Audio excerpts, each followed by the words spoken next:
Emma visiting from the South Island. She comes from Oamaru.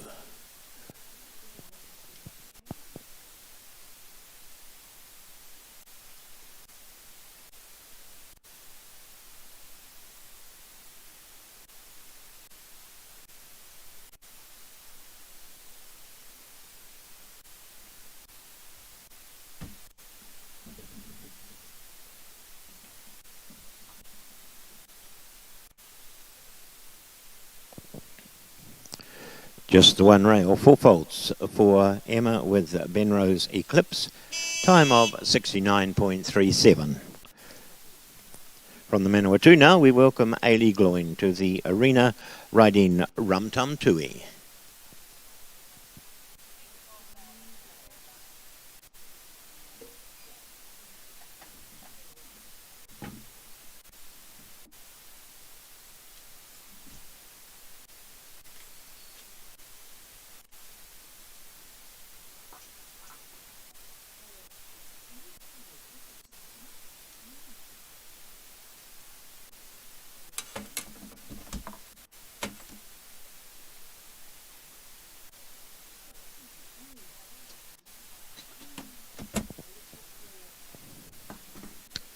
Rum Tum Tui is a 15-year-old black Morgan gelding by JMF Royal Secret.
And a total of 12 jump faults and 3 time faults as well for Ailey with a Rum Tum Tui. So a total for the round of 15. We're down to number 14 of our 25 entries for this class, sponsored by Trust House, the Pony Welcome Stakes. And now we welcome to the arena Rascal Flats OS with Janie Pease.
Rascal Flats is a 9-year-old coloured gelding by Kizzy Zafir and was bred by Jane Akers. Rascal Flats OS had a total of 8 faults in a time of 75.69.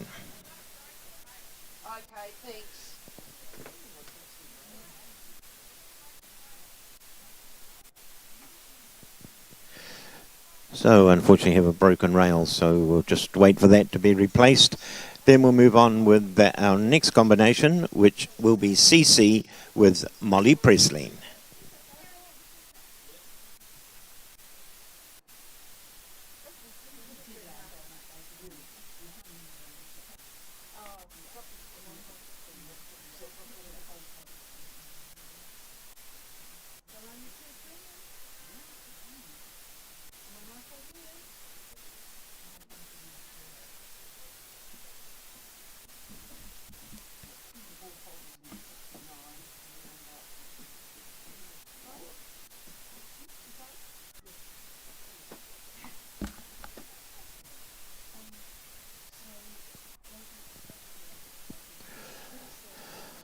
Molly comes from Wellington, and CC is a 14-hand, 11-year-old Pindalusa with an incredible ability to jump, and is owned by Hayley Presley.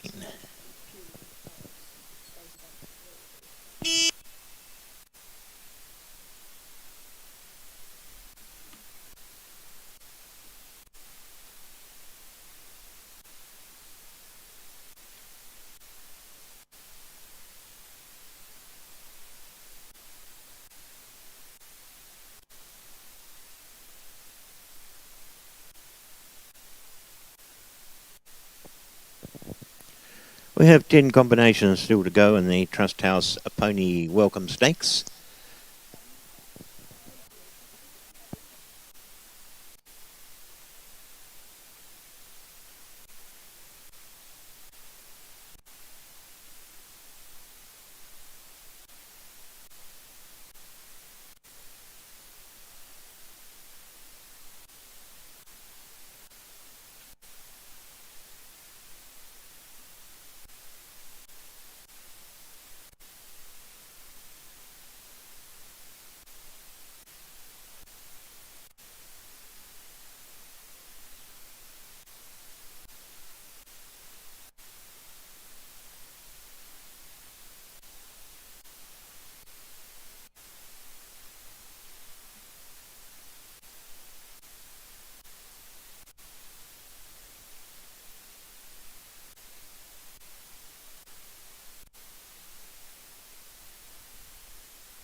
Well, the rail coming down at the first of the double. So it's 4 faults for Molly and CC, a time of 79.11.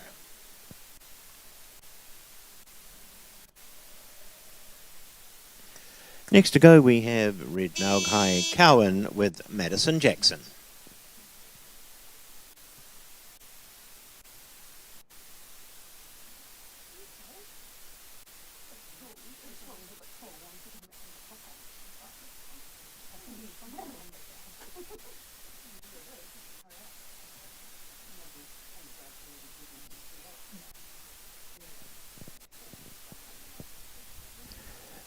Madison comes from Auckland. She's 16 years of age. She's based in Karaka.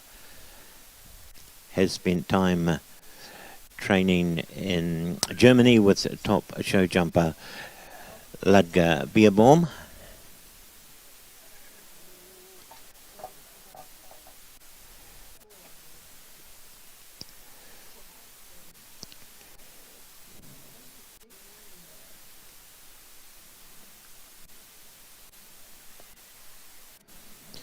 And Red Naug Cowan is by Windward Rebel and owned by Mr. and Mrs. Jackson.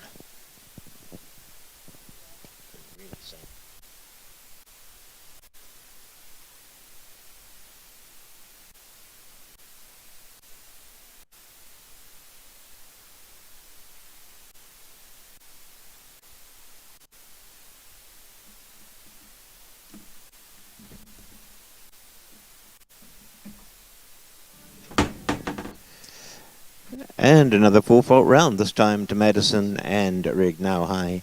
Cowan, a time of 66.20. So far, just the 2 clear rounds in this class. Leading at the moment, we have Tallyrose Primrose on 60.28. And line in second place, Foxton's Merlot on 69.98. Next to go, we have Vapor Trail NZPH with Clementine Coates.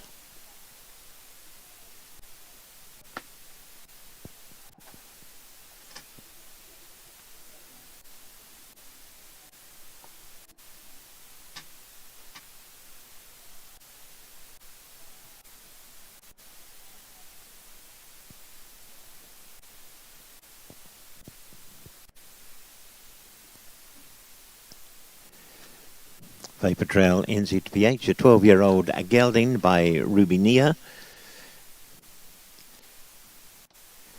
And Clementine comes from the Hawke's Bay.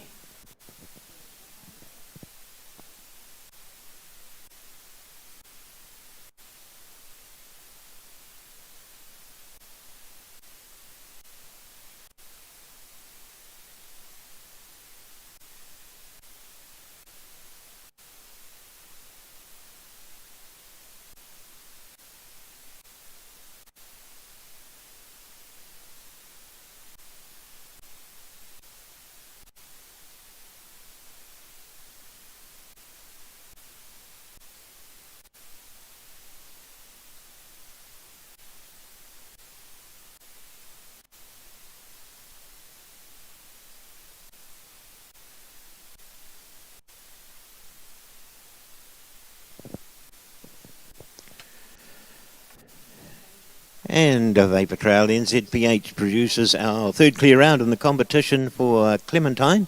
74.33 was their time, which will move them into third place on our leaderboard.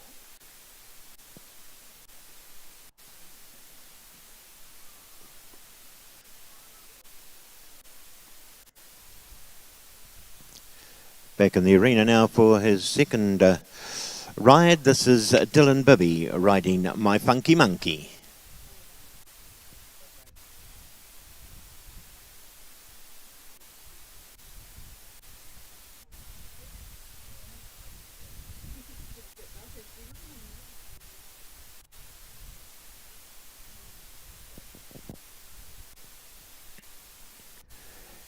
Dylan comes from Waipakarau, is a student at Central Hawke's Bay College.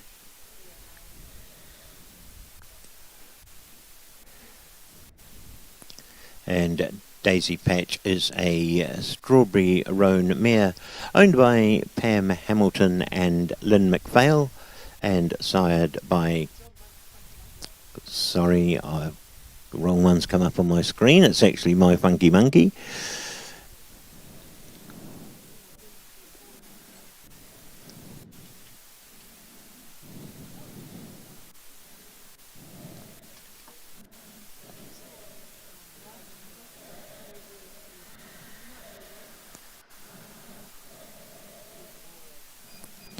Okay, My Funky Monkey is a 9-year-old bay gelding.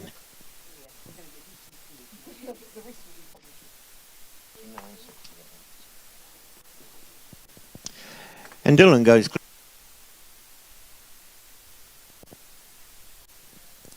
69.68 the time for Dylan with My Funky Monkey. So that now moves them into third place, and Vapor Trail NZPH slips down to fourth. 7 combinations left to go in the Trust House Pony Welcome Stakes.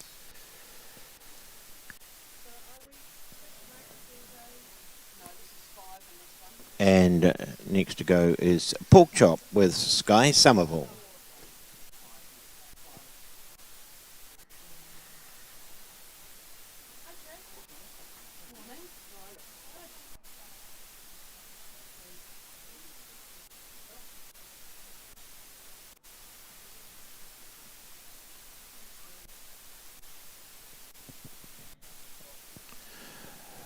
Sky, another South Island visitor from Cheviot, 15-year-old, and is a boarder at Rangiruru School in Christchurch. Pork Chop, a well-known pony in the lower North Island, a Gisborne-bred gelding, and when not show jumping, he hunts regularly with the Brackenfield Hunt in North Canterbury.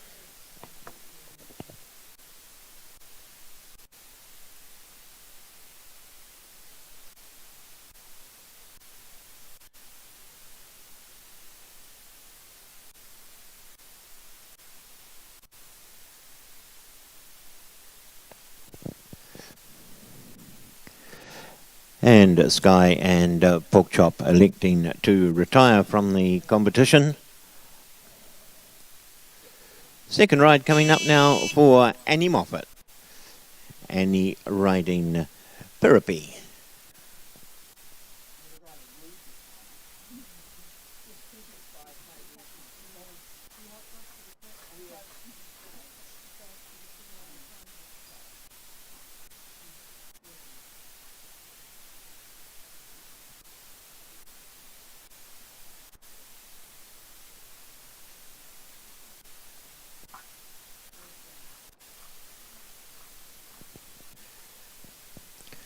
And he comes from Napier, a student at Woodford House, and competes in different aspects of equestrian, but her favourite is show jumping. She also enjoys the netball, hockey.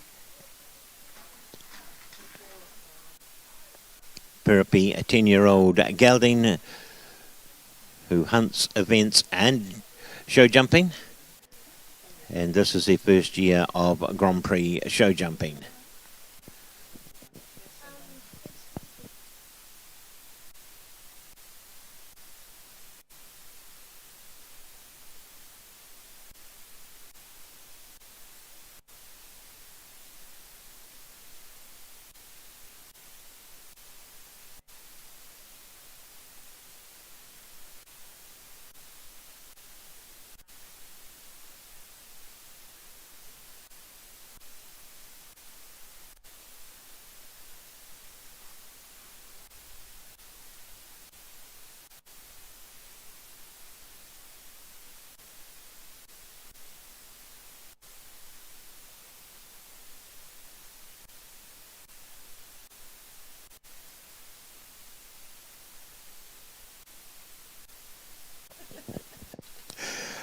Four faults here for Annie and Piripi, 73.40 their clock time. 5 combinations left to go, and in the arena now is Wembley Brook Tiffany with Joanna Weilers.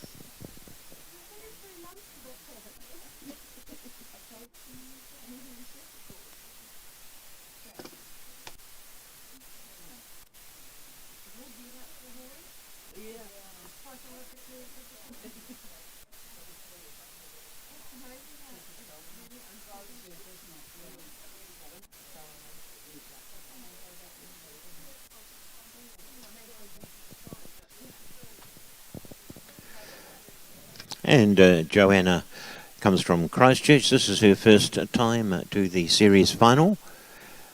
And Wembley Brook Tiffany is in her second season of Grand Prix. They've had Wembley Brook Tiffany for 5 years after purchasing her as an unbroken 5-year-old. Wembley Brook Tiffany is sired by Dragonwick Havana.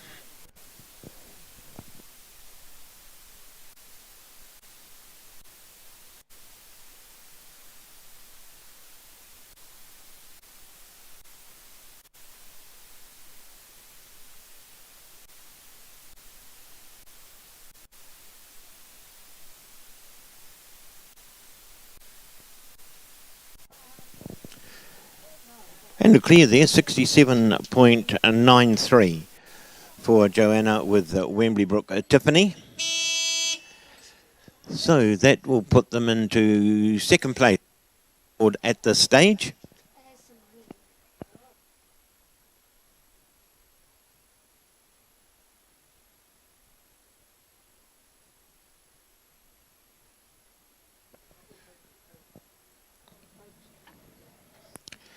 And next to go we have Pioneer Hijinks with Amy Utting.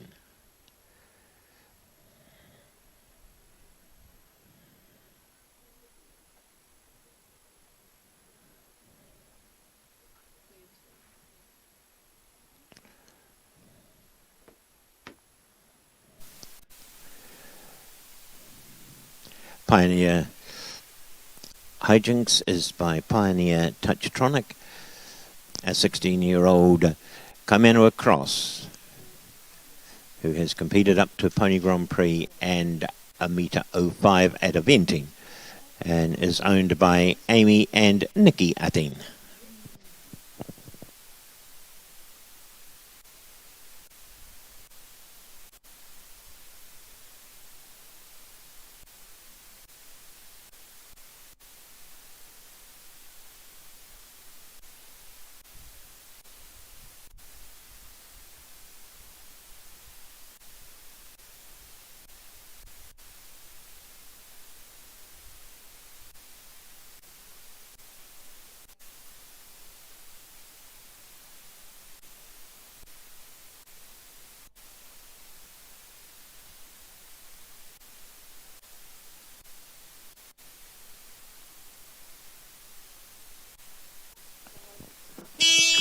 Four faults with the time of TSH. Cleo, as he's known to his friends, is by Lansing. Ella brought him as a 4-year-old and produced him to have their first Grand Prix start at the Canterbury Champs, where he also won the metre 20 class.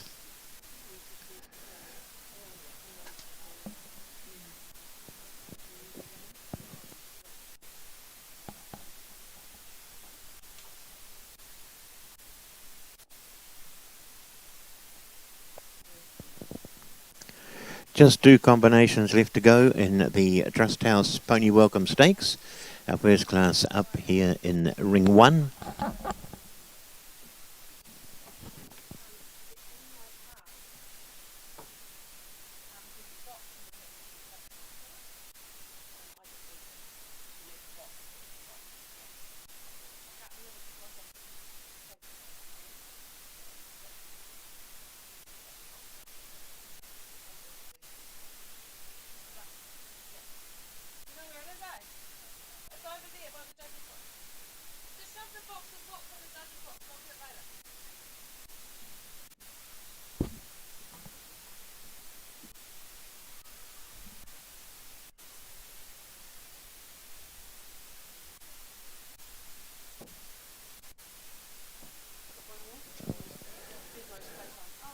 Four faults, 61.06 for Ella and Leopoldo TSH.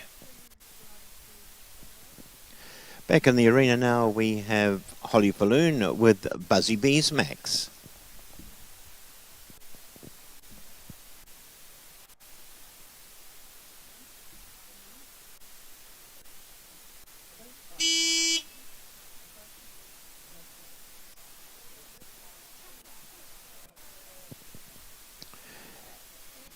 As I mentioned earlier, Holly is a local rider, and Buzzy Bees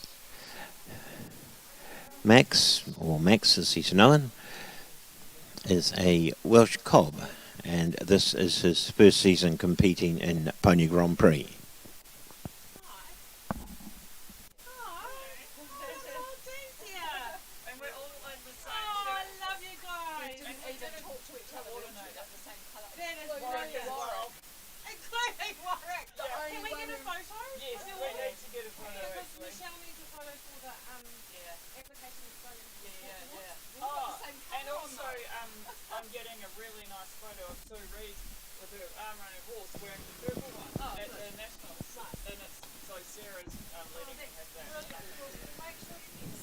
And we're down to our second to last rider in the ring at the moment.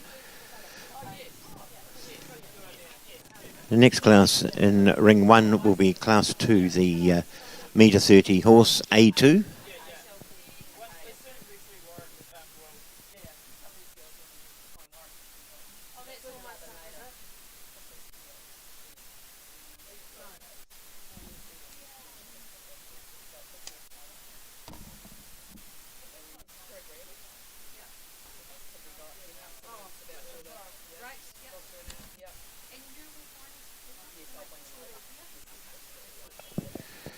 Clear with a time of 78.81 for Holly with Buzzy Bees Max. And now our final combination. This is Ben Rose Playtime with Emma Gillies.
Well, lovely round there from Emma and Ben of 60.66. Unfortunately, lead off Tally-Ho Primrose and Ella Ray Wood, who were clear in 60.28, but a good attempt from Emma and Benrose Playtime, recording a time of 60.66.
And we have the results.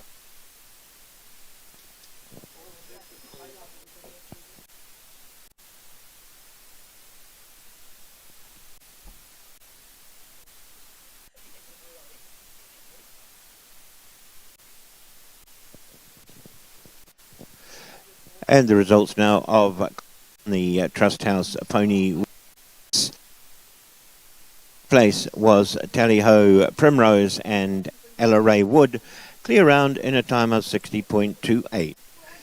Second place, we have Benrose Playtime with Emma Gillies, also clear, 60.66.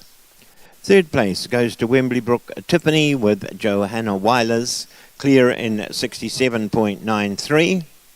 In fourth place, we have Foxton's Merlot with Penny Borthwick, clear in 69.98. And in fifth place, My Funky Monkey with Dylan Bibby, clear in 8. So they are our 5 places, and we'll just invite them into the arena now for their presentation. If we have on the grounds a representative from Trust House, if you'd like to come forward to ring 1 and make the presentations.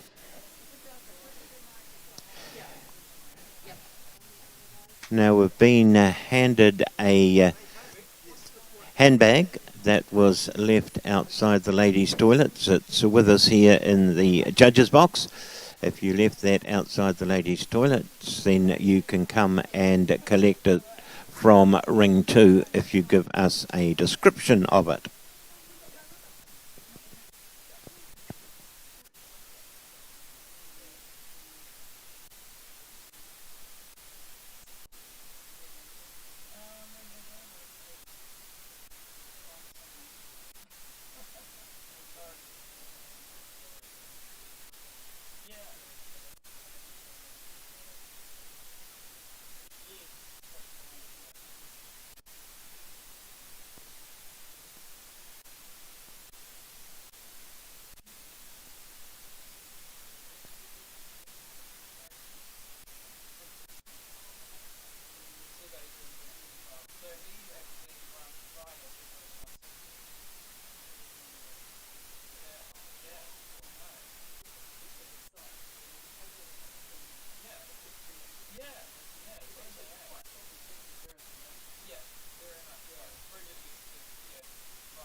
The presentation's about to be made to our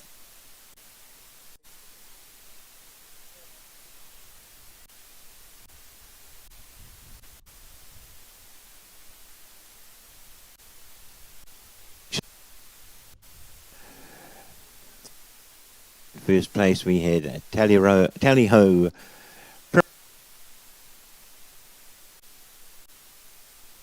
first round in a clear round in a time of 60 points.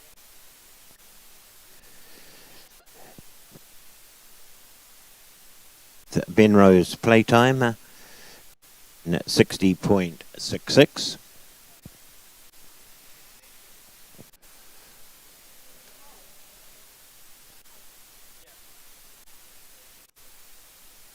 Third place going to Wembley Brook Tiffany with Joanna Weilers. Clear round also 67.93.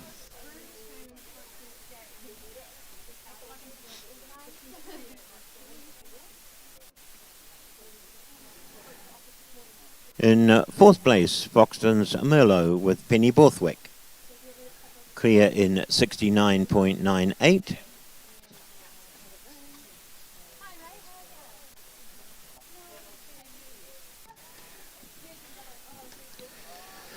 And in fifth place, we had My Funky Monkey with Dylan Bibby, clear in 69.68. So congratulations here to all our place getters in the Trust House Pony Welcome Stakes. A good competition to start the show off here in Ring 1. Now the course just being set for our next class, which will be the metre 30 horse, also being run under A2 conditions.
Hi.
So once the course has been set and riders have walked the course, we will get underway with the Equibreeds VDL horse metre 30.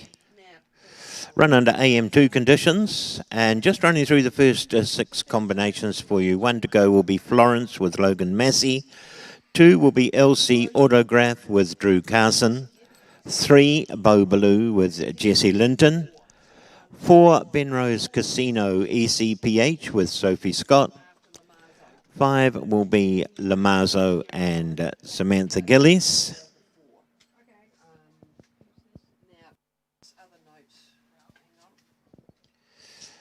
And 5 will be Kiwi Bonus and Bridget Smith.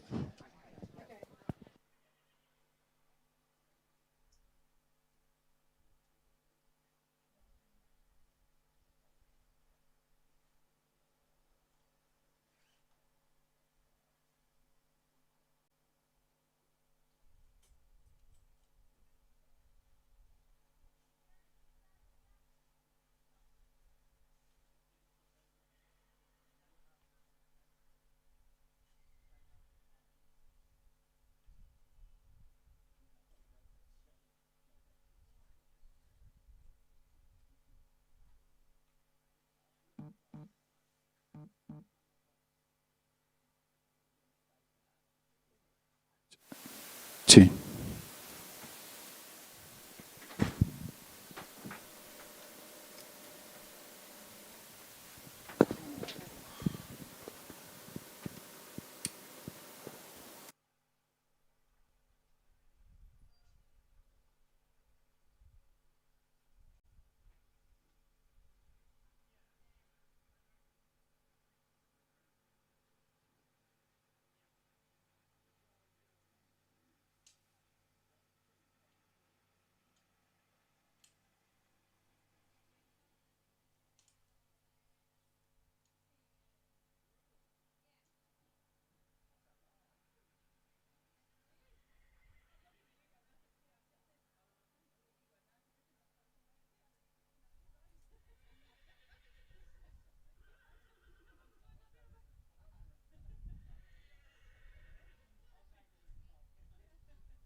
It's off right now, yep.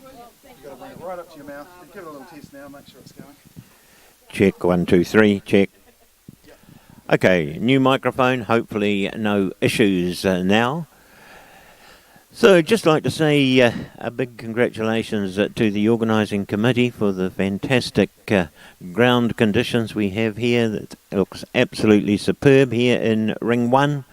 And a great credit to the small organising team who's done such a brilliant job of manicuring the grounds here in the number 1 arena. Course designer in Ring 1 for the duration of the show is Gerrit Becker from Tauranga. In the judges box today we have Judith McMillan from the Central Districts and also Sally Pedersen from the Wairarapa. And on the stopwatch we've got Margaret Egar from New Plymouth.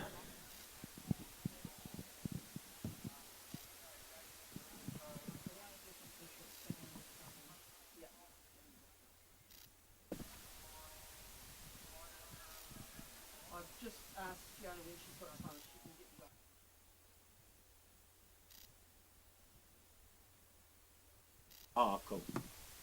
They've got one at the gate, just want one for us.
Oh, look at us, we are such mucky pups.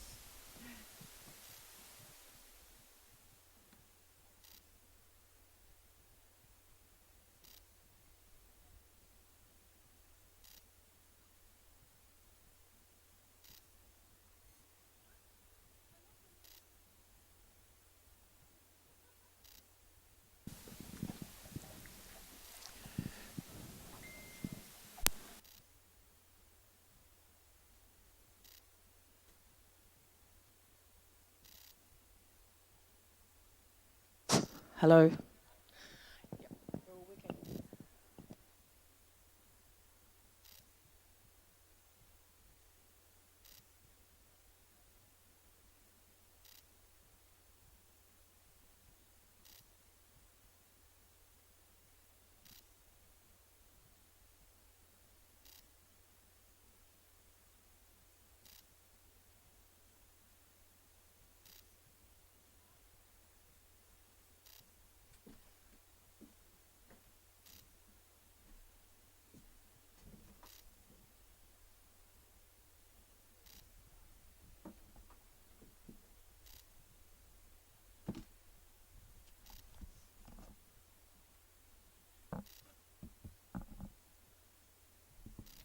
It went before. Check, 1, 2. Was it come out? No, I was just working the board. As I mentioned, the next class here in Ring 1, the horse metre 30, sponsored by Equibreed and VDL. Equibreed New Zealand is a specialised veterinary equine breeding facility dedicated to producing foals. Equine embryos are their passion. fresh, shipped, frozen embryos, and ICSI. Equibreeds New Zealand is your best choice in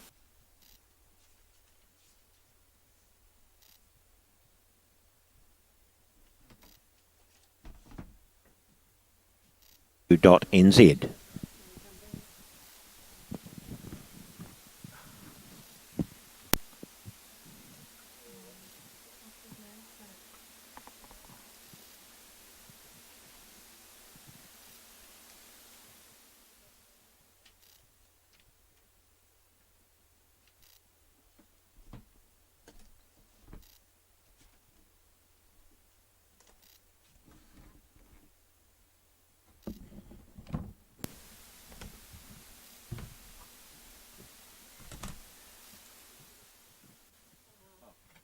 I was going to put that in front of Judy. Thank you. Thanks. She's the decision maker.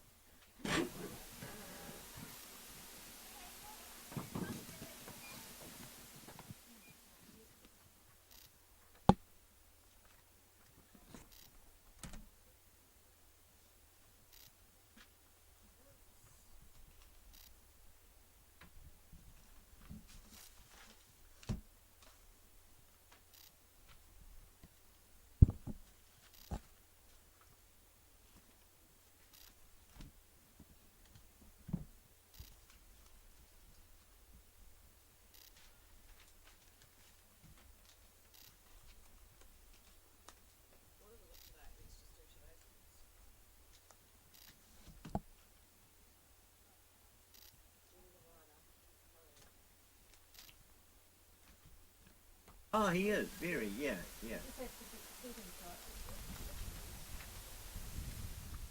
Did you ring him, Margaret?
Margaret, can you just tell him when Judith wiggled the cord down the bottom, it came right, but then it's dropping out again. So it's obviously the cord's got a fault.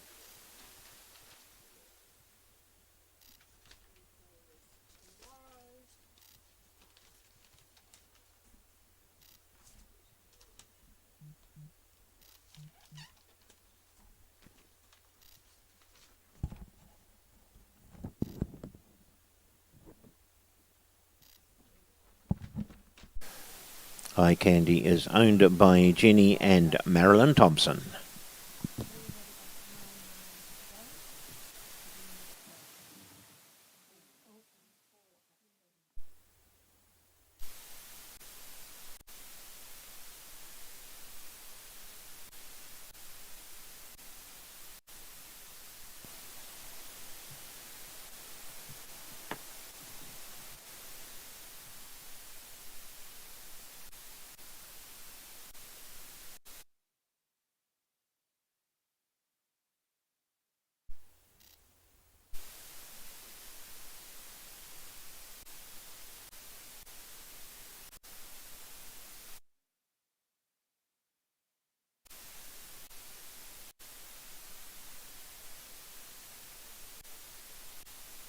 Four faults there for Ali and Eye Candy, a time of 77.52. Next to go, we have Remy Lion King with Sophie Scott. Sophie's 19 years of age. She comes from Wellington. She's a qualified vet technician, winner of the New Zealand National Young Rider Championship 3 years running, and the winner of the Wellington Horowhenua Horse Grand Prix. Remy Lion King is a chestnut stallion by Lorries AS out of Remy Walsing, who is by Walt Disney One and was bred by Cheryl O'Brien. Remy Lion King is an 8-year-old Hanoverian, a licensed New Zealand warm blood stallion, imported from Remy Stud in Australia.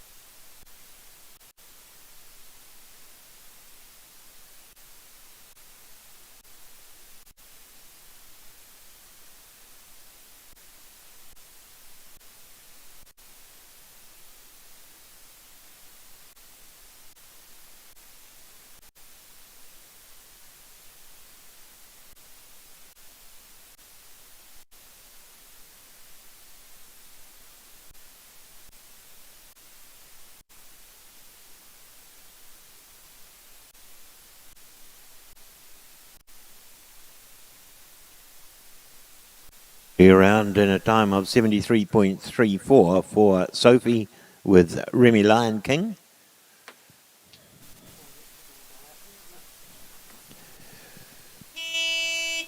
And we move on now to number 30 of our 36 combinations in the class. This is LT host Elizabeth and Annabelle Francis. Annabelle successfully producing top young horses and jumping at a World Cup level. Has ridden in Europe when she was 14 years of age and brought a World Cup mare back with her. She's a winner of many Grand Prix classes. LT host Elizabeth is a bay mare by Clinton out of LT host Andrea, who was by Casal, and was bred by Lake Taupo Holsteiners and Ewan McIntosh.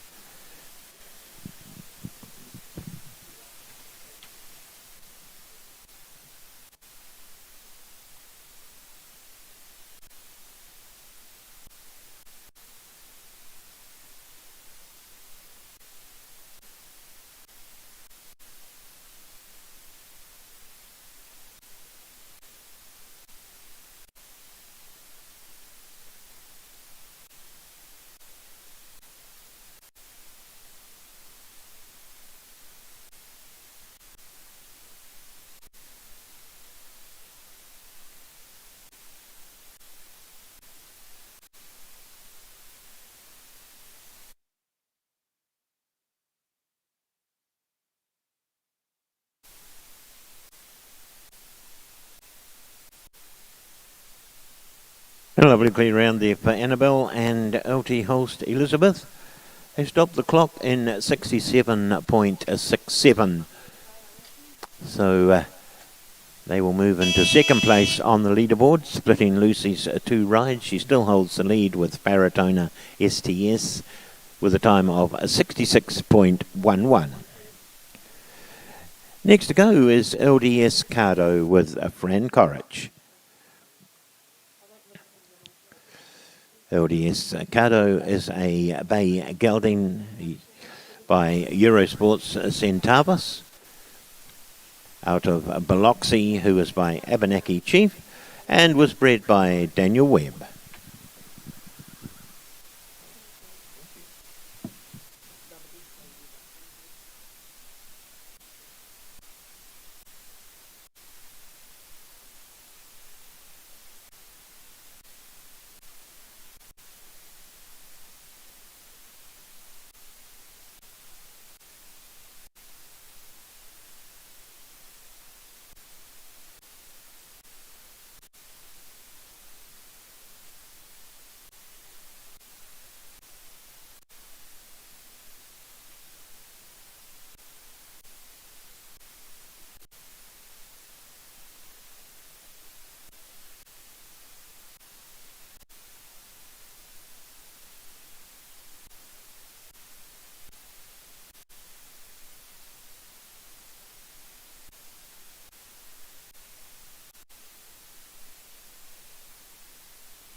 Well, the top of the leaderboard, well, not the top, but the placings on the leaderboard changing once again. LDS Cardo jumping clear for Fran in 67.15, which is good enough to move them into second place.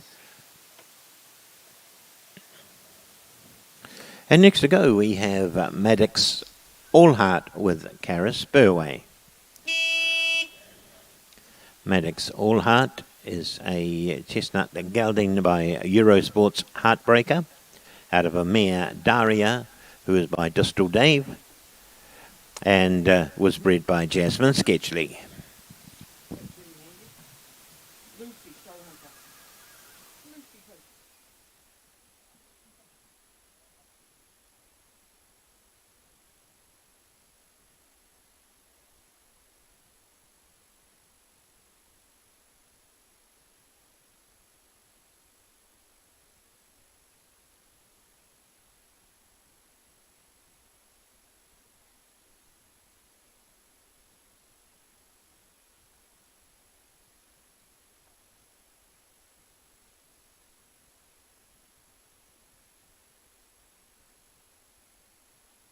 Now, with 4 combinations left to go, we will be looking towards Class 3. It will be over the same course, but of course there will be a jump-off.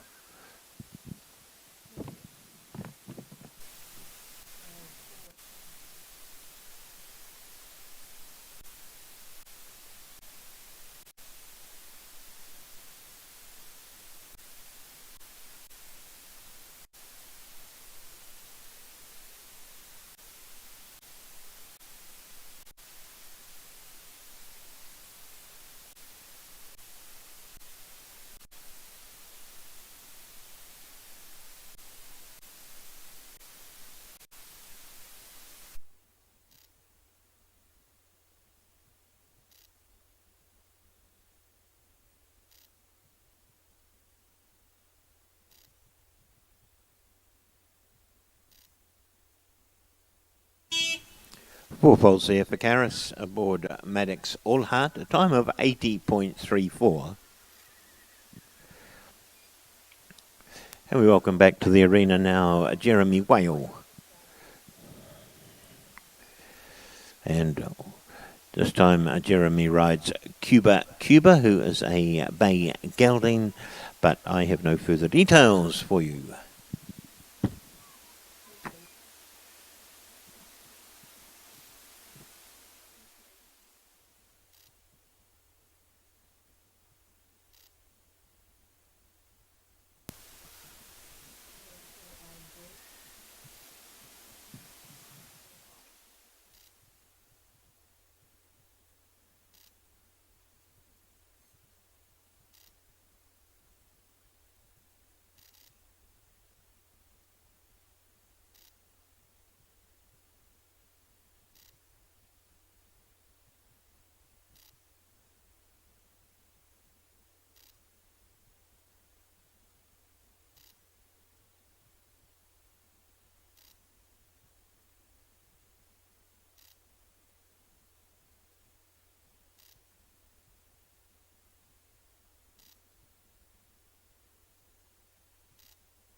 Well, that was a super round from Jeremy and Cuba. All the rails stayed up and the clock stopped at 64.25. So we have a new leader in Cuba, ahead of Varatona STS, who was in a time of 66.11.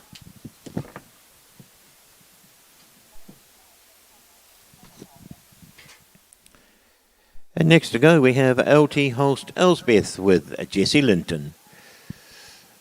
LT Holst Elsbeth, a bay mare by Cascadello out of Beryl, who is by Corrado and was bred by Lake Taupo Holsteiners.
And Jesse goes clear on LT Holst Elsbeth in 66.73.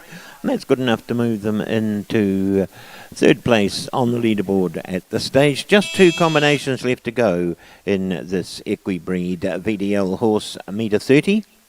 And the first of these will be WSJ Astros and Daniel Webb. Daniel from Hunterville, WSJ Astros, a black gelding by Eurosport Centavos out of Anasazi, who was by Arnamore and was bred by Daniel.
Well, that was a clear round for Daniel and WSJ Astros. However, does slightly go over the time allowed and incurs 1 time penalty. We come now to our final combination.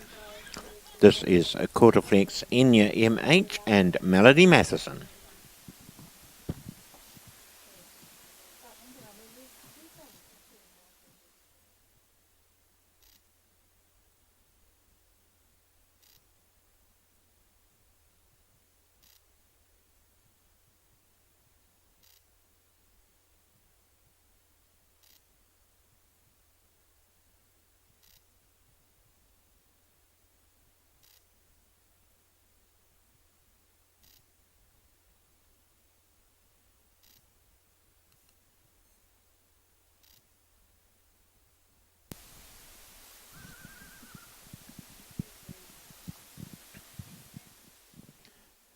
Melody comes from the Hawke's Bay. She has been a member of New Zealand Young Rider team in 2013, 14, 15 and 16. And Quarterflex Enya MH is a grey mare by Edward out of Grandessa MH, who was by a Gymnastic Star and was bred by Matthew Hanoverians. An 8-year-old who was the North Island 6-year-old champion in 2019 and second in the 6-year-old jumping series in 2018-2019.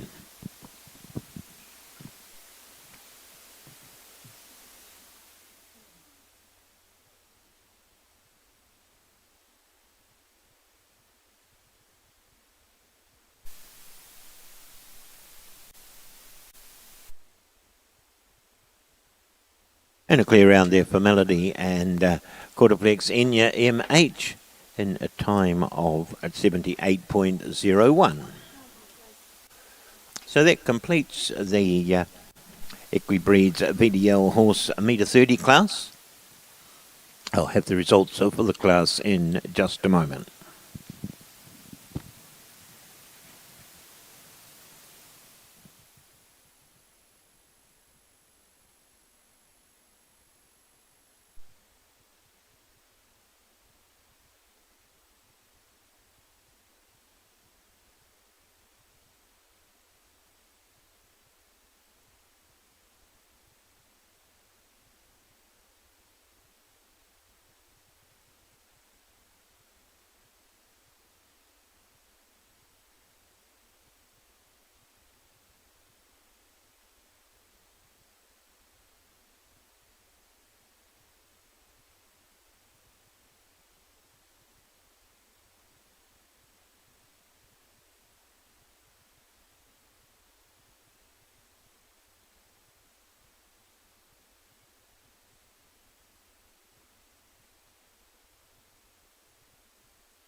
And we have the results now for you of the Equibreed's VDL horse metre 30 here in Ring 1. If we have a representative from Equibreed handy, if you'd like to come to Ring 1 and the presentation, which will take place down the far end of the arena, just out on the other side of the arena side of the fence from the Nation Bar.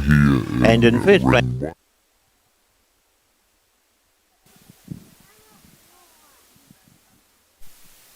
first place, we have Cuba and Jeremy Whale, clear in a time of 64.25. Second placing, Faratona STS with Lucy Fell, clear in 66.11. Third placing to LT Holst Elsbeth, Jessie Linton, clear in 66.73. Fourth placing, LDS Cardo with Fran Corrich, clear in 67.15. And in fifth place, LT Holst Elizabeth with Annabelle Francis in 67.67. So if we could have those riders, please, into the arena. And if you could carry on past the judges' box down to the far end of the...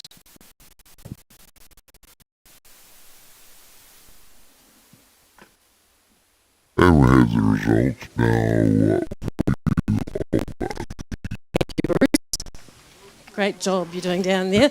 Congratulations to those riders. We're down here now in the presentation area. If there's someone from VDL, Equibreed, or a representative, if they'd like to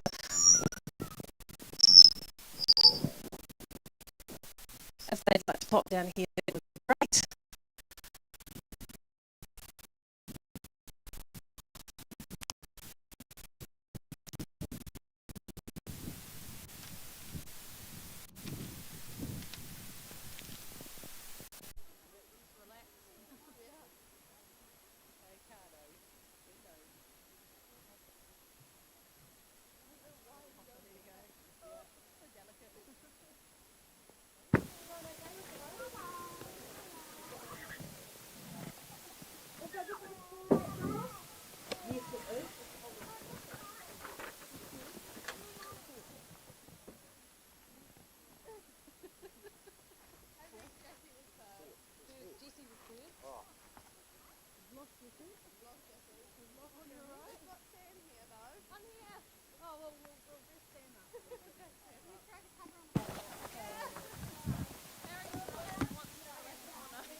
We've lost the rug. We've set that somewhere else.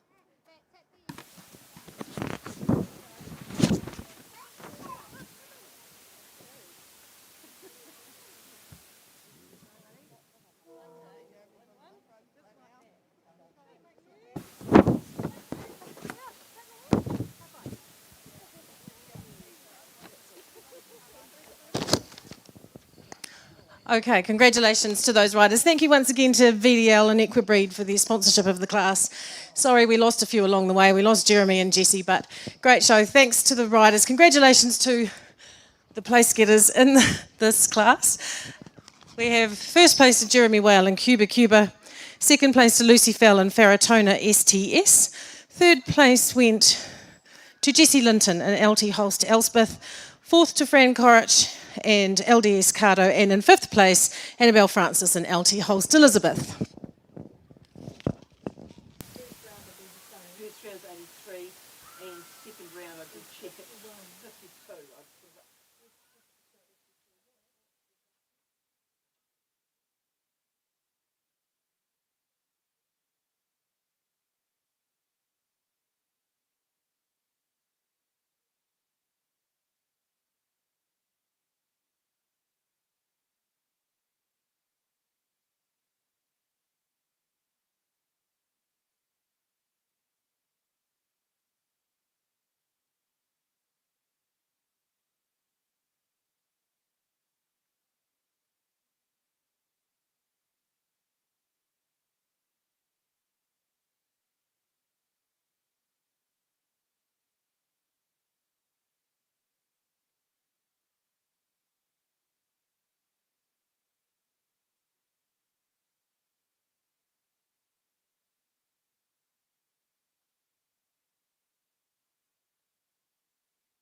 wasn't going to see you go hungry. I was going to give you half.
Ring 1 receiving. Is there another sheet in the red book called the writer's sheet?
Bit of a misunderstanding there for Alexandra and Sir Arthur at fence 4, which meant some further problems down the track.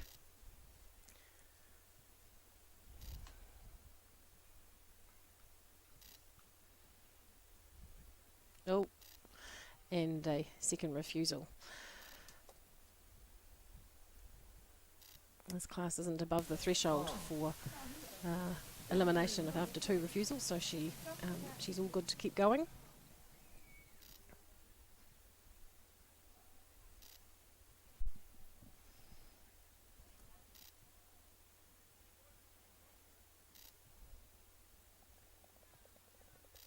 Now, next to go in the main event's tertiary series grand final will be Jericho R with Adele Rycroft.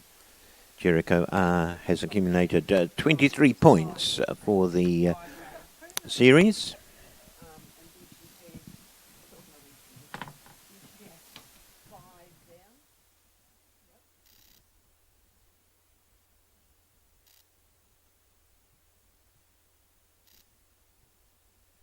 Adele Rycroft and Jericho R have received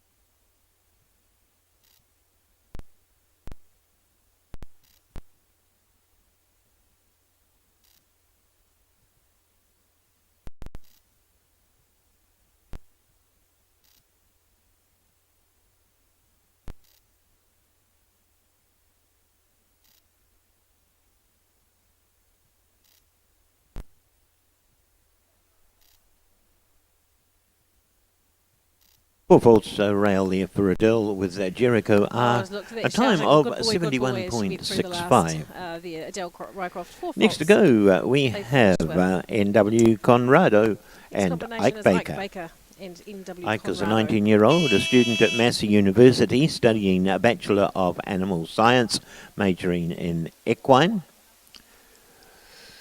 And on the side, Ike has started an entertainment as a DJ and MC business called Magic Ike.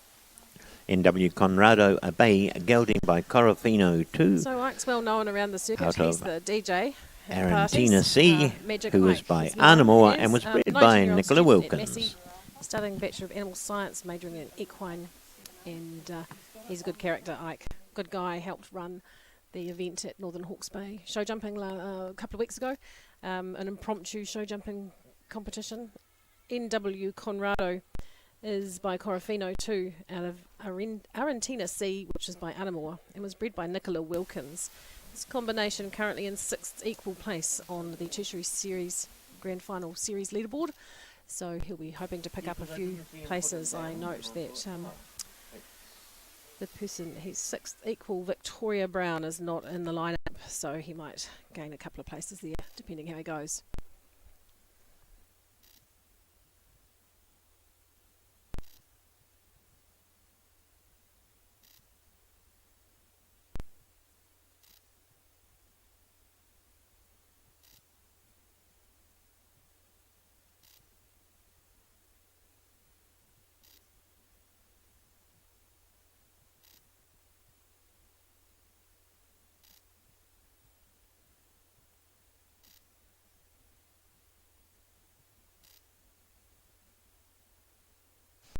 All clear for Ike.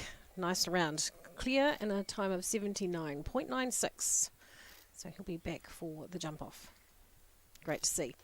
3 to And go. a clear Next one is Kate Hudson. round there Juno from Ike with SSNZ, NW currently Conrado fifth coming place into the on competition. leaderboard. He had 26 points in the series. And next to go, we have number 7, Juno SSNZ and Kate Hudson. Juno currently with 28 points. Kate is 21 years of age. She comes from Auckland and in her final year of a Bachelor of Property at University of Auckland. Just as a side, she's also training to be a helicopter pilot. Juno SSNZ is a grey gelding by Lansing out of Abbey, who is by Yamanan Vital, and was bred by Salico Sport Horses. Juno is a 7-year-old 21 years gelding. old. She's from Auckland and in her final year of a Bachelor of Property at University of Auckland. She's also a private helicopter pilot, training towards her commercial licence. So, busy girl, I think, and a great team of horses that she's been riding this season. At this stage, as we well. have Her 3 horse, clear Juno rounds. We have SSNZ, 2 is a combinations grey gelding by Lansing, still to go. 7 years old, Clear rounds to and, Hinton's out Serenade, of Abbey, which HR is a Leonardo young and vital, NW mare, Conrado. and bred by Salico Sport Horses. As I said, this combination 5th currently on the leaderboard with 28 points. And 2 left to go. So we've still got Jenna Lee Rose, who's in 2nd equal place with Lulu, and Olivia Forster and Casino du Domain to come.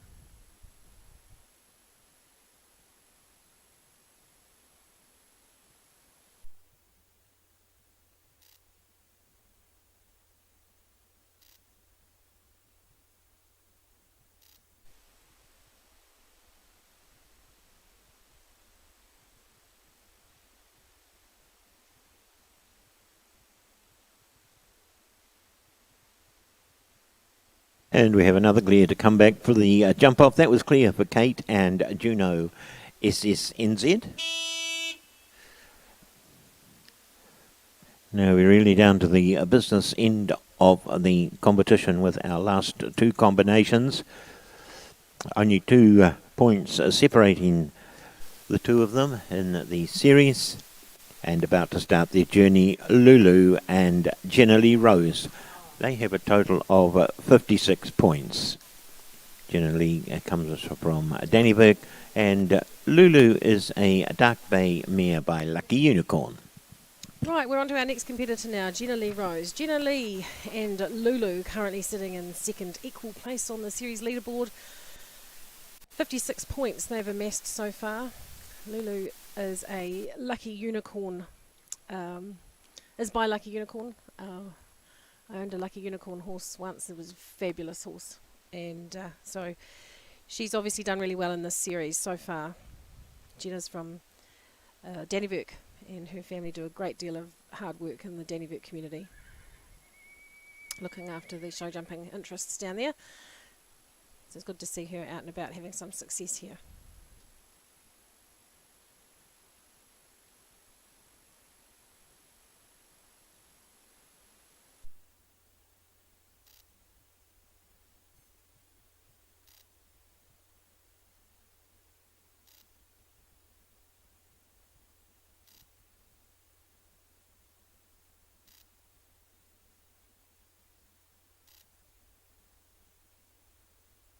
Well, an unfortunate couple of rails there for Jenna Lee and It Lulu. won't be as clean as she would So have they liked. finish So with 2 rails 8 down faults. for 8 faults for Jenna Lee Rose and Lulu. And our final combination to go Last will to go, be Olivia Forster and Casino du Domain. Casino du Domain and Olivia Olivia is Forster. 21-year-old, graduated registered Olivia nurse is a from Cambridge. 20-year She's produced all of her own horses. 21-year-old Proud to be sponsored by Magnum Industries. registered She nurse rides from Casino du Cambridge. Domain, a grey gelding by Cassini 2 out of Rokita, which is a Cullen mare. And And this Casino is a du Holsteiner. Domain is Produced a by grey Olivia all the way gelding through. by So she's Cassini currently 2 sitting in out of first place on the Rokita, leaderboard with who is by Cullen, 58 points.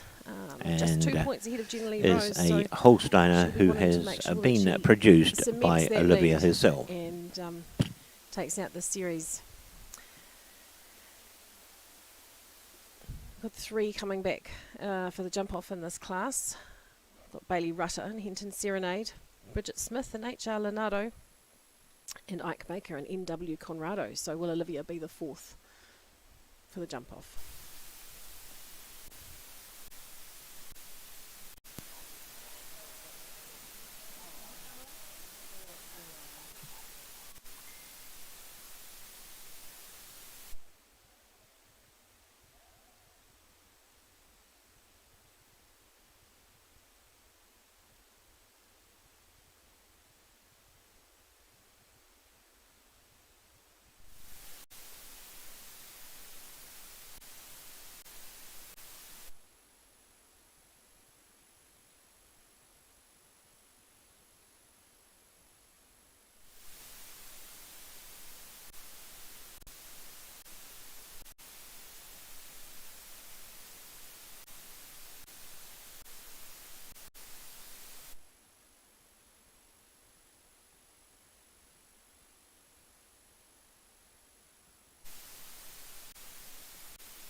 Well, it was an 8-fault jumping round plus a 1-fault time round, so a total of a 9 for Olivia and Well, that won't be Casino Olivia du had Domain. that out in her mind. Unfortunately, 2 rails down for 8 faults and a time fault as well. So Casino du Domain will not be back for the jump off, unfortunately. It's a small course change. Okay, so we have 4 to Yeah. come back for the jump off. Course builders. First to go will be Hinton Serenade with Bailey Rutter. 2 to go will be H.R. Leonardo and Bridget Smith. 3 out, N.W. Conrado and Ike Baker. And 4, Juno, SSNZ and So just Kate 4 coming back Hudson. for the jump off. Number 1 will be Bailey Rutter and Hinton Serenade, followed by Bridget Smith and H.R. Leonardo. 3 to come will be Ike Baker and N.W. Conrado, and the last combination out will be Kate Hudson and Juno SSNZ. Now we can tell you that in 5th place will be Jericho R with Adele Rycroft. 4 faults in 71.65, and in 6th place Kingsley Kiwi and Sophie Townsend. 4 So just faults and confirming those minor places 72.97. for So that's your fifth and sixth place getters. So we will need you two riders for the presentation. But we've got 4 competitions. 6.5, and 6th place will be Sophie Townsend and Kingsley Kiwi.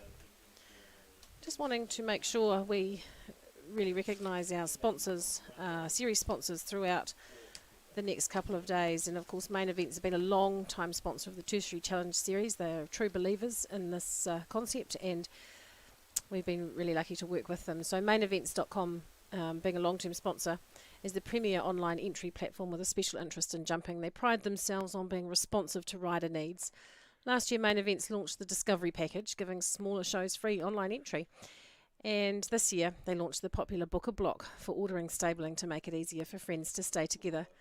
Their latest innovation is a horses for sale service with a dollar symbol after a horse's name in all Main Events class lists. So a couple of innovations there from Main Events for you to look out for.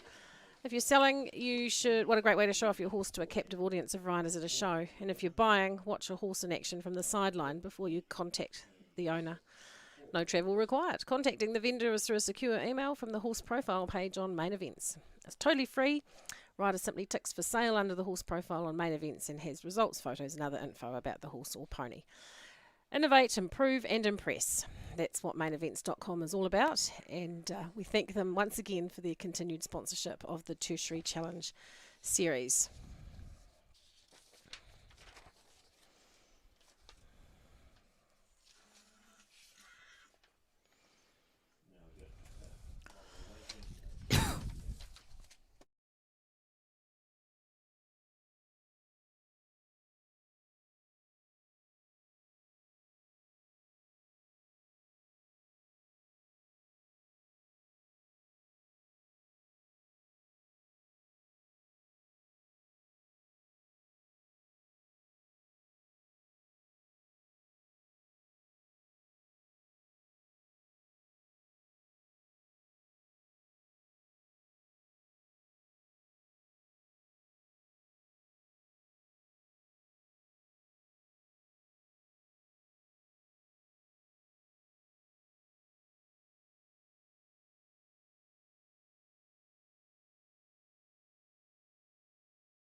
Just thought I should give you a bit of a rundown on what else is happening today. We've got, following this class, is the Junior Rider Series Grand Final, scheduled to start at about 11:30. 24 starters in that class, so that'll be interesting. It's always a good competitive class with those young riders out to win it. That'll be followed by the Pro-Am Rider Series Grand Final, and there are 18 starters in that. The Horse Grand Prix will be the Pro-Am, of course, sponsored by Harrison Lane, and sponsored locally by Sheena Ross. Lovely rug to come with that. Sponsored by PGG Wrightsons. Later on this afternoon at around 2:10, we'll move to the Horse Grand Prix final. That is sponsored as well by Shelley Clark and Jewellery, and a rug again donated by PGG Wrightsons. And it's going to be a pretty full day. So our first competitor on the journey, Henton Serenade and Bailey Rutter, roaring around in that jump off.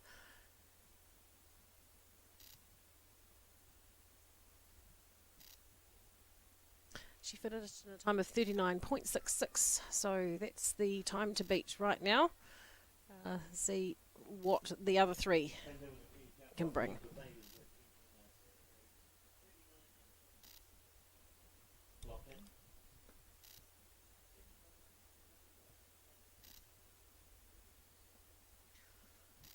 The bell's gone now for Bridget Smith and H.R. Leonardo. Bridget used to be an endurance rider of some note. She's actually a very good endurance rider, and made the switch to jumping. I think possibly just a little less training required, but we're very happy to have her in the jumping ring. Great family from Taihape or thereabouts, and lovely people to have around.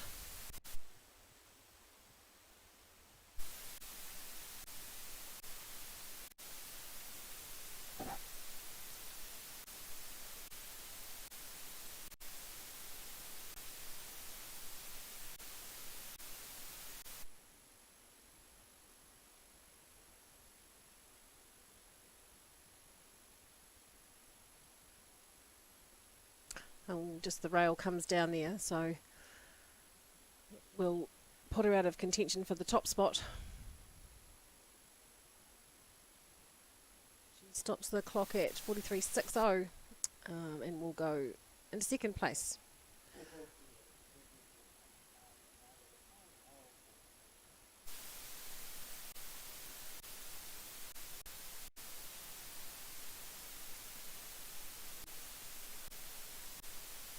Two to go, and so Ike Baker is out next. NW Conrado, currently 6th equal on the national leaderboard, and it's all up to what happens here today. It's how we end up with Ike, so wish him the best of luck.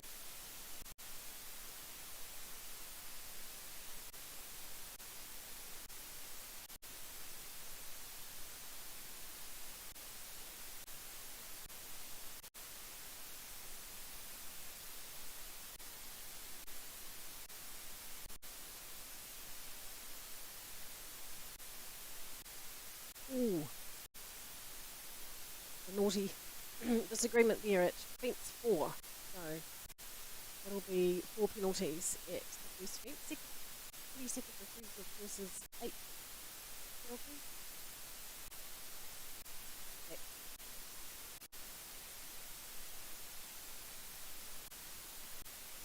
Elimination level, because once you're over the height,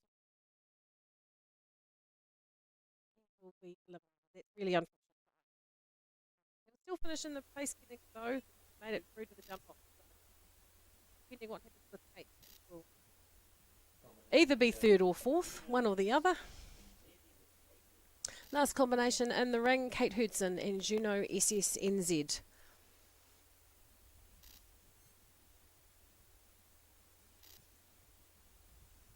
Time to beat 39.66, which was the all clear by Bailey Rutter in Henton Serenade.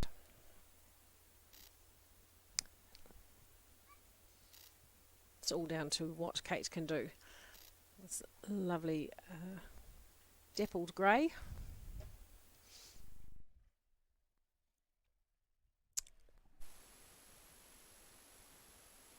So you can tell a little bit from the time. The last rider who went clear was 25 seconds going over that green jump, so she's right on time. Probably just needs to pick it up a wee bit to be in front of Bailey Rutter, Henton Serenade. You can see her pushing around the corner there to get around. And she finishes on 41.93, so she will finish in second place. And Bailey Rutter and Henton Serenade will take out the class. But I will just wait for the confirmed results before we call those out to you. Just needs to pick it up a wee bit to be...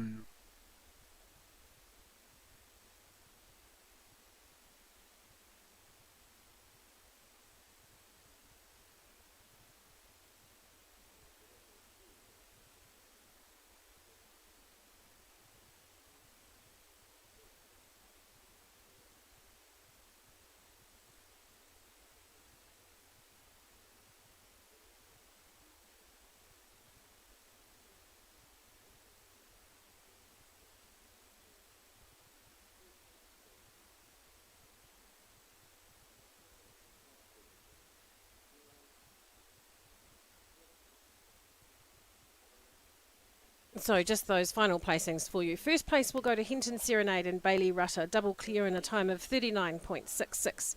Second will be Juno SSNZ and Kate Hudson. Third place to Bridget Smith and HR Leonardo. Fourth will be Ike Baker and NW Conrado.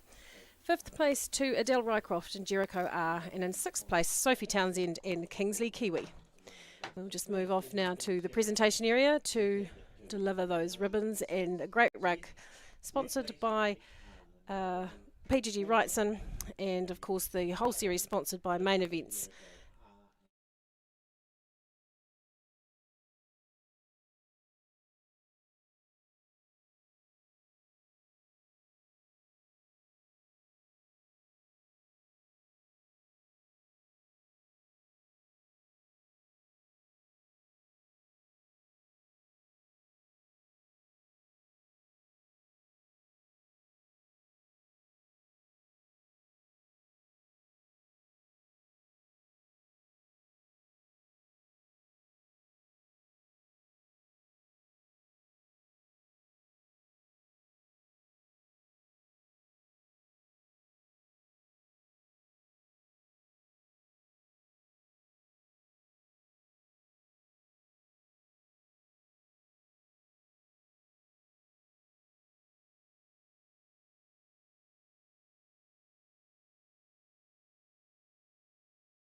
The main event's tertiary series grand final today.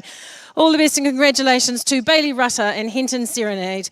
All clear in a time of 39.66. Took out the class from second place, Kate Hudson and Juno SSNZ. Only other double clear in 41.93. Third place to Bridget Smith and HR Leonardo.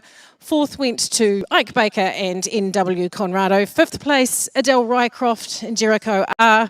And in sixth, Sophie Townsend and Kingsley Kiwi.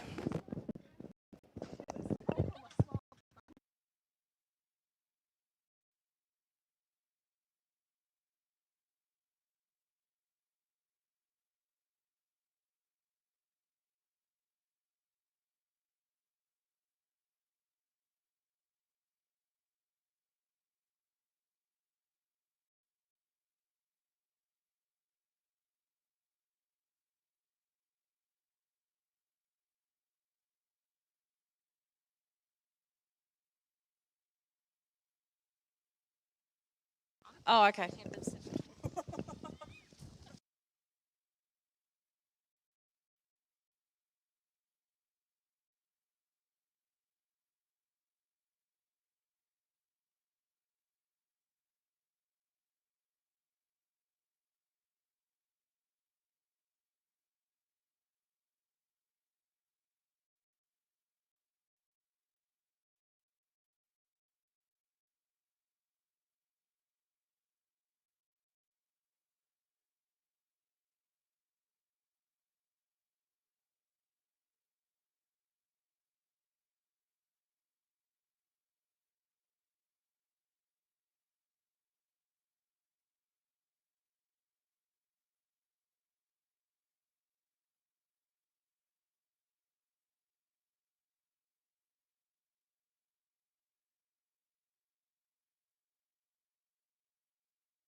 Quantity GNZ.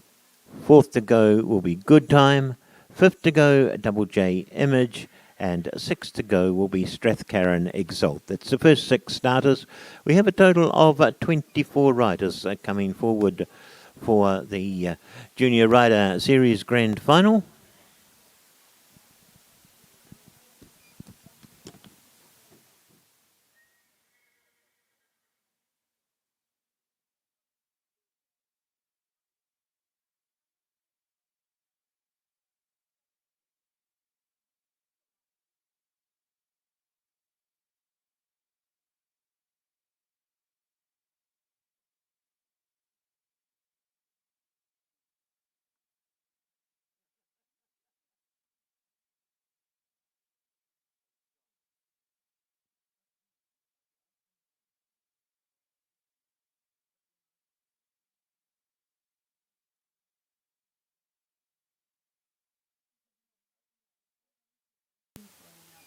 Yeah, exactly.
Currently in ring 1, we have the riders for the Mainland Coachwork Junior Rider Series Grand Final walking the course. Some of them doing it alone, others with their coaches on hand offering advice. So it won't be too long before competition gets underway in ring 1 again with the Junior Rider Series Grand Final.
That new cable.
Just looking at the leaderboard at this stage for the Mainland Coachwork Junior Rider Series. Currently leading the class, we have Double J Barmaid and, leading the series, Double J Barmaid with Kim Carrington with 136 points so far.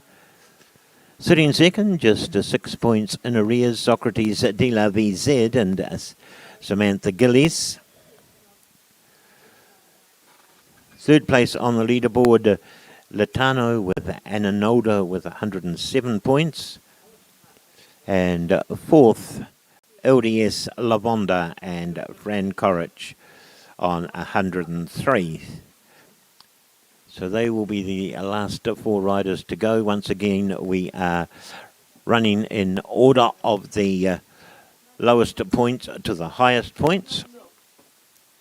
And again, up for grabs for first place in the class will be 20 points. Second, 17, third, 14, and so forth.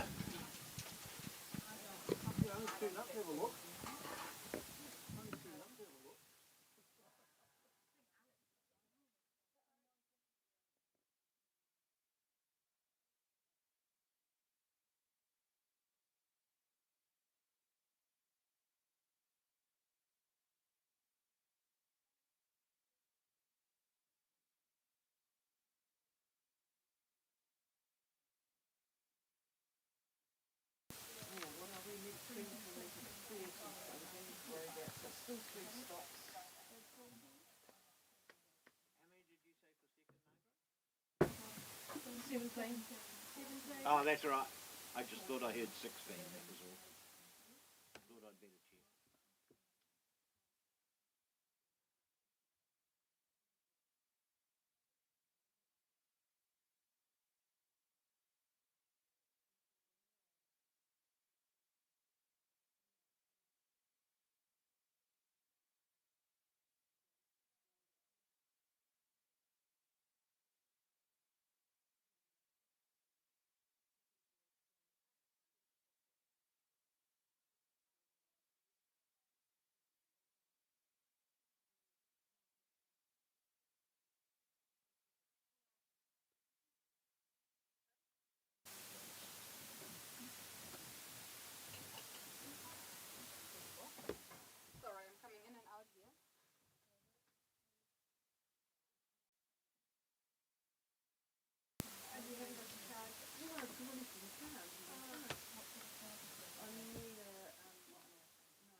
set to go.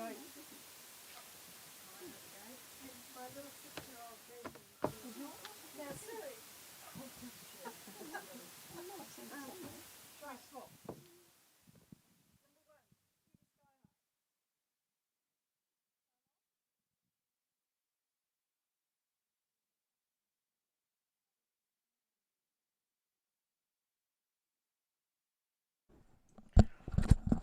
Okay, so we're welcome back, everybody, to the live streaming for the Glistening Waters Jumping in Series final show. Well, the action Coming about to you to from start Masterton. again in Weather's pretty Ring good. 1.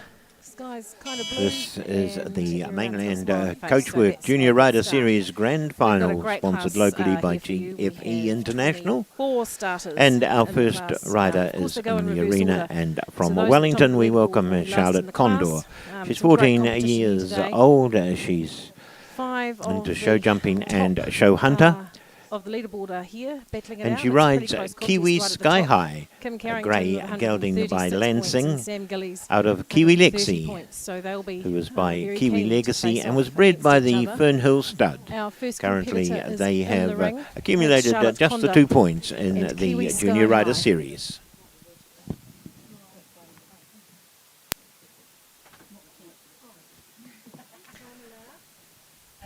Charlotte Condor is her horse Kiwi Sky High is by Lansing, out of Kiwi Lexi, which is by Kiwi Legacy, and was bred at the Fernhill Stud in Hawke's Bay.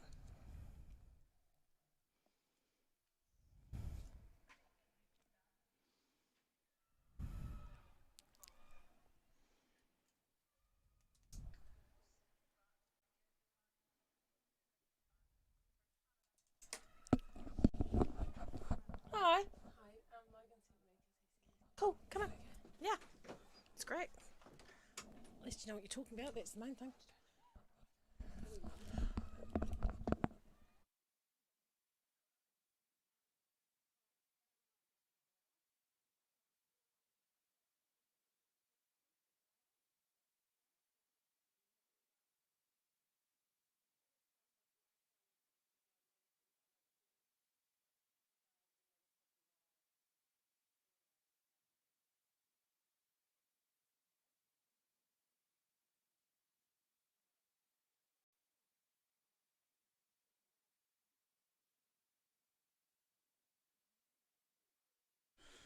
Okay, so Charlotte Condor and Kiwi Sky High finished with 16 faults. The first rider out. So we'll move now to our second rider, Jessica Todd, an Apache Warrior. Jessica is 16 and attends Onslow College in Wellington and rides at the Onslow Pony Club. Apache Warrior is a chestnut gelding by Chianti out of Mirror Lake, which is by Luskin Star, and was bred by I.G. Matheson. It's a thoroughbred gelding who previously raced in New Zealand and Hong Kong. I have with me today Amanda Wilson, who's going to sit with us through this junior rider and talk us through some of the finer points of the course and some bits and pieces. Probably haven't had a chance to get out there and have a look around it, Amanda, yet, but what do you think?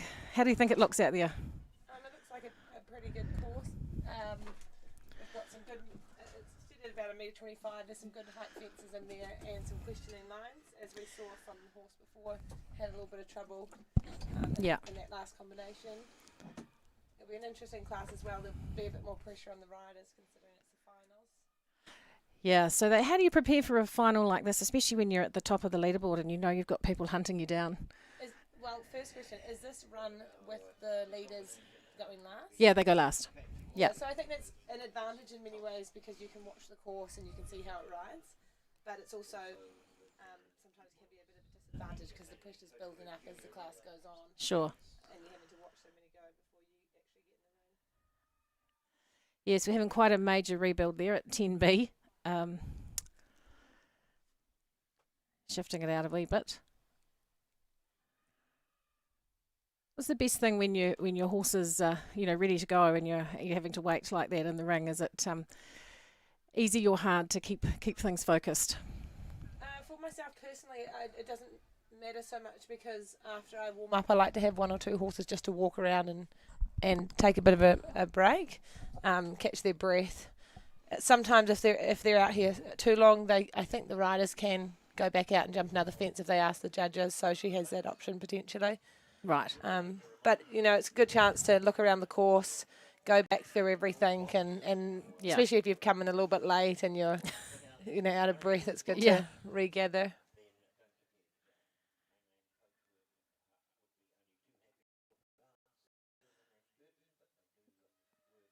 Cool. So how many horses are you riding this weekend? What have you got going on? I've just got one. I've got a 6-year-old that jumped the metre 10 double clear this morning, and he'll jump the 6-year-old tomorrow. Nice. Good stuff. Yeah. I was meant to have 3, but... Well, you've got a crazy weekend. Yeah, no. you're just having a rest. Yeah, it was really nice.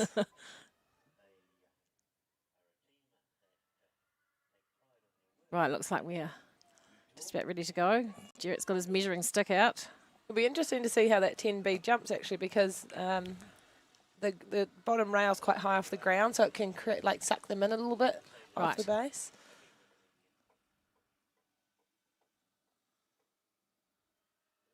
Just gives them a bit of a different sort of ground line. Yeah, right. He's still measuring it, so he's still not quite happy. Jarrett, this is Jarrett's last show. Oh, is it? He's retiring from course building, which is such a a loss to us in jumping. It's I did see the article, but I didn't realise that this was his very last one. Yeah, he'll be sadly missed. Well, Yes. we hope we can convince him to help keep training people. Yes, for sure. Right, she's off on her journey. Jessica Todd and Apache Warrior. She's just had number 2 down.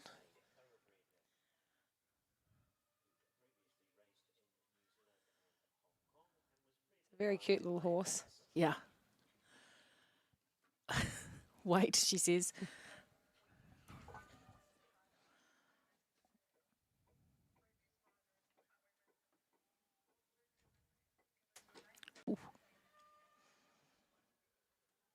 Possibly just had a little bit of speed down that line because he jumped in beautifully and just jumped a bit close into the end, unfortunately.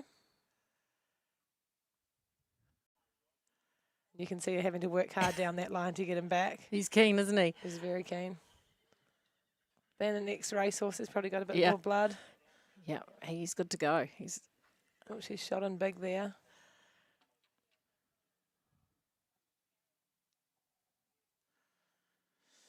Yeah, well, it's unfortunate. There's 20 faults for Jessica and Apache Warrior. So that wouldn't be quite how she imagined that was going to play out earlier on. But, good on her. Get out there and have a go. And It was still a nicely ridden round. It was just a few unfortunate rails where he just didn't quite have room off the on takeoff, but nothing too major out there. good stuff. Our next combination is Hannah Lowe and Quantilly GNZ. Hannah is a Year 11 student at Rangiruru in Christchurch, and this is Hannah and her Code Spree's first season together. Not quite sure if that's the right horse. This horse is called Quantilly GNZ. The information isn't quite correct there. But Quantilly GNZ is a bay mare by Quantum out of Te Peka Gardenia, which is by Genius, and bred at the Golden Grove Stud, which of course is just out of Christchurch. 9-year-old bay mare, second season show jumping, just recently stepped up to junior riders.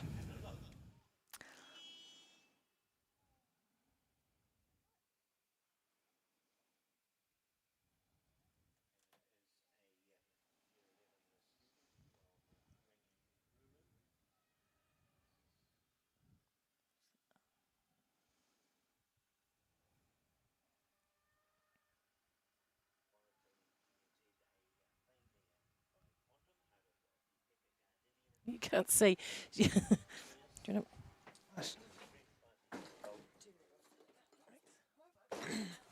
Thank you. Oh, turn that back.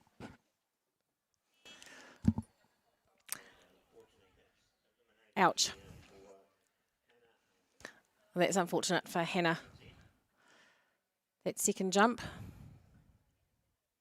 She jumped the first one well, and that first one is a bit of an imposing fence, being a wall, which is not your usual starting fence. No. For most classes. No, I agree. It's unusual to see it come up at the front, that's for sure. But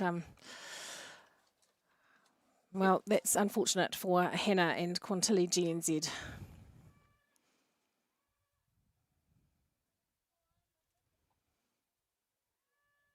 I also think 1 to 2 comes off a bit. Probably seen her around a bit, being Hawke's Bay, in Hawke's Bay a lot these days. Good Time is a Lansing by Lansing, Out of Good Girl by Omnicorp, and bred by Bruce Goldstone. Good bloodlines and a good breeder in Bruce. Isabella's 16-year-old from Hawke's Bay.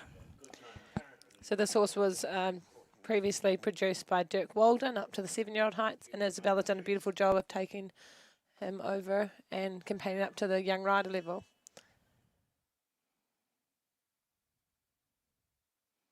There's something about a dappled grey horse, isn't there? Yes. Everyone catches everyone's eye.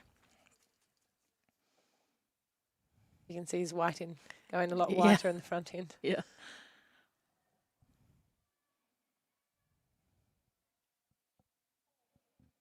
Oh, I think the top block just came off. You probably can't. Can you see it from there? Yep. Yeah, and they're quite thin top blocks too. For most brick walls we jump, they're about a hand high usually, but those ones are quite skinny. So it'll be interesting if they fall a little bit easier than your typical brick walls.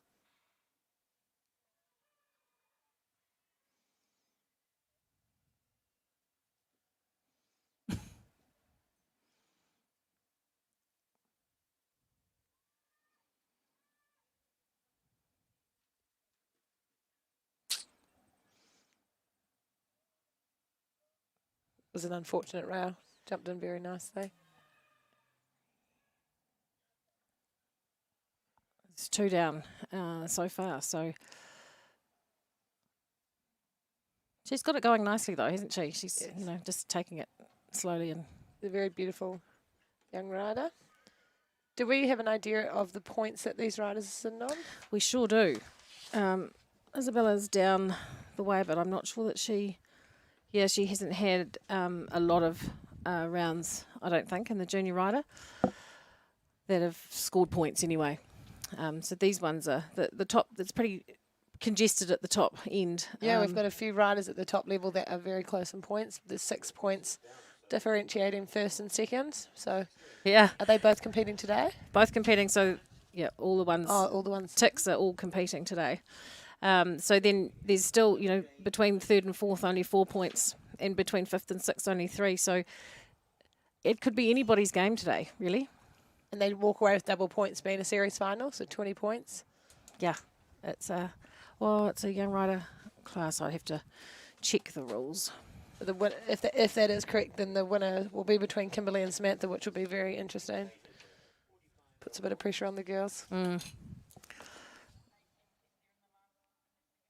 We've got Taragawa, and she's riding WTF Cabello, which is not what you've got on your screen. So I'm not sure.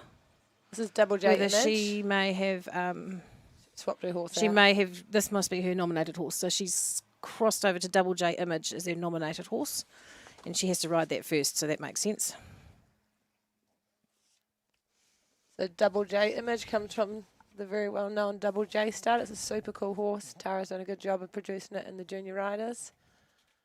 And unfortunately, I think all the riders that have got that far so far have had that end rail in the triple. Yeah, what's that about, do you think? I think it's sloping a little bit downhill and moving towards the gate. And I find that when you're moving towards the gate, they tend to get a little bit more canter going. And so potentially they're just getting there a little bit flat by the third obstacle.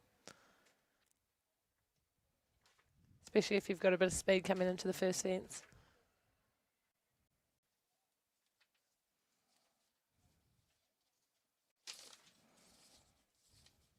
Jump beautifully out over 10 AB.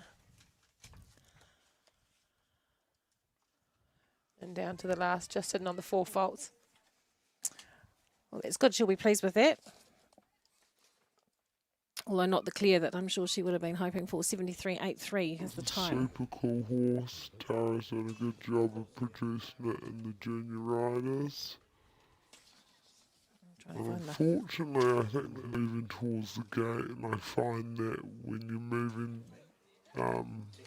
towards the gate, they tend to get a little bit more canter. So Charlotte is a 14-year-old show jumper and show hunt rider from Wellington. She is riding Strathcarron Exalt, gelding by His Royal Highness. out of Regal Tris.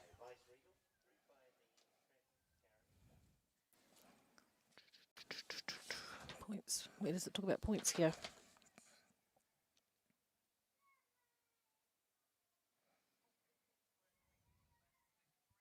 So I'm assuming His Royal Highness and Regal Tris would make him a thoroughbred.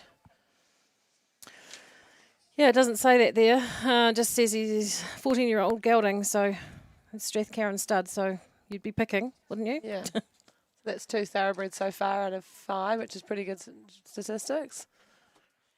That treble's really giving them a bit of trouble, isn't it? Yeah.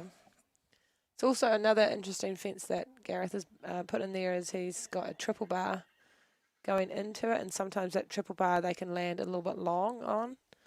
So potentially if they're landing it a little bit long, then by the time they get into that second and third fence, they're just slightly missing that ideal takeoff spot.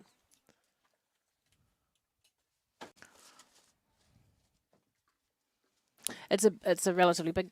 Well, it's 1.50 m wide, so it's relatively big. Yeah, and a triple bar is designed to designed to jump in a little bit shorter, and the arc of the fence tends to land you a little bit further out anyway. But if they flying off along there, they're going to land even further out, and then you're probably going to be They're all pulling trying to get them gelding, back in time so for those last obstacles. Strathcarron Yeah. stud, so Well, Charlotte, picking, she had a wouldn't tough you? day at the office, 24 faults in that That's round, too so far put in there as he's got a triple we won't see her bar. again, sadly, in this class. Going The next into competitor it, is Brendan and Terrell, sometimes that and triple bar FIS they can Outrageous. land a little bit faster, Brendan's a land a little 17-year-old bit student from New long, Plymouth but by Boys the time High, they get into and his that horse second and is third a fence, chestnut they're just gelding slightly by Lone Arrow missing out of Hillary Heights, their which is a ideal brilliant take. invader mare, bred by Jubilee Park.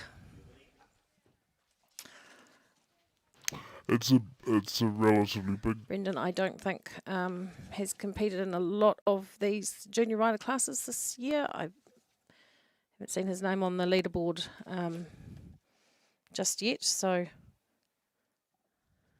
he's got another year potentially. It's really neat to see these riders stepping up, especially coming off the ponies, stepping into the junior riders.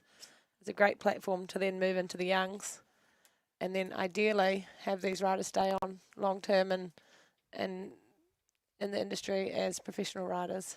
Oh, there we go again. That pesky last fence in the combination.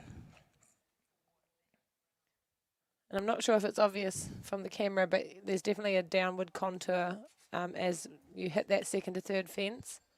So the horses are going to likely land a little bit more on the forehand and not quite be as sharp with their front end as they normally might be.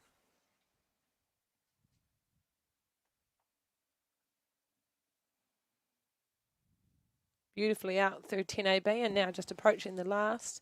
Currently sitting on 12 faults, and he's taken the last rail as well, so that finishes him on 16. To the youngs. And then Great. ideally, It was a nice these ride from him. riders stay Down through on 10A and 10B was long-term and- looked pretty solid, didn't it? Yeah. and would contour. And beautifully ridden, and again, no as major rails, they were you just hit that unfortunately just a bit second to third fence. casual. So no the horses crazy are gonna distances, it was lovely to likely watch. land through 10AB. So Madeline Woods is our next rider. Madeline is from Christchurch too, Rangiroa Girls School, show jumping to Pony Grand Prix, and now riding in the junior rider, part of the winning Sabre Sam team at Hawaii 2019. She rides Playmaker, black gelding by Brocco out of Justine Rose, which is by Trustful, bred by the Keenan family, off the track thoroughbred. Yeah, so another thoroughbred that joins the mix, and he's 17 years old, so he's starting to get a little bit on. Very thoroughbred sort of head, isn't he? Yes.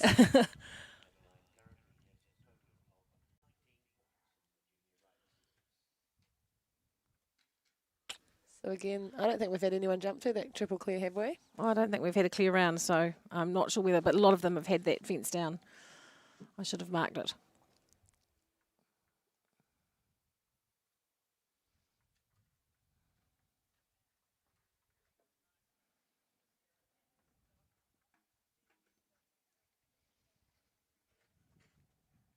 Being an older horse, he's probably a great horse to teach a junior rider the ropes.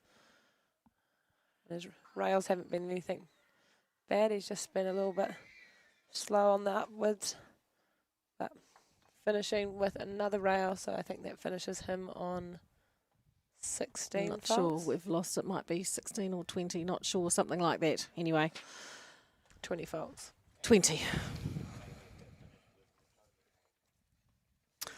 We've got Sam Carrington now. No stranger to competition at this level is Sam. On one of those fabulous Double J horses, Double J Hurricane. So Double J Hurricane is a Eurosport Heartbreaker gelding by Double J Breeze out of a Voltaire 2 mare, bred by Double J Stud. And Samantha, I believe, is the sister of Kimberly Carrington, who is currently leading the Junior Rider Series. Samantha's had very, very good success producing a lot of the Double J horses and has some very, very smart horses on her team this season. Yeah, they're a credit, the Carrington girls. They work really hard and they've produced these horses at home, you know, working really hard to get them to where they are. Sam's got 24 points in the Junior Rider Series. Samantha's also the reigning Junior Rider of the Year from 2 years ago, I believe. And Pony. And Pony of the Yeah. Year. Yep, so she won the Pony Grand Prix and the Junior, didn't she? Yep, and no one's been able to take that off her since Horse of the Year was cancelled. So she's got it for 2 years. Yeah. And so that's a big testament to a rider to be able to go out and be that competitive and be able to hold her own under such pressure at that level. And she's also the first rider to have jumped to that triple clear, which is awesome.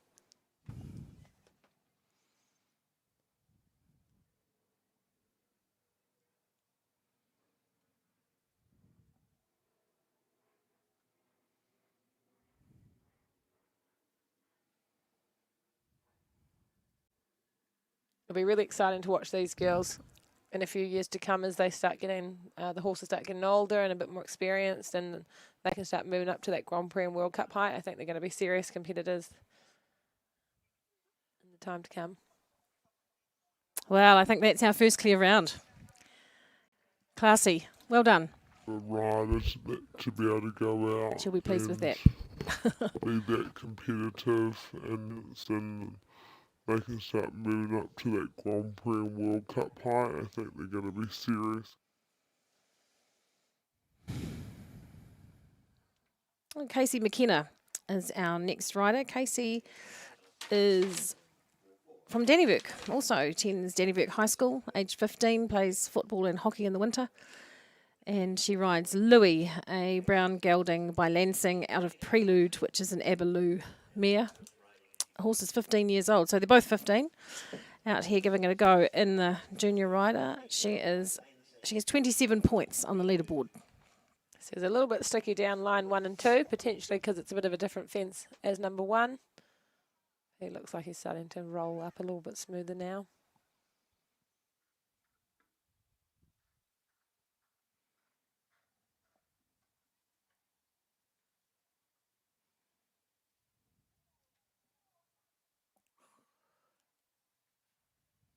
It's also really exciting at this junior rider level to see a lot of quite tidy riders coming through the mix. The coaching is just getting better and better in New Zealand, and the horsepower.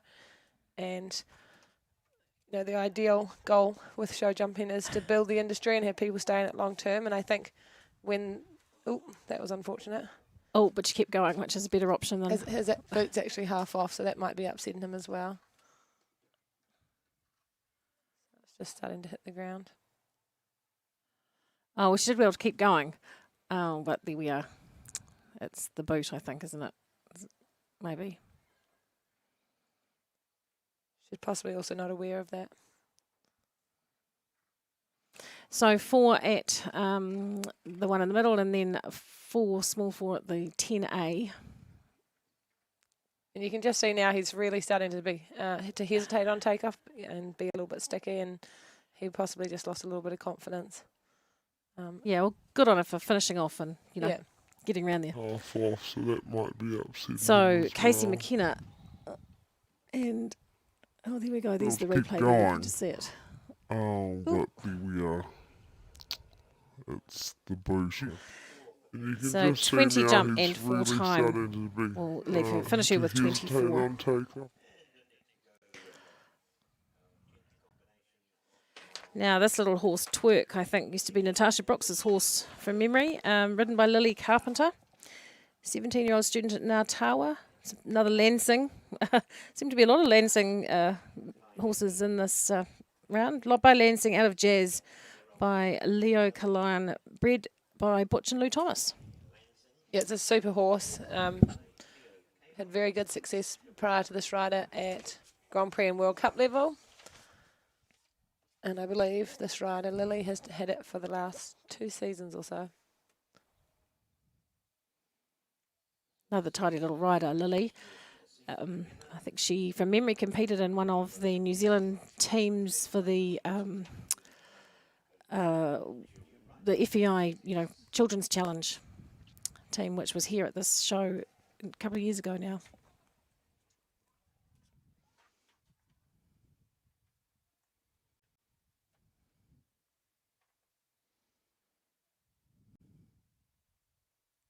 So she's just sitting on 4 faults at the moment, unfortunately taking fence 3, I believe.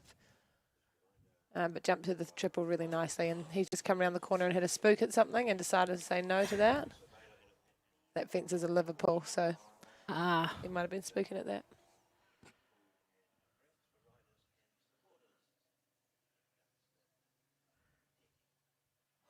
No, he doesn't like that fence. So at this level, riders are allowed to 3 refusals, so she's had 2 and she'll represent 1 more time. And then over the metre 30 height, it becomes 2 refusals. So the first refusal is 4 faults and the second is 8. So she'll be now incurring time faults as well, I think. And that's unfortunately an elimination. And you Is can this just see now do you he's mean 4 really and 4 starting or to 4 be to hesitate I on didn't realise takeoff. that. No, he doesn't like that fence. So unfortunately Lily was Now eliminated. She incurring will time faults as not be thinking that's how she thought that was going to end, I'm sure. Well, Lucas Bremner's come from a long way, from your old stamping ground, Amanda. Yeah, Whangarei, it's a bit of a long hike from there. It's about 14, 15 hours, so it's very committed to come all this way to the series final. It's a good effort from him. He's got 41 points in the Junior Rider Series so far. And he's riding Dynavite Kension HSH. He's in a position at the moment with 49 points. If, let's say, he won the class, he'd go to 69 and potentially sneak him with a late placing in the series. So I imagine that might have been a little bit of a reason to have made the big trip down. And they also travel a lot around New Zealand, competing at lots of shows. Lucas does a good job with his young horses. He does. We bought a pony off them a long time ago, and I know my daughter had a huge amount of fun on it. It was a really cool pony. Had some awesome ponies in their time. This horse is by Corofino 2, out of Coldplay 2 HSH, and which is by Coleman and bred by Hokanui Sport Horses. So far he's sitting clear, so he's made a beautiful job to the triple. I think he's one of 3 or 4 riders that has jumped clean through that so far, so that's a good result.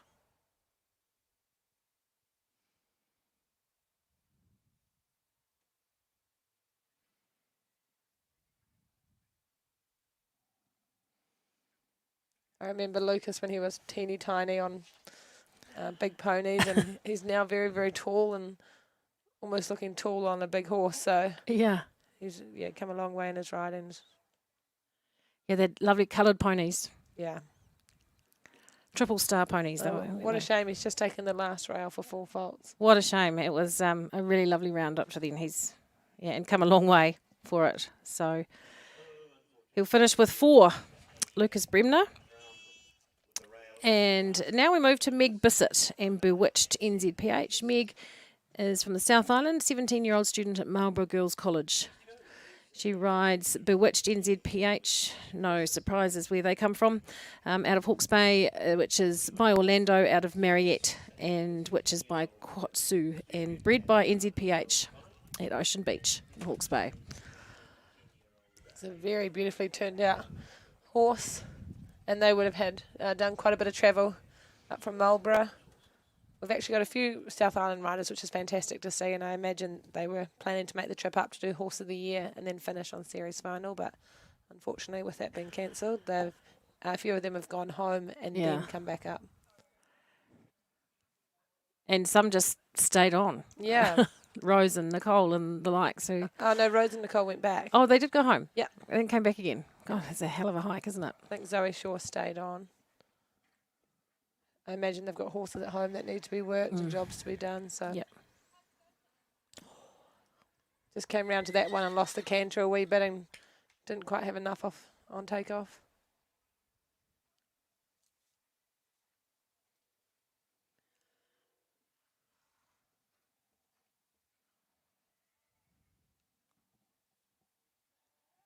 That's a bit of a better shot in. Yeah.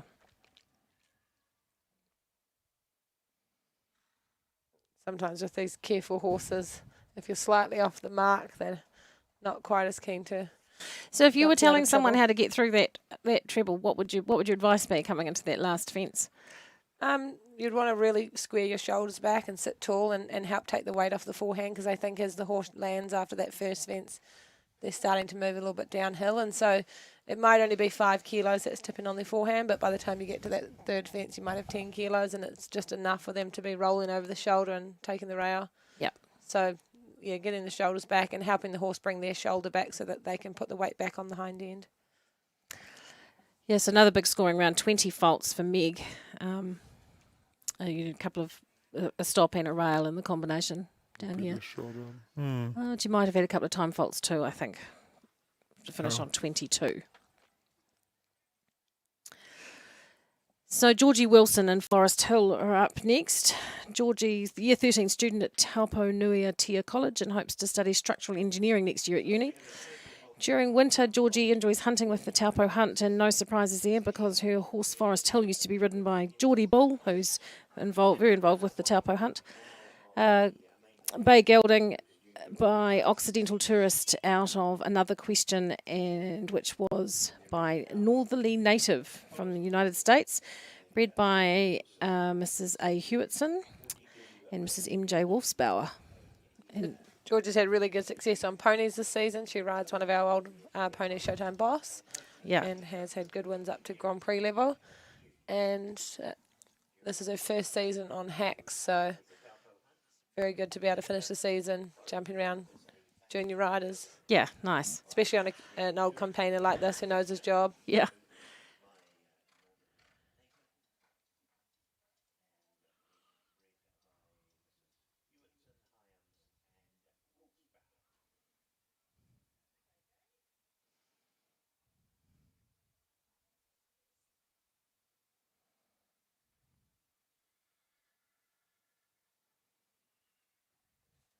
So we're nearly halfway through.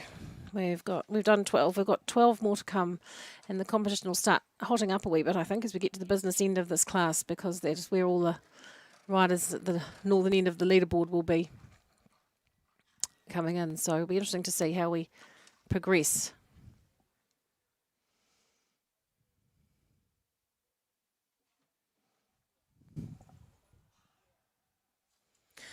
So she'll finish with 8 faults, Georgie Wilson and Forest Hill. Time looks good, so she'll be away.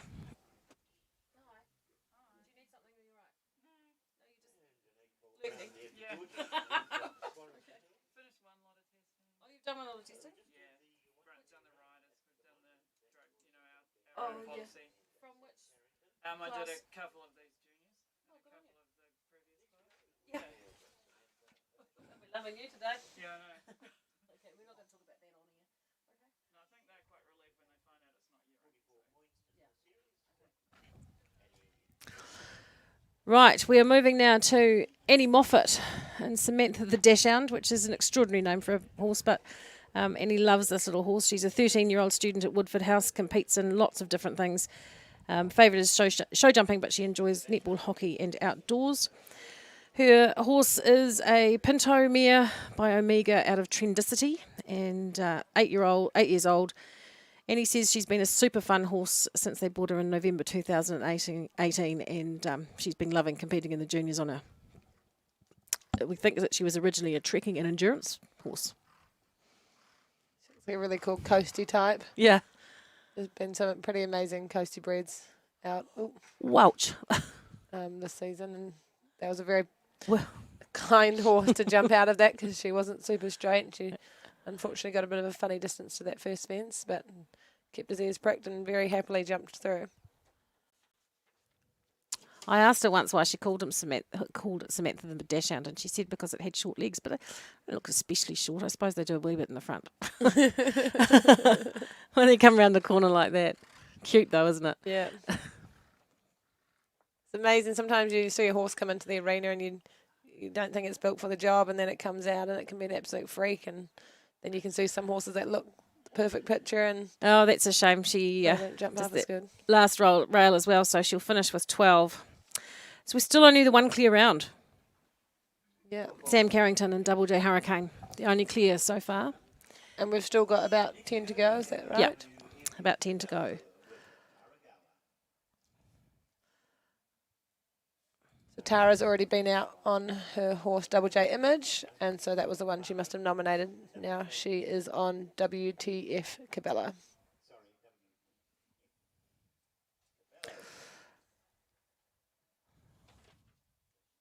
So WTF Cabello is a Holsteiner thoroughbred cross out of the mare Anki by Cabello, owned by Catherine Cameron and bred by Butch Thomas. So there's a couple of well-known show jumping names thrown in the mix. Butch Thomas has bred 2 of the ones in this class so far. And Catherine Cameron's been a very, very good rider, competing to World Cup level, and I think she's stepped over to the racing at this stage, and we hope she comes back because Yeah. they're very competitive at that high level.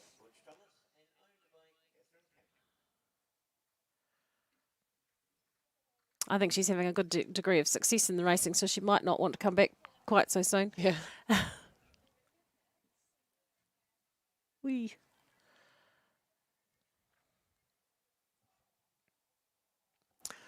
Clear so far as it comes around the second half of the course.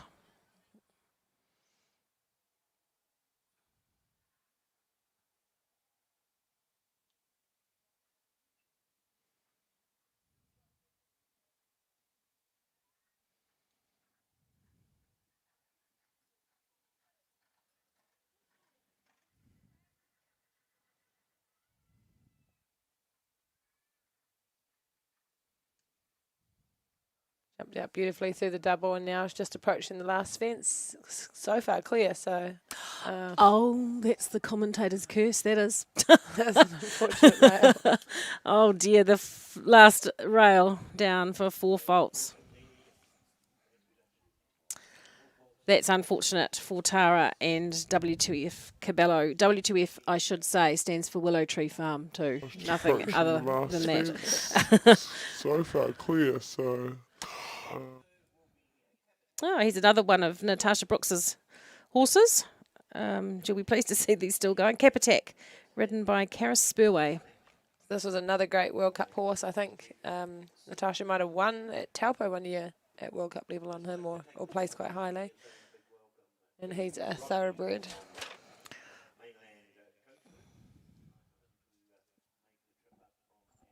Oh, he's by Capstard out of Fanny Black, which is by Kim. I think that's all I've got, yeah. So Karis got placed second in Pony of the Year at Horse of the Year 2019. Had a very good run on ponies, and I believe has been on this horse for a few years now.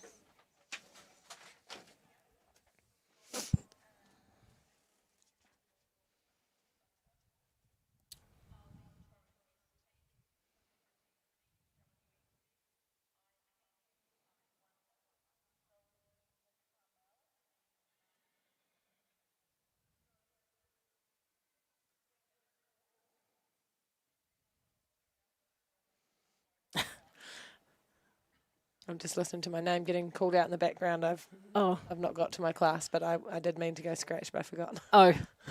Oh, they're waiting for you, are they? Yeah. You don't look like you're ready to go. No, definitely not ready to go.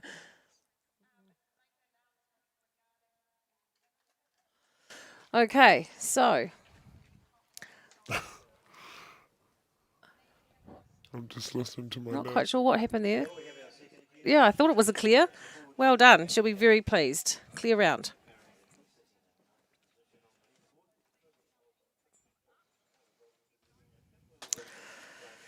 So Karis and Kapatek will be back for the jump off, just the 2 so far, and about 8 combinations left to ride.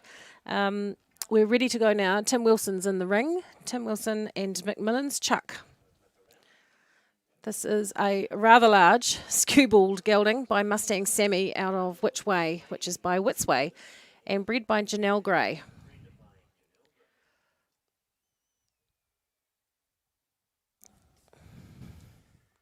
Tim has 58 points on the series leaderboard, so he's up the northern end of it, which is good. Yeah, and he's definitely in contention for a minor placing in the series if he can pull off a good round today. He had a good win at Dannyverk recently, and he's had some good results over the season as well.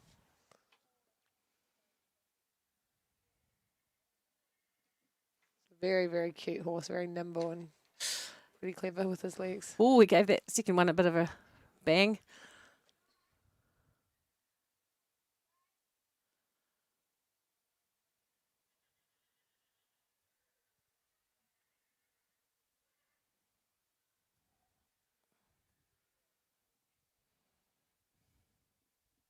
Oh, He's just got 3 to go. We're sitting with 2 clears at this stage. really seems to agree with him, this horse, doesn't it? Yeah, Sort of- that was unfortunate. it Just was. shifted slightly to the inside. What a shame. What a shame. 4 faults and nice ride though. Good ride from Tim. So we've got 3 riders sitting on 4 and 2 clears so far. Yep. We've got the business end to come. So we'll see how we get on. Our next rider is Anika Van Rooyen and My Sassy Cat. Anika has 61 points on the leaderboard. And she's an 18-year-old correspondence student from Taumarunui. My Sassy Cat is a Palomino by San Mateo Courier, which is out of San Mateo La Simbera. And we're not sure of the sire of the dam, but bred by June Thompson.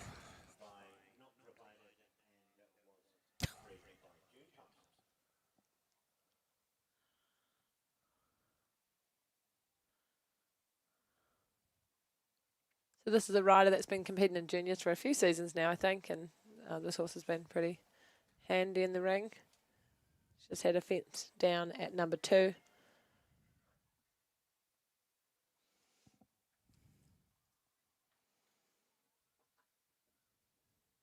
And then just getting a little bit hot and wanting to run her into the base just a fraction. She's doing a good job to keep her waiting.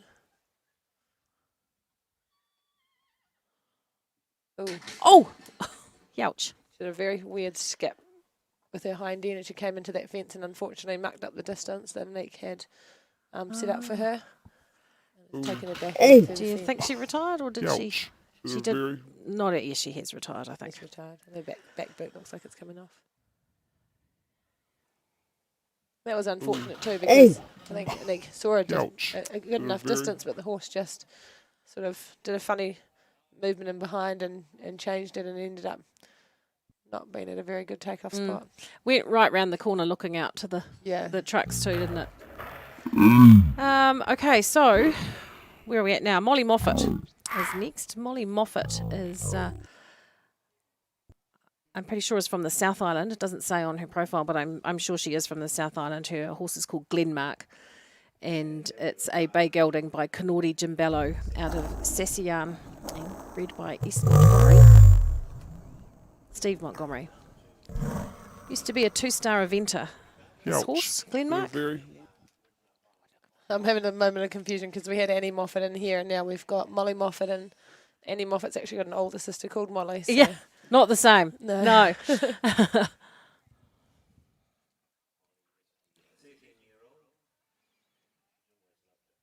She's one of the younger ones in the class, Molly, but she's had some success down south, certainly in these classes at the Nationals, and another other competitions. Sometimes it's hard to tell if the information is updated. Is she just 13? Because sometimes they fill it in a year or two ago and Quite right. don't redo it. Who would know? But that's the information we provided in the profile. So Molly or someone who knows Molly, if you're with us today and she's not 13, we might just update that for next season perhaps. if she is 13, that's an amazing job because it's a big deal jumping around junior riders when you're 16, 17, 18, but to be doing it at 13 is pretty remarkable.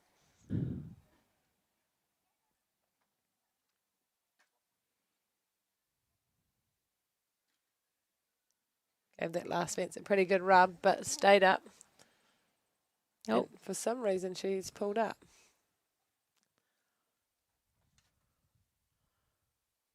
And looks like she's choosing to retire. Okay, well, that's unfortunate. Did she hit a rail? I'm not sure. I can't recall. No, she's retired. Right, so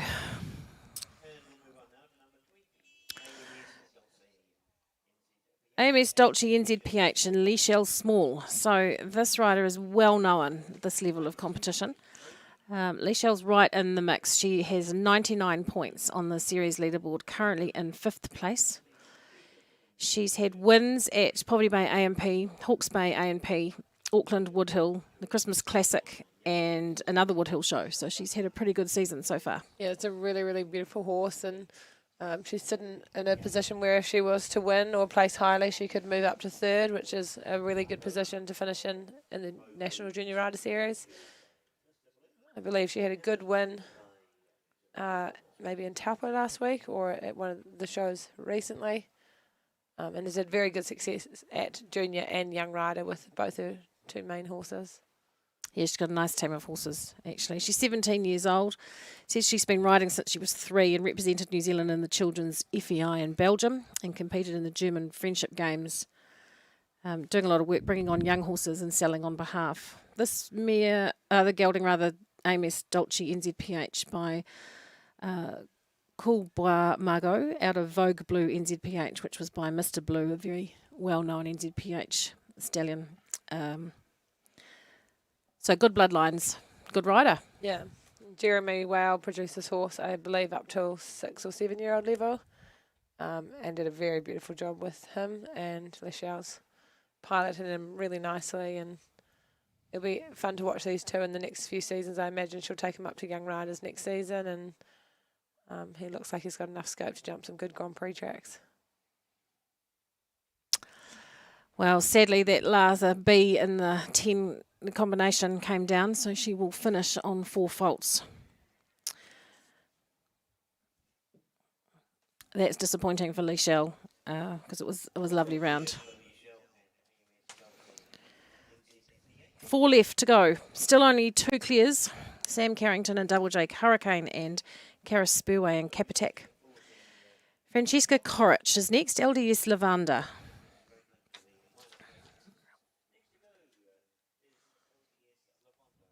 LDS Lavanda is a Dark Bay mare by Eurosport Centavos out of Deer, who is by Distelfink. Good jumping lines. Yeah. Francesca was leading the series at the beginning of the season. I think she had some large amount of wins in a row. And Yeah, she won at the Wairarapa A&P, Wanganui, Egmont Premier Show, Wellington, and the Fielding World Cup. Yeah, so she had a very good run and is currently sitting in 4th place with 103 4th points. place. So unfortunately, she's a little bit behind 1st and 2nd place, so she couldn't take the win if she won this class, but she could be sitting. She could move up into 3rd position, I believe. Yeah, that'd be right.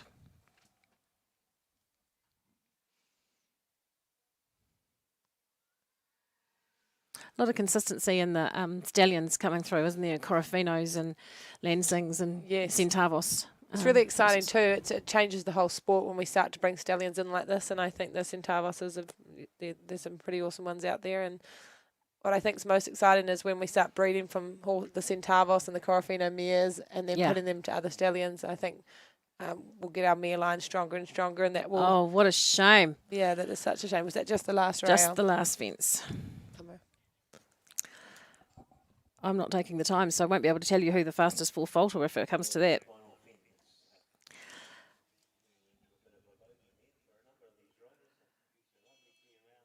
That's a shame for Fran Corrich and her Mount LDS Lavanda. So, third to last, a combination, Anna Nalder and Latano. Anna is from the South Island. Year 9 student at Rangiora High in North Canterbury. Well, I'm not sure whether that's actually right either, because I think she's a bit older than that now. She's had a successful past 4 seasons in Showhunter, won a Hoi title, won the Nationals twice, and series on her Category B pony Acclaim in Showhunter. Latano is a dark brown gelding by Lanark out of Pegasus Joy, which was by Westminster, and was bred by Morris Beatson. There you go. Yes, Ellie Carson had this horse and competed it up to young riders with some good success, and it looks like Anna hasn't had the horse very long. It says here that she's had it since January. She's had a good season though. She's had wins at Marlborough, Ellesmere in the junior rider, this is, South Canterbury, Nelson, Central and Southern Hawke's Bay, so the World Cup show at Dannyvirk, and South Canterbury North Otago. So she's had a pretty successful season. From those results, I imagine that her information isn't updated then, because Yeah. I don't think we've had that many shows since January. No, I think that another one that might need some work over the winter.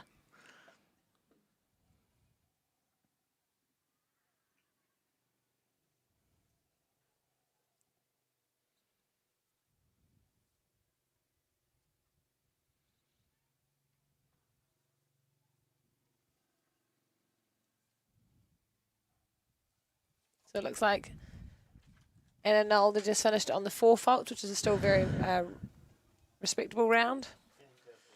And we've just got 3 left to go in this class. Yeah, so last 2 to go. They'll these 2 at the top of the leaderboard. Sam Gillies on 130 points is next, and followed by Kimberly Carrington on 136 points. So Sam Gillies goes to St Kevin's College in Oamaru. She's come a long way, and when she isn't riding, she's hanging out with friends or water skiing, playing netball, touch, and basketball. This combination had wins at Otago at the Canterbury Showjumping champs, at Canterbury Christmas Cracker, the South Island champs, the Ashburton area show, and Showjumping Canterbury. Yeah, she's a very competitive rider. She's got 2 very good ponies that she's had great success with. She's got one of the ponies here, I believe. And is piloting probably what is one of the biggest horses on the circuit. He's doesn't say his height here, but I imagine he's upwards of 17.3, maybe moving towards that 18 hand height. So it says she says that Socrates de la VZ, also known as Mammoth, 14-year-old European warm blood, and they've won many junior rider classes. Current this year's winner of the National Horse Metre 20 to Metre 30 Championship. This guy's been around for a wee while. Jamie Tiller brought him over from Europe, and she had good success up to Grand Prix level, and since then he's been through a few different riders, and it's cool to see him still out jumping the good, decent tracks and teaching riders the ropes. And she's, dare I say it, yeah, I didn't say it, all clear and into the last, and all clear over the last. She took a flying long to that last one, which was always a bit scary, but she cleared it beautifully. So now we have 3 coming back for a jump off. And quite a number on 4 faults, so that gives you the minor placing so far. So once we've been through our last competitor, Kim Carrington, they'll be able to tell us who will be in the minor placings.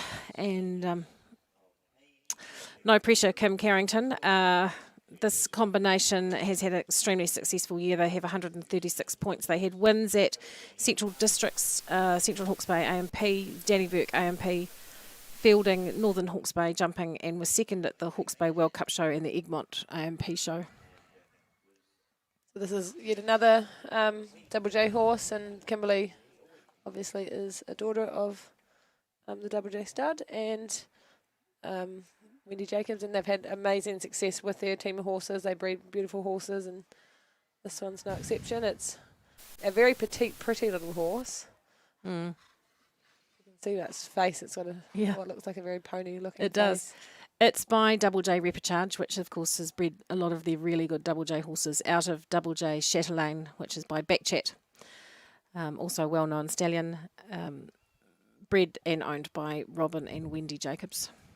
So Kimberly is the sister of Samantha Carrington, and both these girls, not the sister, I believe, I think cousin.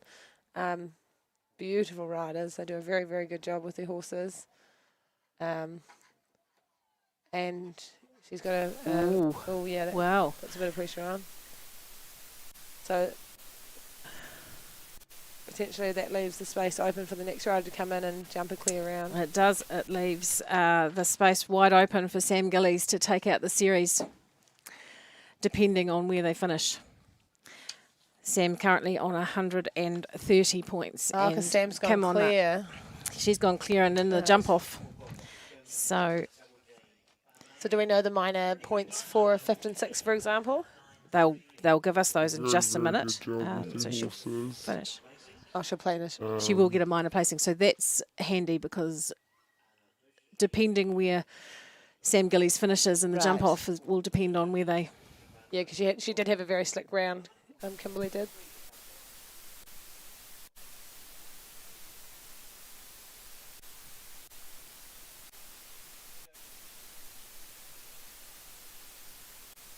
From my recollection, I believe first is 20 points, second is 17, and third is 14. That's right. So the worst that Samantha Gillies can get is 14, and it'll be interesting to see where Kimberly finishes in terms of minor placings. As to who's going to It's going to be tight. yeah, determine who will take out the New Zealand National Junior Rider Series. Yeah, so Mainland Coachwork are the sponsor of this series. Just a little bit of information about them. They've been a good supporter of equestrian sport. Established coach building business specialising in the manufacture of custom built horse coaches and floats, whether it's a new custom build or an alteration fit out. Rodney and Paul, along with their highly skilled team of craftsmen, take pride in delivering their quality units throughout New Zealand. Based out of their new purpose built workshop in Ashburton, Rodney and Paul believe in good communication and great service. You talk, they listen. Located in the business estate at Ashburton, you can give them a call and you can find the details on the website to get in touch with Rodney and Paul at Mainland Coachwork.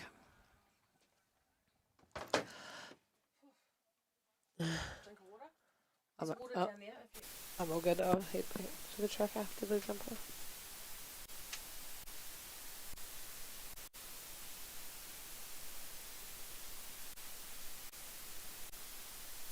It's a shame. Yeah.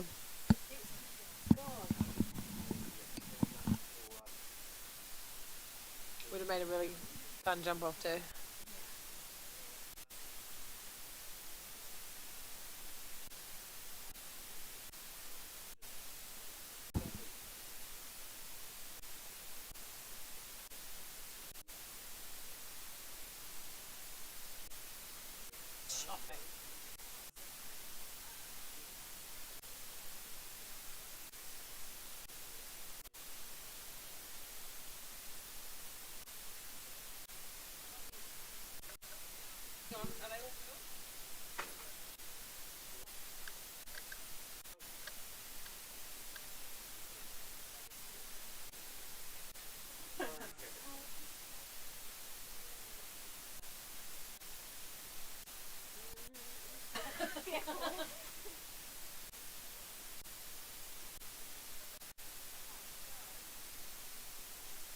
It's okay, I'm so tired.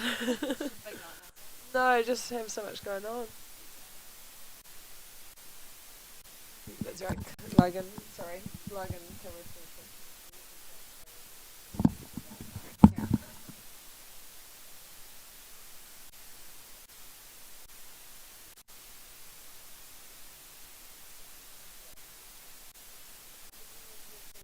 Yes, we'll do it tomorrow. But they're not doing stomach.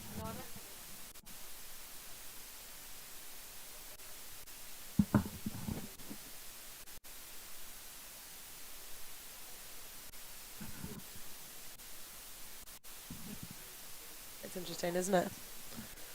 So, what's the later points fourth, fifth, sixth. 10, 8, 6.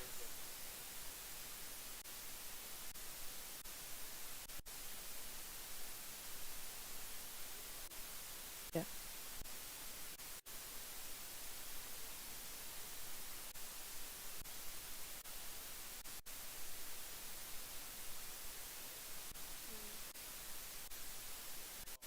Oh, 11 points. That's so actually she would go first equal still if Samantha gets second, so Samantha would have to win it.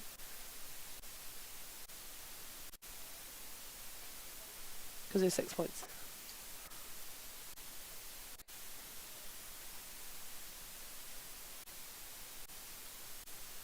So now she'll be sitting on 147, which means that she would have to get second, and second would put her into first equal.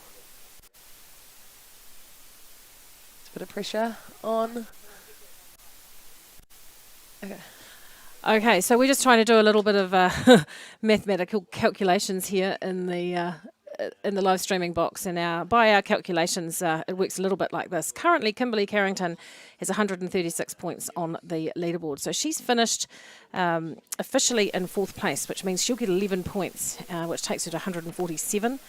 Sam Gillies is in second place on 130, so she's in the jump off and she's in for points. She needs to come first or second. If she comes second, she will be first equal.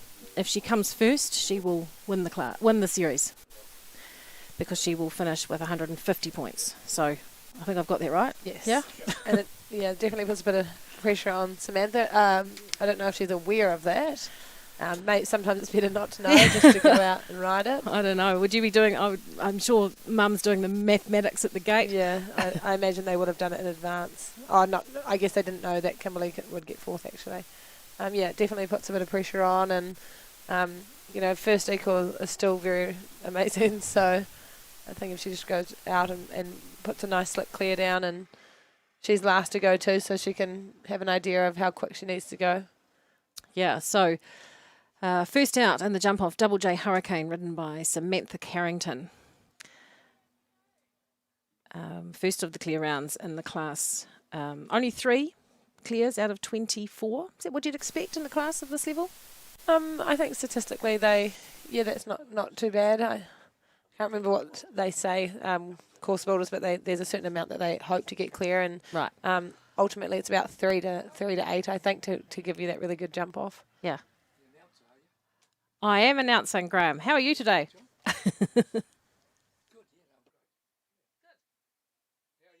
Good, thank you. Yep, I'm filling in for Logan. Yeah. Yeah. The dream team. Yeah. All right, so I think we're ready to go. First out, Sam Carrington and Double J Hurricane. Bell's gone. Can't tell you the jump off course, but we're about to find out.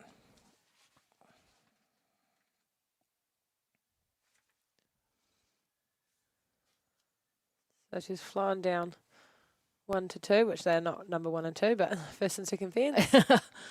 And they've taken off the treble, the last meets of the treble, which probably makes it a bit easier.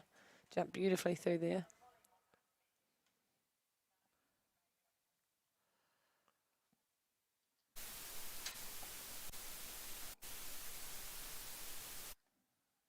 Unfortunately sitting on 4 faults, but she is putting a very slick time down, which still puts pressure on, because you can have the intention to come back and jump clear, but if you take that rail, you're going to end up with a slower time. So 4 faults and 41.47.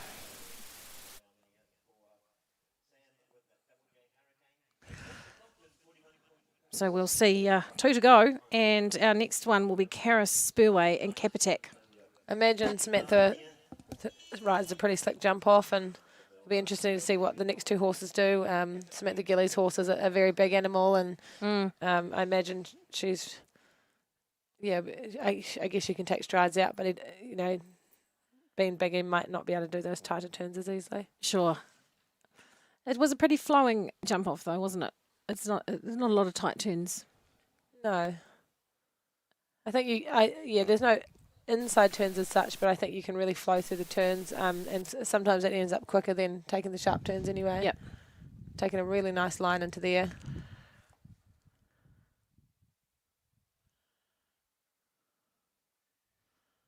There you've got your inside shot, which takes quite a lot of seconds off. But then after here, you've just got to spin round and She's going for it to the last. and quite a big narrow fence to the last, which a is little skinny thing. yeah, it can be tricky to ride, but they're jumping it good. Clear, 41.82. So that's the time to beat. So all down to the last rider in the national series. She comes first. She wins outright. That rider actually finished second. Her time was slightly slower than Samantha's. Yeah, but she had 4 faults. Oh, was she clear this last rider? I didn't realise Yeah, that. Capitak was yeah. clear. So Sam Gillies, Socrates de la VZ. If she goes clear and inside 41.82, she will win. And she will win the series by my calculations, which, of course, I stand to be corrected. So she's clear over number 1. And she looks like she's taken a steadier canter to number 2, but it's hard to tell with these horses. Their stride length can be a bit deceiving. He obviously covers quite a bit of ground.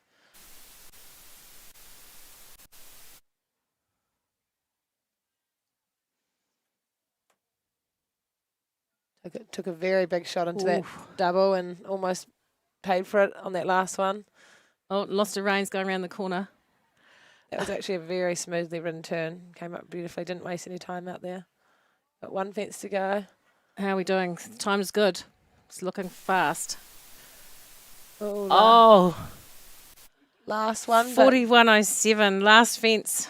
But the quickest time, so looks like she takes out the class. She comes second in the class. And they'll finish first equal in the series. Yeah, which is a nice way to finish. Yeah. Well, it was a great way to finish the Junior Rider Series class. Took a very big shot. Of course, we stand to be corrected on our maths, but Yes, I'm pretty sure we nailed it. hope so. Yeah. It was a nice round from her. She gave it her best, didn't she? And she kicked into the last, but unfortunately it was just a bit not going to happen for today. So thank you so much, Amanda, for joining us and for talking us through the technical aspects of it. I'm no technical expert, but I really appreciate your help, and I'm sure everyone at home enjoyed hearing you. Oh, good. Thanks for having me. Amanda. Bye.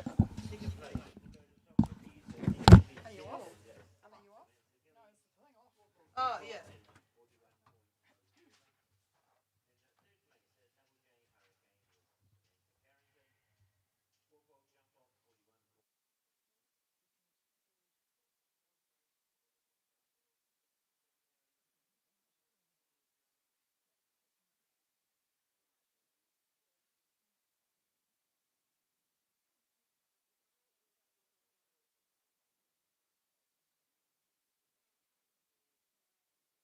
Place will be LDS Lavonda and Fran Corrich. Also on 4 faults, round 1, 70 point.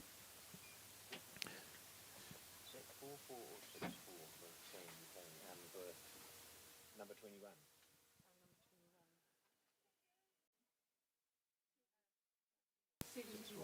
70.64 the confirmed time for Fran and LDS Lavonda. So congratulations to Karis Burway and Capitak taking out the Mainland Coachwork Junior Rider Series Grand Final. Second place going to Socrates de la VZ and Sam Gillies. Third placing to Double J Hurricane and Sam Carrington. Fourth placing to Double J Barmaid and Kim Carrington. Fifth placing to Macmillan's Chuck and Tim Wilson, and in sixth place, LDS Lavonda and Fran Corrich. Just like to invite those place getters to assemble down in front of the Nation Bar for your presentation.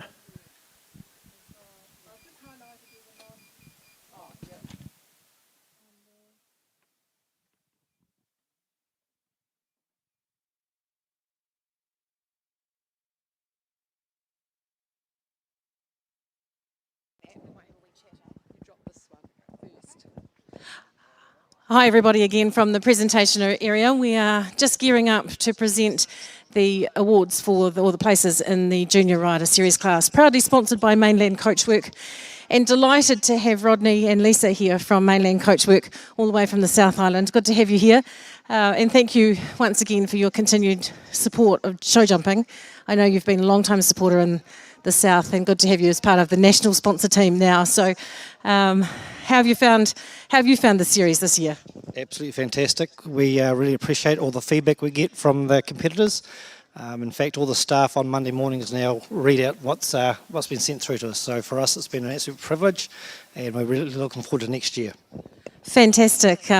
It's so good to have different sponsors from all parts of the industry and the sector involved. And how long have you been involved in this, this sport? All up about 30 years now, and we've been at it and around for the last 7. So ticking along quietly, under the radar, but getting a few trucks out there now. Great. And plans for the future? Stay alive. Don't get COVID. All good. Hey, it's really good to have you guys here, and thank you once again. The team will be really pleased to be receiving their ribbons from the actual sponsor of the series. Right, they've gone the wrong way. Over here, chaps.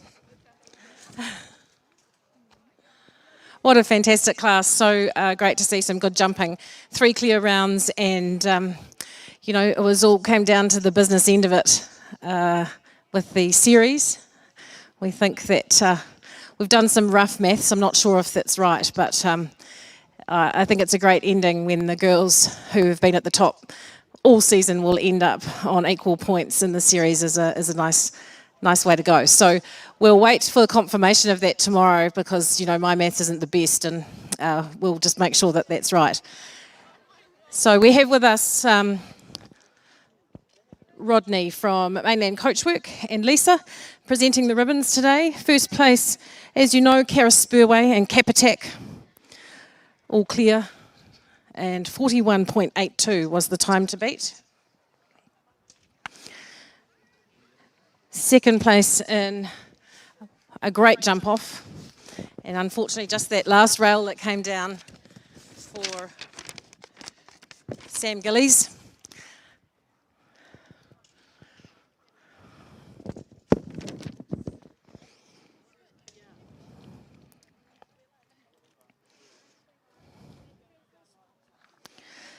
Third place to Sam Carrington and Double J Hurricane.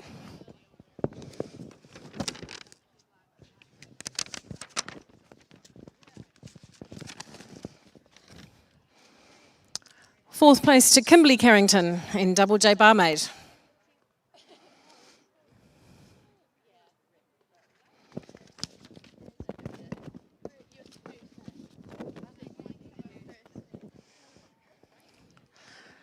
Fifth place to Tim Wilson and Macmillan's Chuck.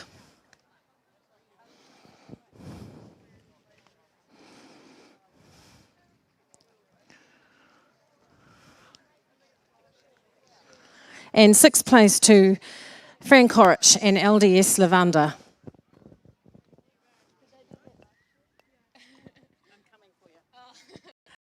Well, don't we look pretty in pink? Thank you for fun. How are you feeling about that now? Okay, hold it. Pretty good. So, yeah, thank you for that, and thank you, Rodney from Mainland Coachwork, for sponsoring the whole series. It's been a great year, and yeah. Oh, and PGG Rights for the rug. Thanks. Thank you, Karis. Awesome work. Good job. Where's Rodney? He hasn't finished yet. Oh, we need you. Your photo, please. Someone will. Have you got Holly? Are you on the photo thing? Right. There we go. It's so great to have the national sponsor of the series here to present the awards and be part of the prize giving. So.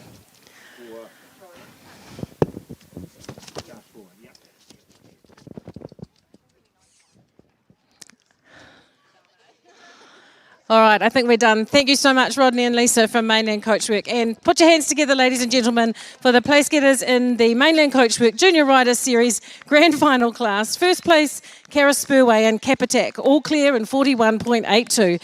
Second place to Samantha Gillies and Socrates de la VZ. Third was Sam Carrington and Double J Hurricane. Fourth J Hurricane. Fourth place to Kim Carrington and Double J Barmaid. Fifth, Tim Wilson and Macmillan's Chuck. And in sixth place, Fran Corrich and LDS Lavanda.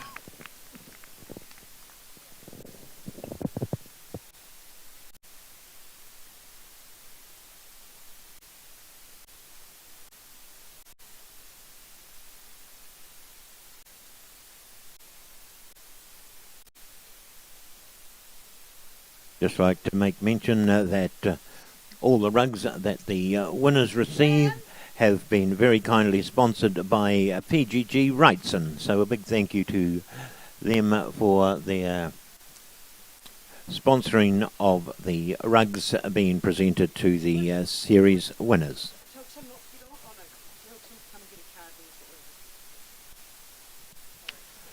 Tim, could you just make sure you come and get a card from the judge, Tim Wilson?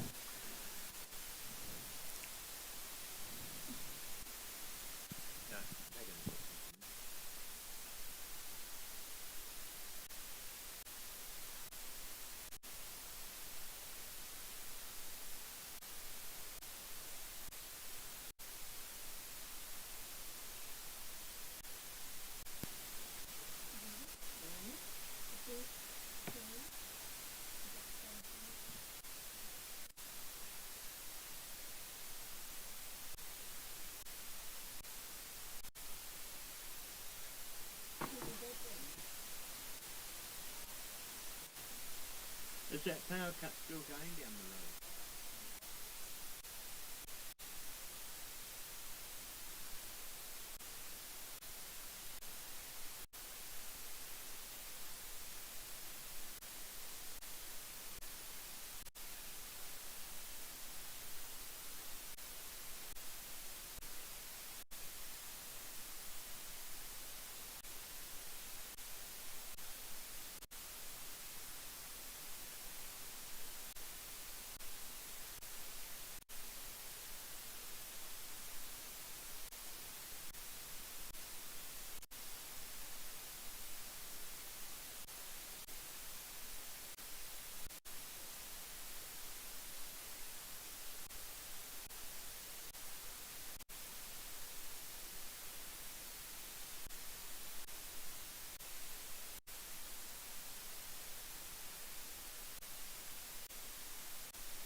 Not too far away from a start now with the Harrison Lane Pro-Am Rider Series.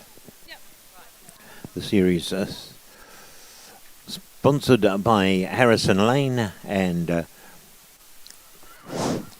course they sponsor this final of the Pro-Am Rider Series, and local sponsor is Sheena Ross Equestrian. Harrison Lane build beautiful country homes, bespoke bounds and equestrian facilities in the Greater Auckland and Waikato regions. Builders who are passionate about their work. At Harrison Lane, they enjoy turning their customers' lifestyle construction dreams into reality, managing the process from initial concept through to the final finishing touches. They specialise in the custom design, build and development of equestrian facilities, arenas, riding tracks and stables with or without accommodation, bespoke barns, garages and workshops, and country homes. And just in between classes, for anyone that's sitting around the oval, you will note that there's a little group gathering in the middle of the oval. These are all the staff, hard-working admin people from ESNZ in Wellington. And a special day today, or time at the moment. Many of you will be aware that our long-term CEO, Dana Kirkpatrick, has in fact leaving us. And Dana's going to get a photo out there with the rest of her colleagues.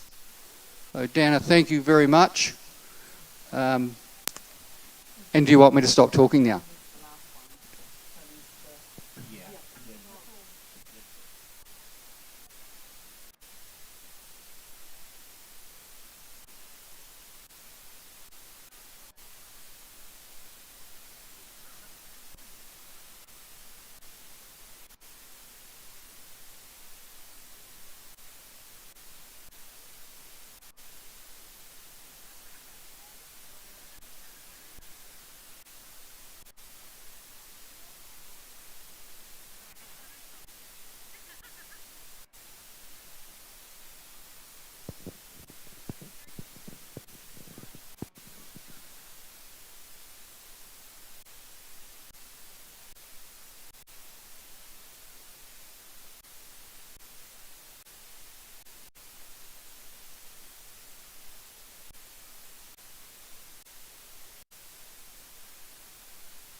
Yep, that's great. That's good, thank you.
Won't be too long now before we hear the start bell for our first combination in the Harrison Lane Pro-Am Rider Series Grand Final, sponsored locally by Sheena Ross Equestrian. Total of 18 combinations coming forward, and currently on top of the leaderboard we have Corofina ECPH and Courtney Townsend. So they are virtually in an unassailable we're back again now. We're position just about ready to start the Harrison to Lane take out Pro-Am the Rider series Grand Final. I have with me the prize.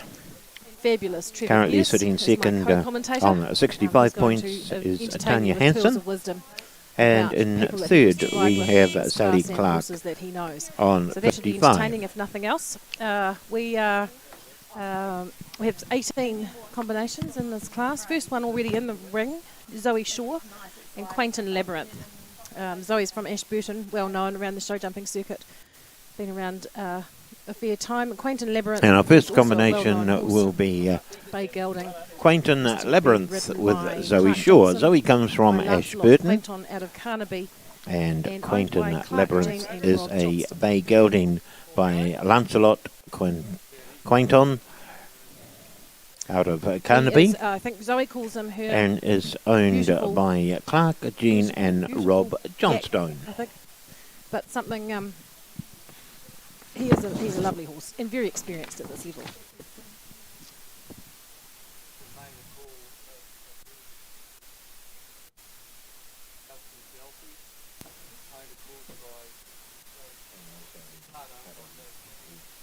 Yeah, that's right.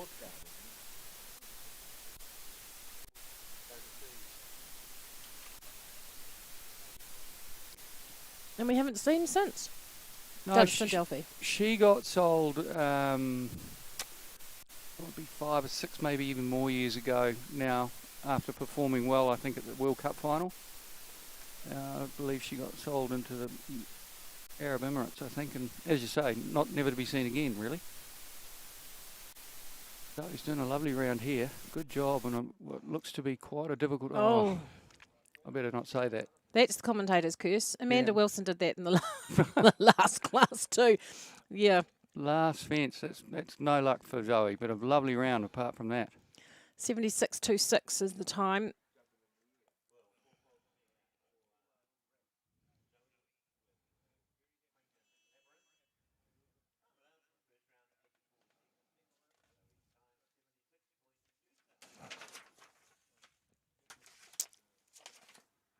So, our next competitor in the ring and on the journey, the grey, Bailey Harvey, 29 years old from Taranaki, occupational nurse specialist at the Taranaki District Health Board, current national young horse 7-year-old champion with Hopefully Evandro NZPH, which is this horse.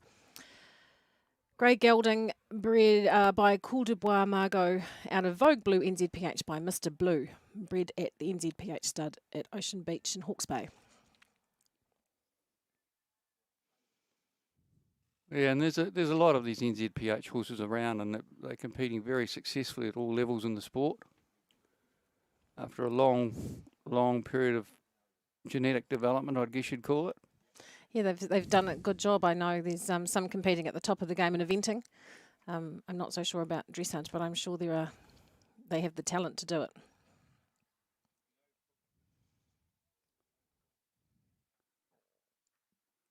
Oh, just a rub there. That'll be 4. But going well. And it's quite a stiff track, this. I mean, it is a series final show. The Pro-Am division normally around 1.30 m, possibly 1.35 m in the second half of the season. But this is probably all of that in some places. Oh, just a rub there. That'll be 4. And funnily enough, probably one of the hardest divisions to compete in. It probably sounds a little bit Irish, that, but these guys are very competitive, and if they get in a jump off, it's a very hard class to win. Yeah, they really are the gifted amateurs, aren't they? Yeah, they are. They are, and they love it. There's some great riders in this class. I know, Trevor Pierce, that you're down and 4th to go. What are you doing sitting in here? Well, I've got a yeah.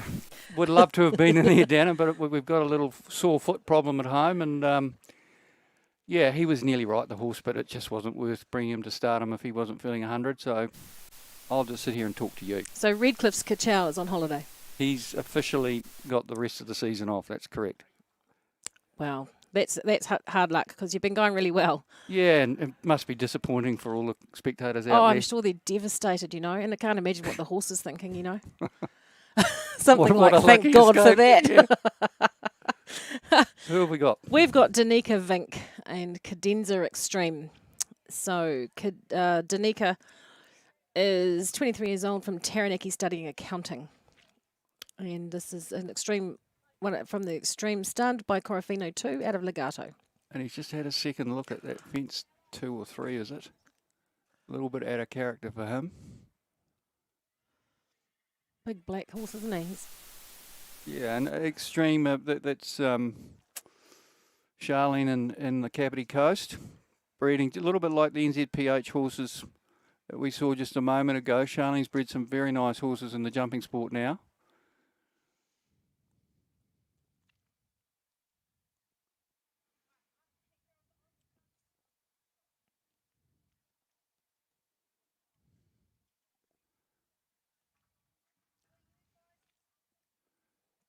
So she adds to her score. She's probably on 4 faults for the second attempt at fence 3, and she's just taken that line out.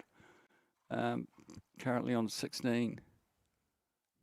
And she decides that she's going to have a better day tomorrow, so well done. Yeah. Wasn't going her way. Better to save it for another day. Well, we'll skip past Trevor Pearson, Redcliffe's Kachow. He's a no-show. Yep. And here's old mate Lou Bowie and Hammer Time, Kiwi Hammer.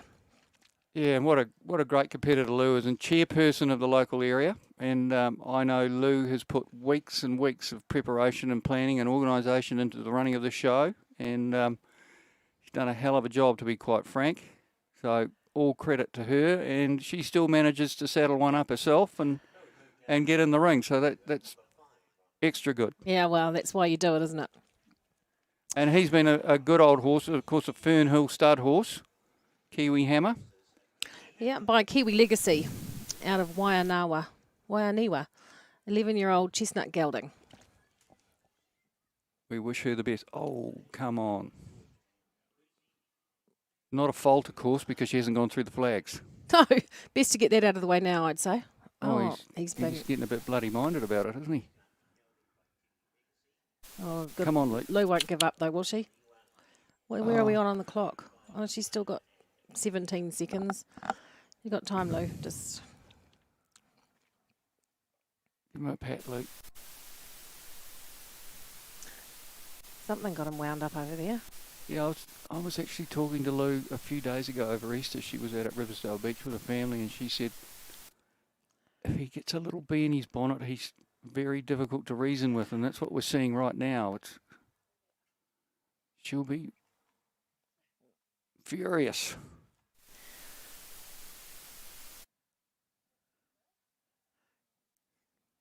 Come on, Luke. She's still got... Oh, no, she's 20 seconds over. He doesn't want to borrow this. time, isn't there, where they... she's going to retire. What a shame for Lou, because he works so hard.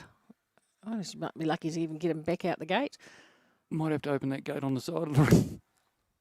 Oh, he's going to canter right round there now. Look at him. Oh, you rat bag. Oh, well, she's going to give it a go, is she? She'll end up with... No. Did she retire? I don't know what's... I think she's retired now. Yeah. Yeah. Oh, at least she got over the fence. Yeah.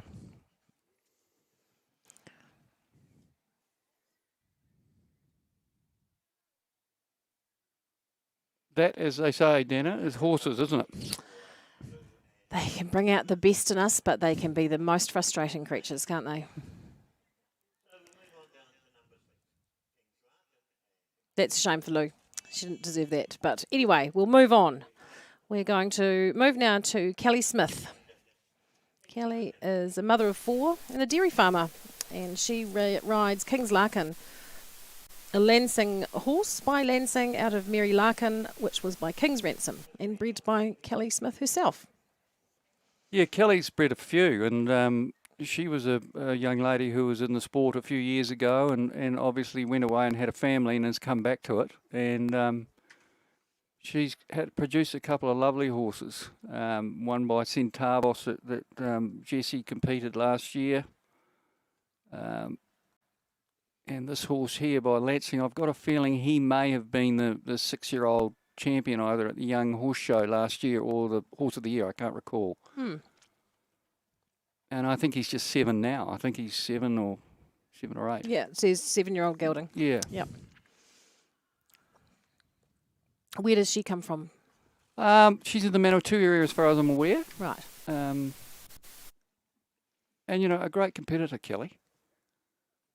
I think she'd probably say to you herself she does it very much part-time. And but has obviously a good eye for a horse or an ability to breed a good horse, and all credit to her for producing them herself. That fence came down at the barrels over the back there. Hard to see from here, but... Yeah, and we're still waiting for a clear round, aren't we? Yeah, it took us half the class to get one in the last class, so hoping it won't be that far away here. Some good riders in this class. We've got coming down and at the top end. Of course, those at the top of the leaderboard go last in the class. So Courtney Townsend will be our last competitor to go here, and she's sitting on 91 points in the series. So she's in second place. Lorena Dolman is winning the series. She's 114 points. She'll be hard to catch, if not impossible.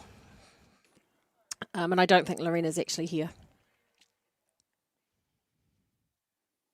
And unfortunately, Kelly having the last fence down as well to add to a score. Who have we got now, Dana? We're now going to move to Sarah Foreman and AMS Charlton Catapult. So, it's a Cardento horse, this one. And that's all the details I have. Yeah, I think Sarah's from the Auckland area, I think. We don't see much of her down this way.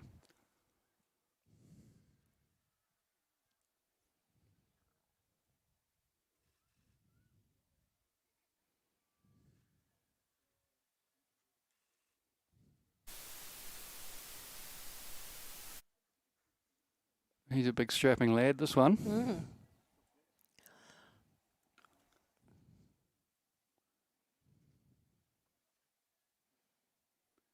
Course designer today, Garrett Becker. Garrett's renowned for his skill in the art of course design. Probably one of our foremost builders in the country. This is his last show. He's retiring, yes. I was just mentioning through the previous class, he's been a force to be reckoned with in that course designing field. He's, outstanding, and we're going to miss him greatly. We hope we can convince him that he still needs to mentor and train a few along the way. Yeah.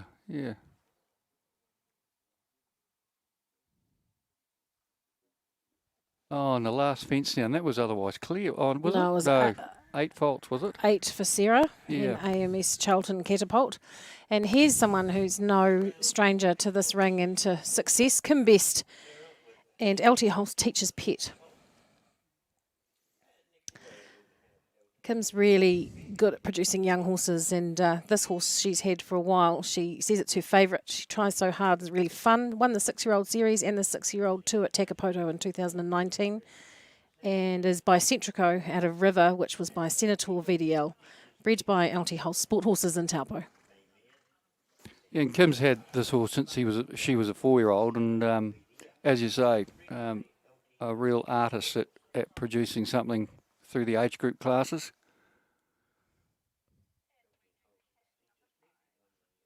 Based in Hawke's Bay, the husband Greg, and Greg's out the back there in Ring 2 course building, and we're great to see him come back into the sport. Yes, he built the courses at the Northern Hawke's Bay show a couple of weeks ago. Certainly tested some out there.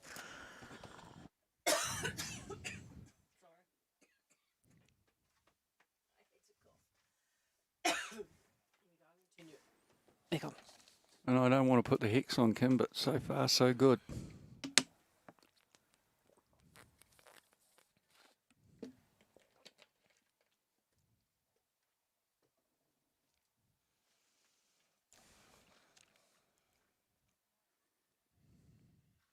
She's a lovely rider, isn't she? It's very calm, no drama. No, she gives them a good trip, and they respond accordingly.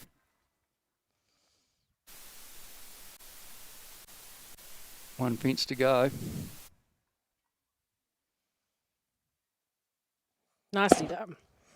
Yeah, and we'll wait the judge to tell us, but looks like a clear round there and inside the time allowed, so that officially would kind of put her head in front in the first round anyhow. Yep. First clear, Kim Best and LT Hull's Teacher's Pet. 10 combinations left to go. The next will be Sophie Fury from Taranaki and Budgie. Sophie recently returned to riding after having 2 children, worked alongside Helene Tompkins, Clark Johnson and Richard Sheen in Ireland at Cooley Sport Horses as a riding pupil in her past. She's jumped the Pony Grand Prix, junior rider, young horse and evented to 2-star level. Budgie is a bay gelding by Corofino 2 out of Best Bet, which is by Black Nib, and bred by Daniel and Caroline Coop from Gisborne. It's a big horse, and it's went really well for Caroline as a youngster, so it's good to see it out and about. Yeah, and Sophie's been getting a real good tune out of this horse too, and he's a neat horse. He's a bit of a character, and he's got plenty of jump.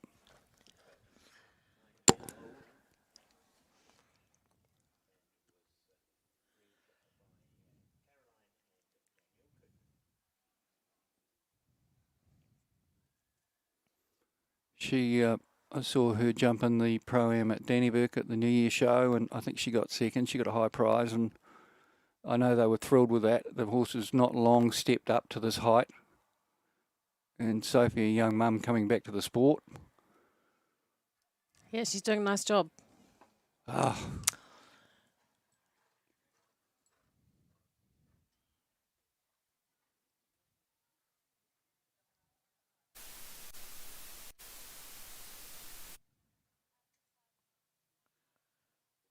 Flying leap into the last. That's a pity. That's a pity. He's a lovely horse and a good round. A good round. Sophie won't be disappointed with that. I mean, everyone wants to get in the jump off, but it's not an easy track out there. No. 8 faults she'll finish with, Sophie Fury and Budgie. And now here's one that's been around. The horse I mean, Kiwi Motto. He's had a great career. Known as Hearty, for obvious reasons, bred at the Fernhill Stud, probably built there too, by Graham Hart, and so he's called Hearty by Chloe.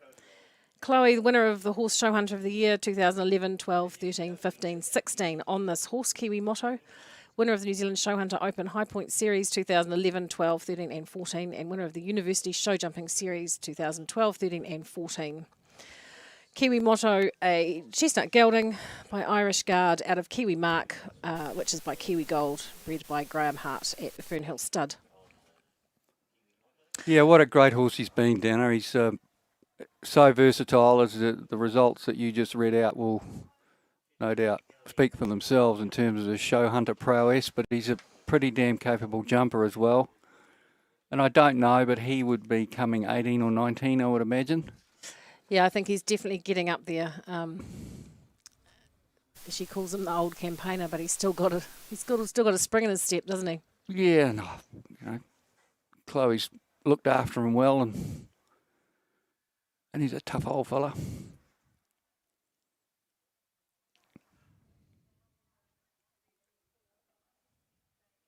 I bet he gets spoilt rotten at home. Well, I guess he brings home the bacon quite often, doesn't he?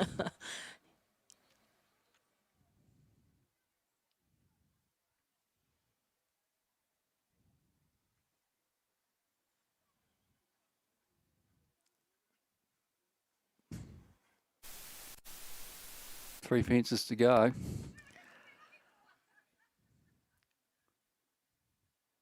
Oh, one more. Don't say it. Nicely good done. eye. Well done. Well done. So we've got 2 in the jump off. Looks like Chloe's going to join Kim Best, round 2. And it was a picture perfect round. Never put a toe wrong, did he? Lovely round. Good ride by Chloe. Just steady and calm and, get the job done.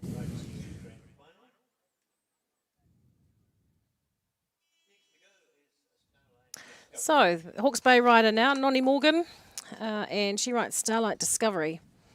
Starlight Discovery, a bay gelding by Demonte LS. She bought Disco as a 7-year-old and hadn't done very much, and she wasn't really looking for a horse at the time, but that's what happens, isn't it? Don't really want a horse and you end up with one. Turned out to be a wonderful horse, and she's pretty much loves it. Nonnie started riding when she was just 21, and like some of you out there, got addicted to it, and she just loves that she can keep doing it. Yeah, she's a great competitor, Nonnie. She's very enthusiastic, and there's not too many shows you don't see her at, and I think she's had a very good season with this horse. I know he's got 4 faults thus far on the round, but he's always consistent, and they're a great partnership. Nonnie's decided by the looks of it that with one rail down that she'll save it for another day. And he's a tough old And fella. she must have something else coming up that she thinks she'll save it for.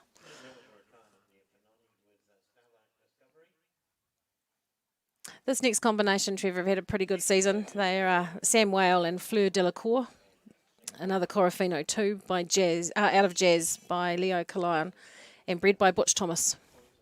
Yeah, I've seen a bit of them around. Her partner Jeremy and Sam, they travel fairly extensively with a large team, and 2 small kids. yeah, and they do a great job, and this horse has been going pretty consistently all year.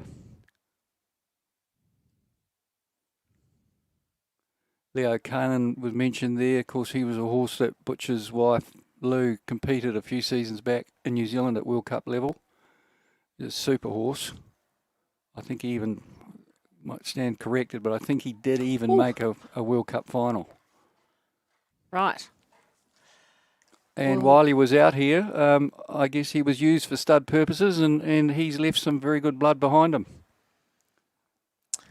Yeah, so that's the sire of the dam. So that's where they say it all comes through, isn't it? And it's certainly a lovely horse.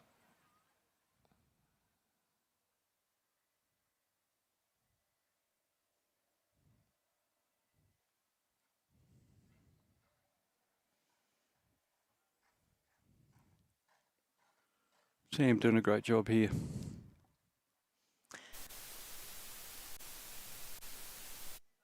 Sam makes cakes too. I don't know if you've seen on Facebook, but her birthday cakes are something to be seen, that's for sure. Great round from Sam. So all clear by my reckoning. So that'll make 3 to come back. 3 girls thus far. Let's see if Ash can do something. Ashley Hart next to go. Kiwi Showtime.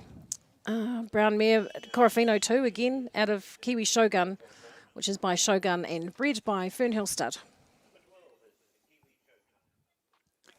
Yeah, and Ash has a big team going around the shows, well supported by his partner Tash and of course Graham, Nairi and whatnot. All horses that they've bred at Fernhill Stud. Yeah, it's a busy old time for them. Sometimes between 10 and 12 horses at a show.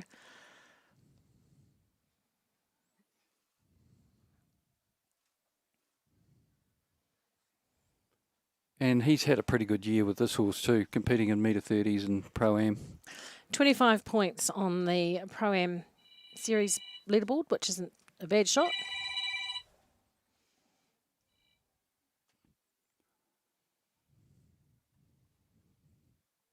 Won't be enough to get on the top of the leaderboard, but, I'm not sure that Ash is particularly worried about that. He just loves getting out and riding these horses around and seeing what they can do. Yeah, and some of them are on a journey to, to maybe a higher division or something next year. This wouldn't be a very old horse, I wouldn't think. It might be 8 or 9, I'm not sure. And a good platform maybe to establish a thing for mini-pre and whatnot next year. All clear. There you go. Yeah, good on you. We've got one. So we've got 4 in the jump off now by looks. Well, because you pulled out, he was the only male in the class. Correct. So Correct. Yeah. You had a lot to answer for. Well done to Ash Hart and Kiwi Showtime, all clear. So 4 to come back now, and we'll move to Helen Ensor and Zac Tack Carnival.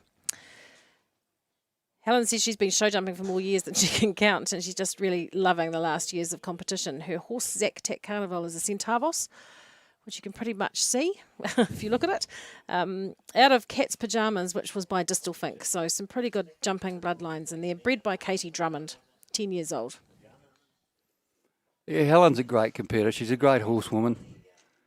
Horses are always turned out immaculately and trained. So we wish her the best going around here. Helen come up from the South Island, joined us from Marlborough. And she's been up, like many of the South Islanders, been here for 3 or 4 shows. And he's a lovely horse, this.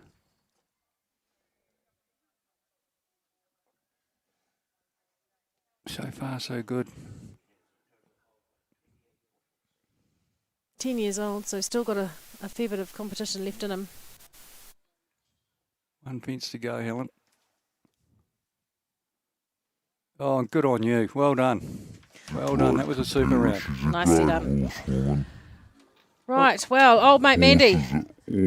Next up, Mandy Ilston, chair of show jumping and heavily involved in the local area group. Mandy rides Iguazu. Mandy's a full-time vet as well as all of that for Equivets based in Masterton. And Iguazu is a bay mare by Corofino 2 out of Valenta, which is by Voltaire 2. Bred by Mandy herself, and she does love this horse. Oh, why not? She's been a super mare this year, very super consistent. Mandy's had a few injury woes, not so much the horse, but herself, which has probably seen her not do as many competitions as she would have ideally liked. But she's been jumping Mini Prix and the odd Grand Prix on this horse, and it's been going super. Very experienced rider, Mandy, ridden overseas and spent a lot of time, you know, in the saddle bringing on young horses and doing a really great job. Yeah, and I'd like to say well supported by husband Fred, but, you know, I'm not sure whether that's a true statement or not. Sometimes, maybe. Sometimes not.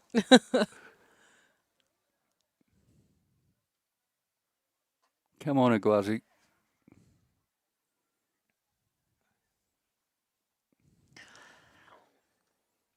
As fiercely competitive as Mandy. She doesn't go out there just for a ride around.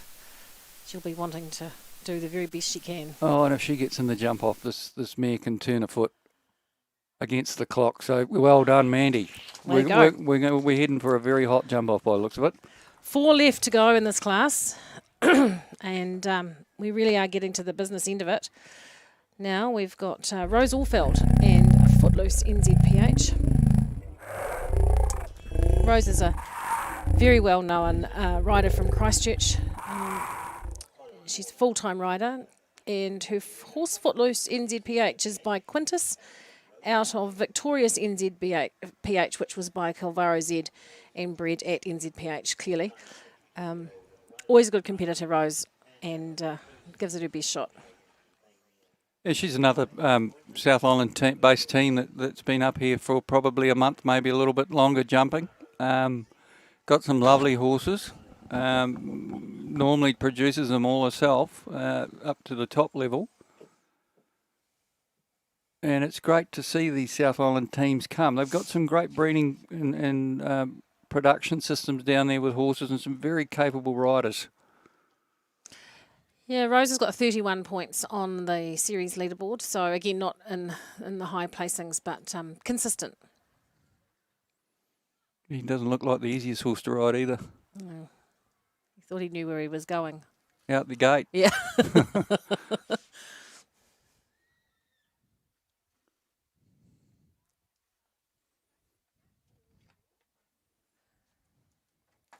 He's just not the most cooperative, is he? We'll get in there.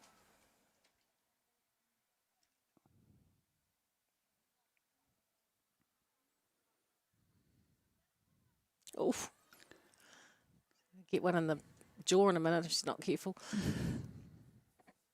He's being a bit tricky, but Rose is up for the challenge, isn't she?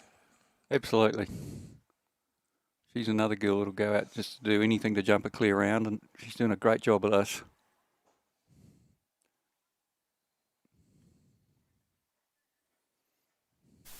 Oh, he's calmed down a bit now. Must be just the other end he doesn't like.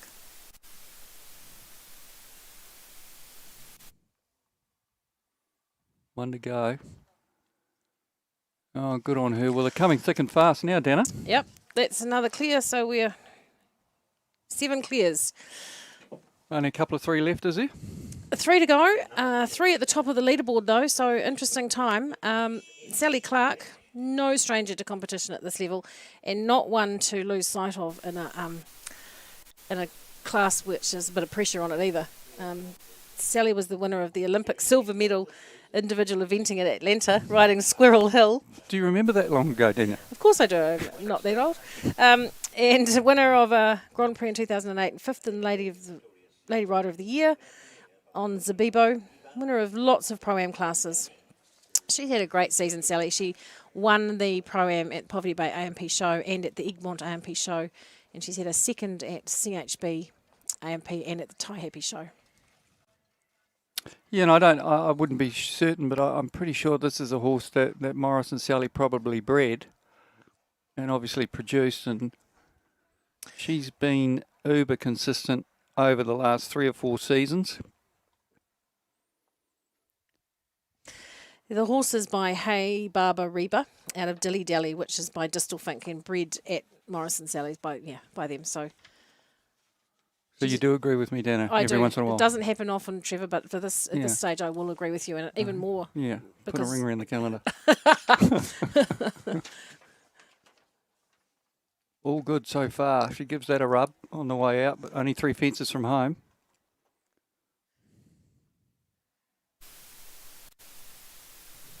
She's so competitive, Sally. Oh, what a shame. Yeah, that is a shame. And that's probably the first or second time only that we've seen that element down. That's a tough gig for Sally because she's such a competitor, and she'll be disappointed with that, even though the horse went bloody well.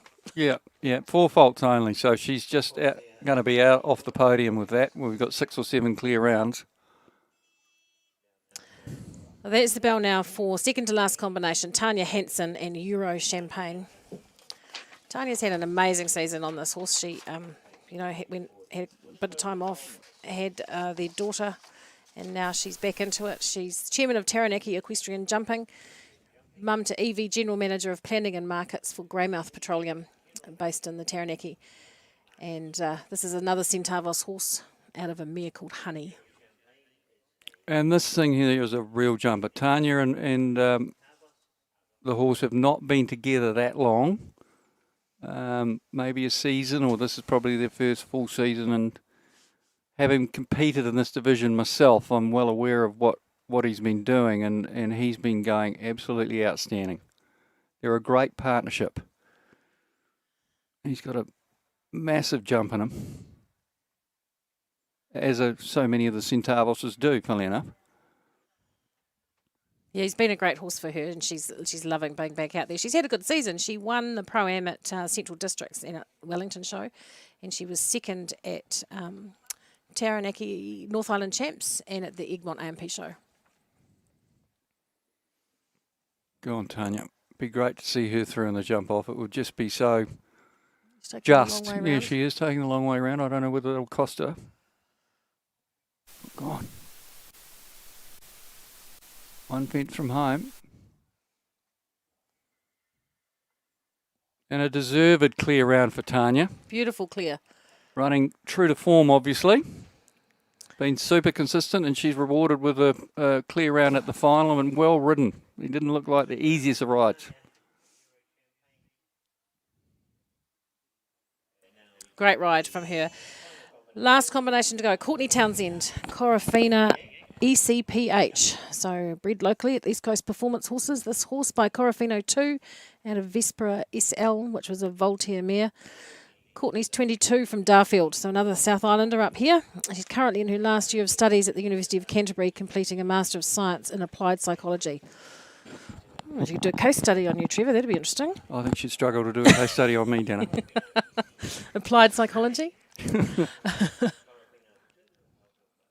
Yeah, and this was bred by the Boost, obviously, in Wairarapa here. They've got a property some 30 or 40 k's probably to the east, hence the East Coast Performance Horses, I guess. No flies on you, are there? No. I can count as well. Oh.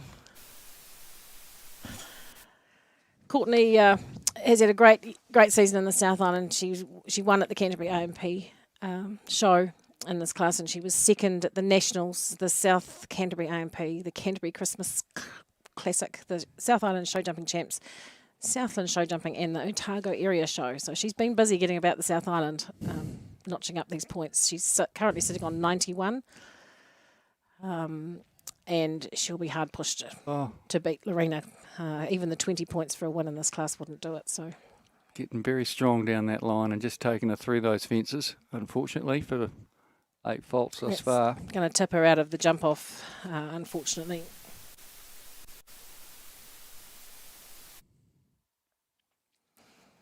Well, I'm pleased she's had a measure of success. She didn't have the best of days today, Nana, but she's obviously put some results in the bag during the season, and she will not be joining us in the jump off.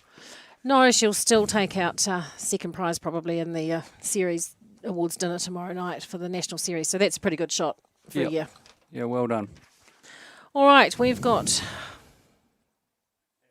8 coming back for the jump off. So that's a nice, good number. Course builders like it when they get about 7 or 8 coming back. It's about right for them. We've got Kim Best and LT Hulse Teacher's Pet. We've got Chloe Hansen with Kiwi Motto, Sam Whale and Fleur Delacour, Ash Hart and Kiwi Showtime, Helen Ensor and Zach Tack Carnival, Mandy Ilston and Iguazu, Rose Allfeld and Footloose NZPH. And last to come out will be Tanya Hansen and Euro Champagne.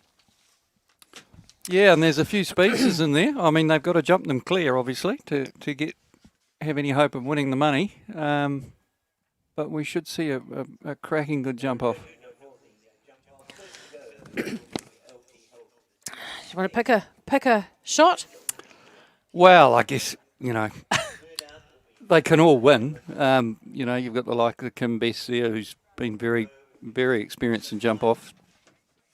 You got a few faves of mine, like Tanya, who's just joined that horse, that lovely Centavos horse. I'd love to see her win. And then, of course, you've got Helen Ensor and Mandy, Yeah. I'd love to see them all get a prize. Well, that's not going to happen. So, did I not answer the question properly? Well, you hedged your bets a little bit, but look, it's anybody's game from here, I would say. You've got to go clear, and you've got to go fast. Because one thing I know about this series and these Pro-Am classes is they don't muck around. They're in it to win it, and they really want to get out there and nail it. So it'll be a really good jump off. Yeah, I think I said at the beginning of the commentary that it is a very hot division. Hot meaning it's hard to win, and neither these girls nor Ash will take no prisoners in terms of the jump off. No one's turning up to run second. Ground's perfect, there's no slip. The horses are getting good grip, so there's no reason why a few of them can't sort of cut loose and take a few chances. Well, we wish them all the very best, and they do a short change around there, and yeah, I'm not sure what the jump off course is. We haven't got a plan, have we? No, I keep meaning to go and do that, but I keep failing. So maybe by tomorrow I'll get better. Well, Dan, that's why we're getting rid of you. Yeah, my failure to deliver a course plan has meant my demise. Look, there've been lots of stories about my demise, not all of them true, but anyway.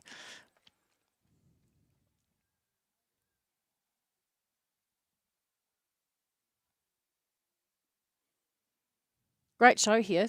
480 horses, so probably one of the bigger series finals they've had, which is great to see in a year that's been plagued by, cancellations. Cancellations and COVID dramas. And a real shame that we couldn't, pick off Horse of the Year. Yeah. Obviously, it was a gutting situation not to be able to run the show, but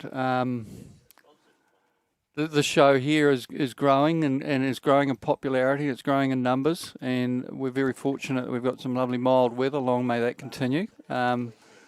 As I say, you get a great deal of support from the South Island now because it's just a hop across the straight and an hour up the road, hour and a half up the road, and they're here. And it's lovely to see them. And of course, this year we've got show hunter ring running out the back, and that's running. That's up the numbers, and yeah, it's a great equestrian event. So anyone out there listening that doesn't come, please come next year. You'll enjoy it. Yeah, it's always a great show. And series final awards dinner tomorrow night. You're going to sing? Only if I'm asked, Dana. That's never stopped you before. Yeah. Yeah, we've got a big night tomorrow night. We've got Show Hunter awards to give out for the series finals for the Show Hunter, because normally they're done at Horse of the Year, but that didn't happen. So Yep. we're combining them, and then the Showjumping series. So it'll be a big night at the Copthorne Solway Park. Just over the road, one of our sponsors, of course, the Trust House Copthorne. It's a great venue, and it's handy, so handy to the showgrounds. You know, it's a sellout, and that's always a good sign. Indeed. We've got our first competitor in the ring, and Kim, and who better to trailblaze and try and put the pressure on those coming in behind her than Kim? Kim Pest and LT Holst Teacher's Pet.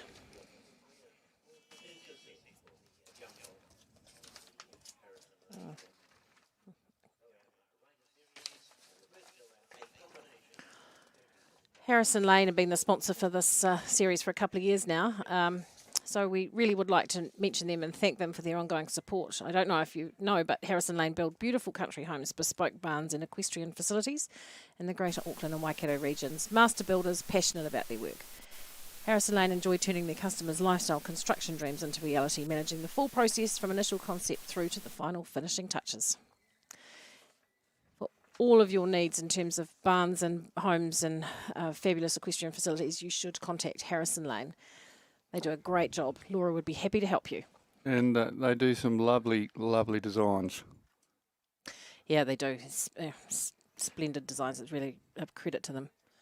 This is a great round so far from Kim. Just going fast enough. She's got to be careful, obviously, try and jump the zero score, but just going fast enough to put some pressure on those behind her. She's going last fence now. Beautiful. All clear, yeah.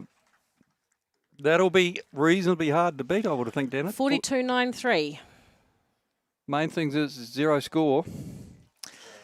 You've got to go clear, don't you? But there's plenty behind her that have got the experience and the gears to push that. So, yeah, I wouldn't say that Kim will be sitting in the stand confident that she's got this one in the bag just yet. Right, we've gone now to Chloe Hanson and Kiwi Motto. We've got Graham Hart sitting down here. I can see him. He'll be getting ready to jump every jump. Well, wait until Ashley comes out. He'll be over the fence in the course, I'd say.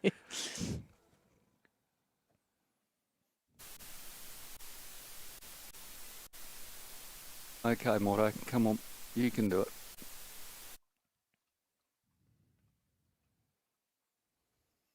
Not a very big horse, this horse. Big heart, though. Big heart, yep.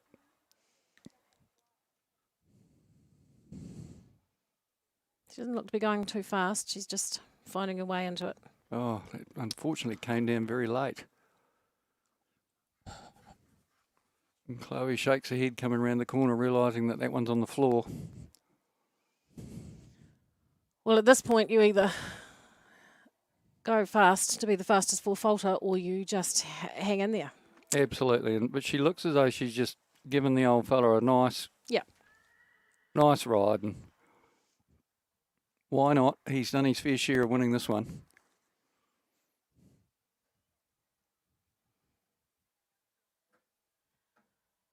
Oh, a cheap rail at the last as well. So Chloe will finish with 8 and a time of 48.07, but she really wasn't pushing the time. Yeah, what was Kim, 42 something? 42.93. Yeah.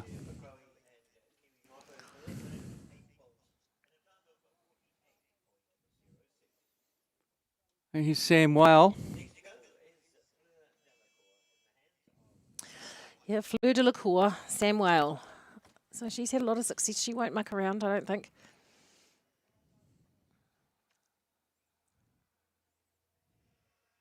He covers the ground, this horse. He's got a big stride, big jump.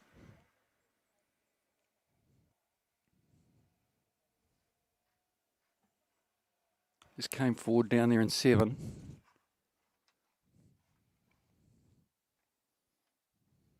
She'd have to be on a par with Kim, I would have thought. Very close to it.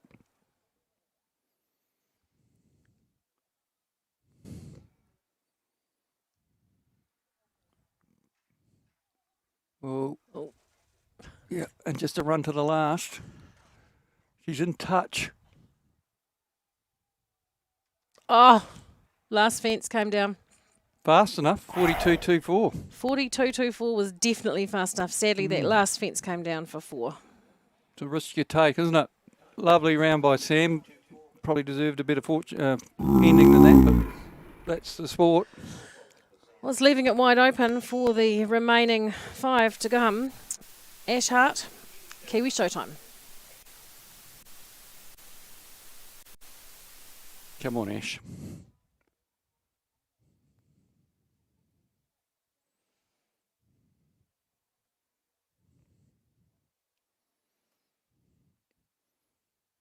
He's going at a good clip round there from 1 to 2. Seen a nice, good shot in there.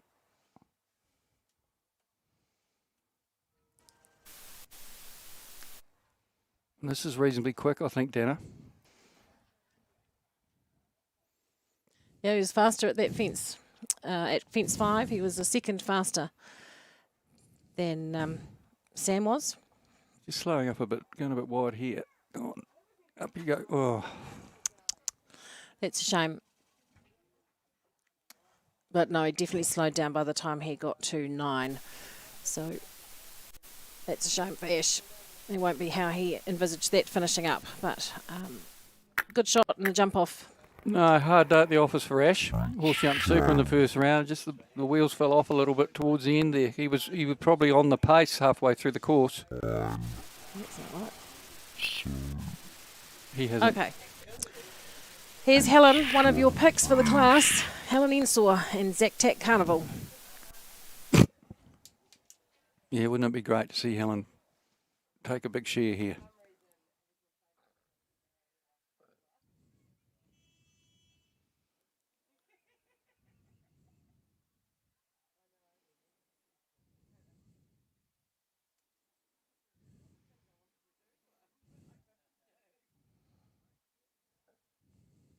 He's come inside the barrel fence, which is the shortest route. You don't need to go fast if you can take the shortest route, do you? Yeah, and it's jumping super. Just a lovely horse coming around there. Go on.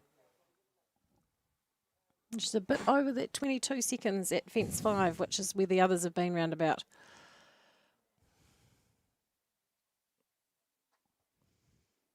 Yeah, I don't think she's going to be quick enough. No, she's not going to be quick enough, but it's... There's only one clear round, however, so she can leave this fence up. Which she does. Beautiful. Well done. She's a few seconds off the pace, maybe 5 or 6 seconds off the pace,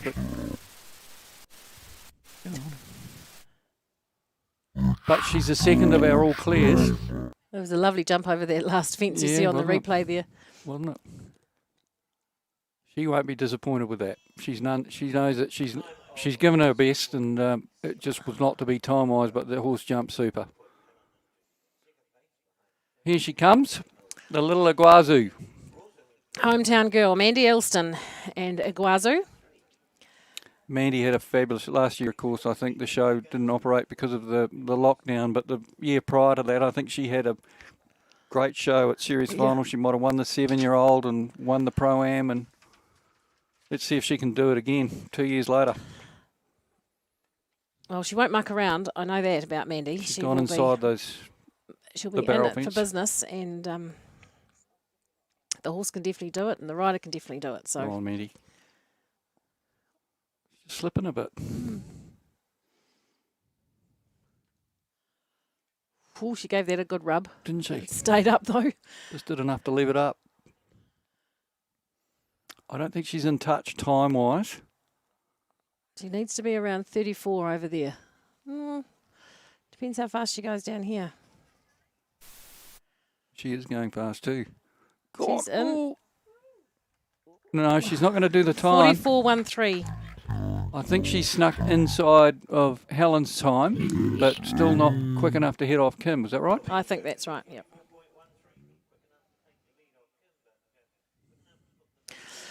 Two left to come, Rose Allfeld and Footloose NZPH, and then Tanya Hansen in Euro Champagne.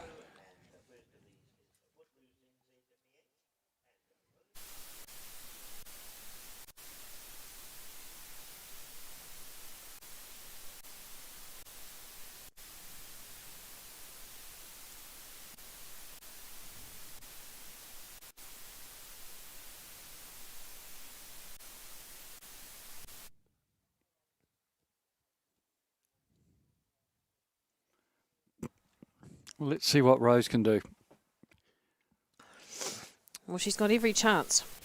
She has to go clear and faster than 42.93 to beat Kim. Yeah, and he wasn't that cooperative in the first round, so you'd have to imagine she'll have her hands full trying to navigate him around here at speed. Taking it quietly down that line.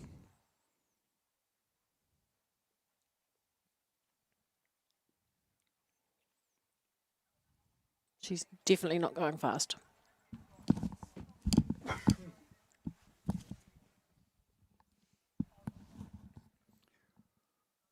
No, it looks as though she'll be happy to settle if she can for a zero score and take out a minor. She's well off the pace, probably a little bit slower than Helen, I would think, looking at about fourth.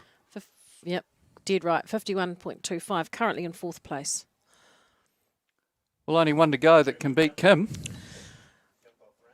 Well, she'll give it a whirl, won't she, Tanya Hansen? Of course she will. Good Taranaki girl. Bit of fire in the blood, get it going.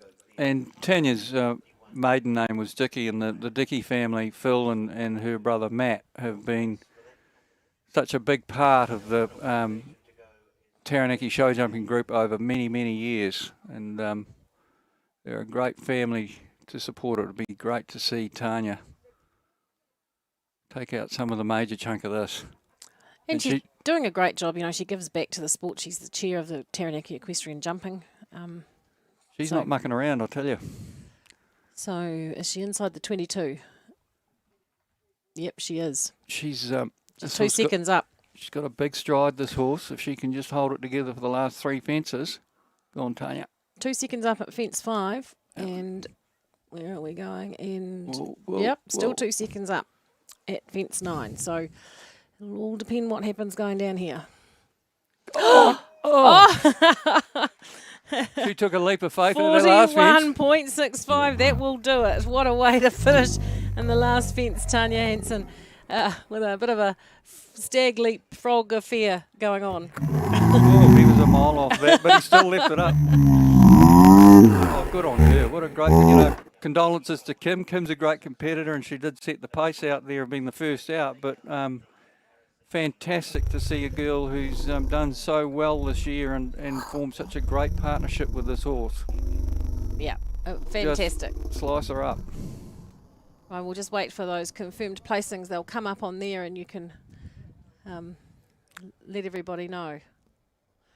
All right, certainly Tanya will win it. Kim will be second. And then we'll get them to confirm the rest. There was a hell of a stag leap, wasn't it? Spectacular. Well done, Tanya. It was exciting, wasn't it? It was a great class. Always Here we is. go.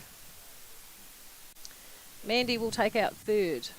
Alan Ensel fourth.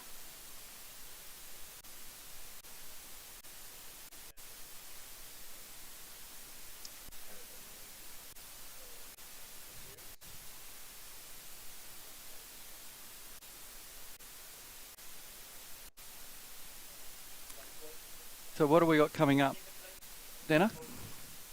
Next class we've got coming up is the Horse Grand Prix Grand Final. Great. Lou Bowie. Where are we going? Oh, let's just call it some ballet over the season.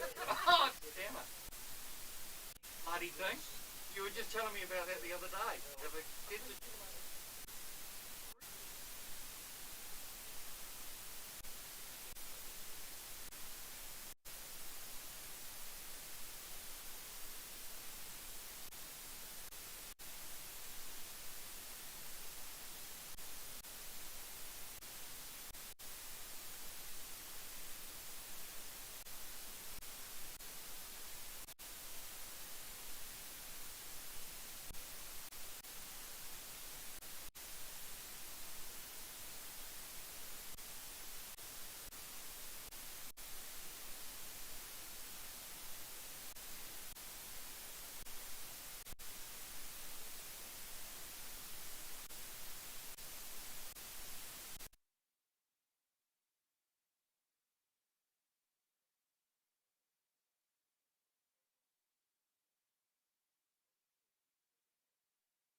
Thank you, Bruce, and the team in the judges' box. Great class to watch. Thanks, Trevor Pearce, for your help with the live streaming commentary. Sensational, as always. I have with me Laura Daly from Harrison Lane, long-time sponsor of the Pro-Am series. And so good to have you here and as part of the presentations and to be a part of the whole series final.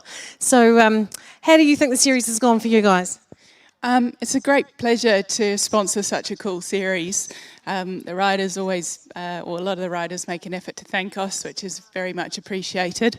It's always a class that's well supported and really good fun to watch. Yeah, it's a fun class, isn't it? They don't leave anything to chance. They get out there and go hard, which is great fun. Yeah, no, it's always exciting. Yeah.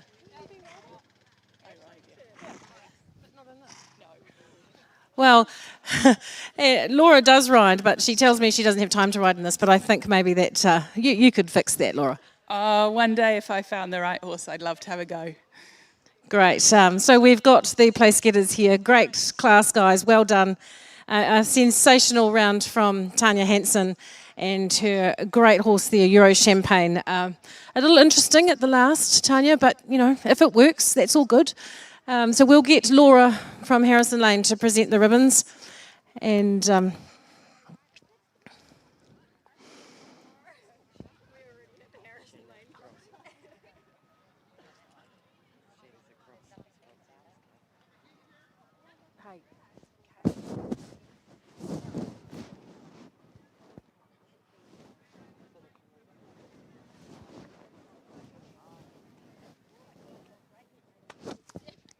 congratulations, Tanya. Lou, we know that you do dancing on your horse, but not everybody else wants to. Second place was the wonderful Kim Best and LT Hulse Teacher's Pet. Kim gave it a great shot.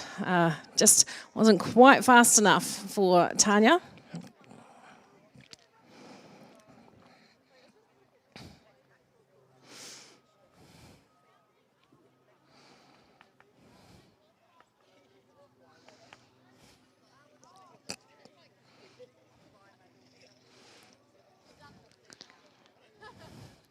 And third place to local rider Mandy Ilston and Iguazu.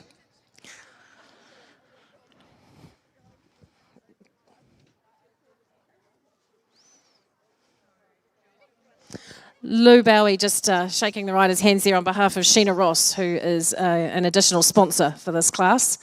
So thanks to Sheena for her help. Fourth place was Helen Ensor and Zac Tac Carnival.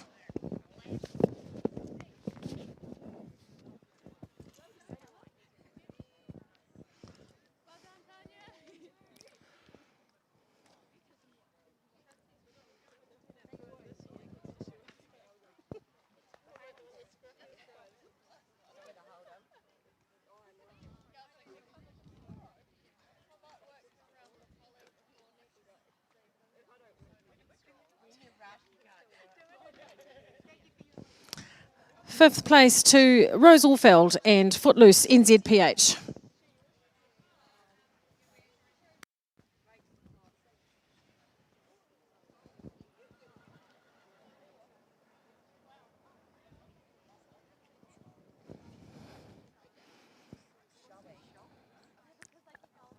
And sixth place to Sam Whale and Fleur de la Cour, fastest of the four falters in the jump-off.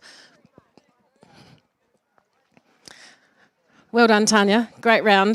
You've had a great season, you and your horse. It's been a real great combination to watch.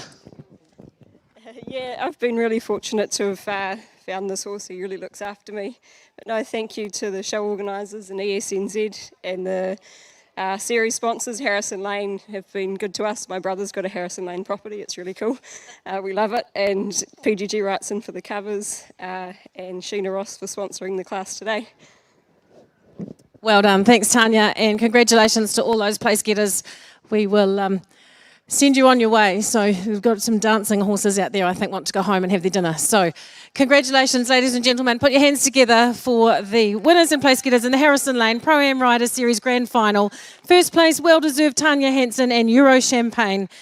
Second to Kim Best and LT Holst Teachers Pet. Third place Mandy Ilston and Iguazu. Fourth was Helen Ensor and Zack Tack Carnival.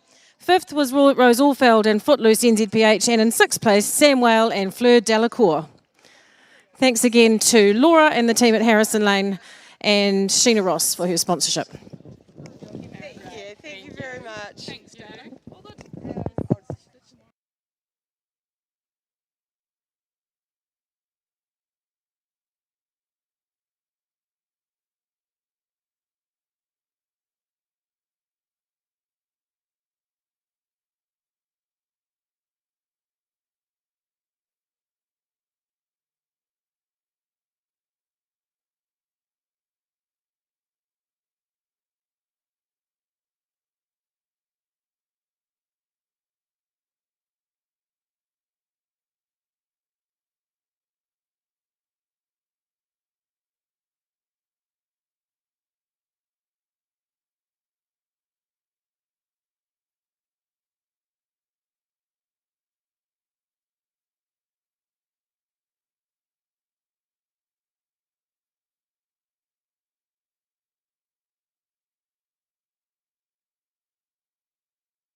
Sponsored by Shelley Clark and Jewellery, so we've got it's an ESNZ series sponsor. We won't go on too much about that, but thanks to Shelley for stepping in and sponsoring the class. I've got with me Zoe Shaw, celebrity guest for the day. Zoe and I are going to cover this class, and then joining me for the last class will be Lou Bowie for the amateur. So Lou's always entertaining. That'll be a good yarn. Another real professional. Yeah. Absolutely. So the ESNZ Horse Grand Prix, always a very competitive class.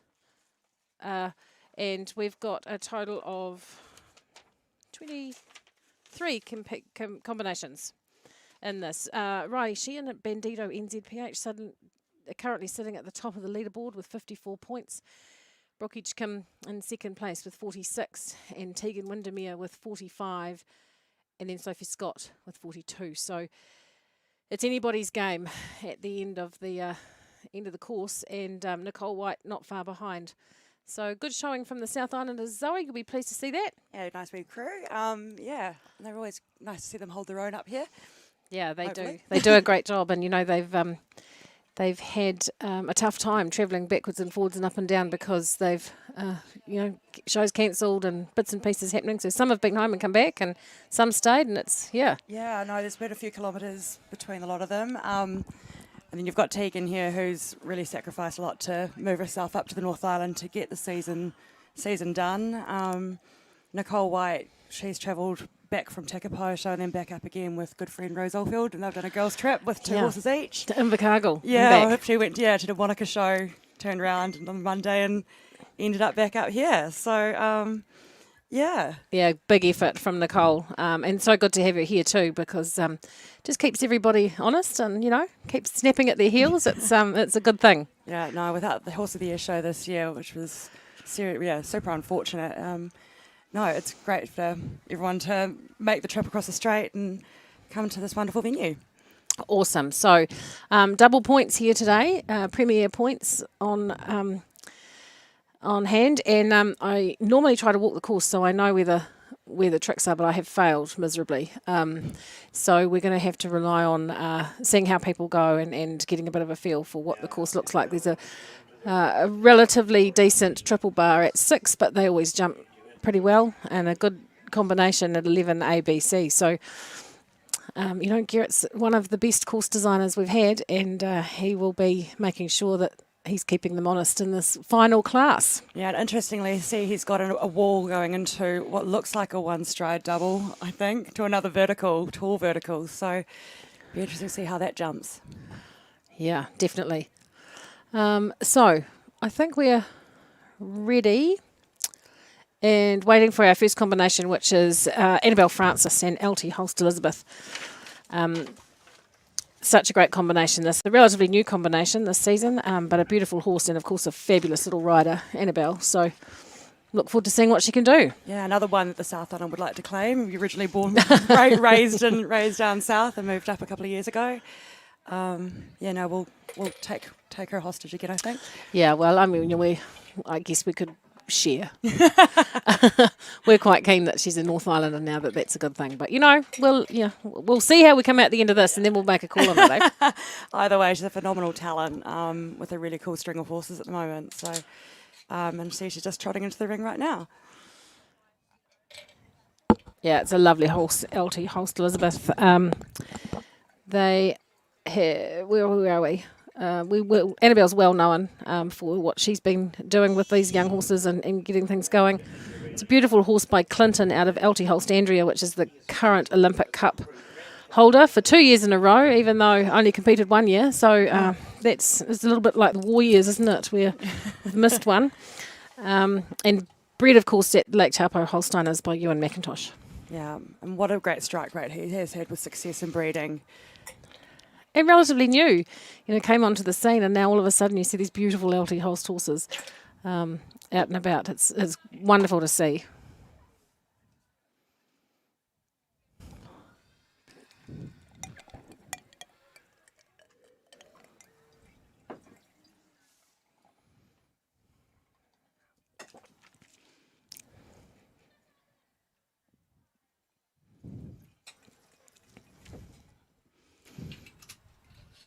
Oh, they love a good triple bar, don't they? They do. Making light work of the first half of the track. Oh, there is a good one stride double there.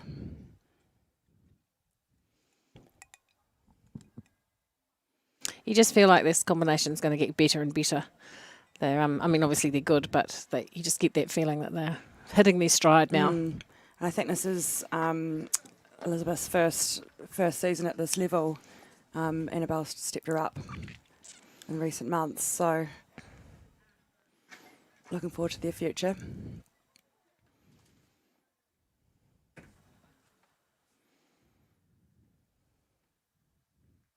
Just 2 down, is it? 2 down, 8 faults and a time of 75.16. So she will be, that's the trailblazer, if you like.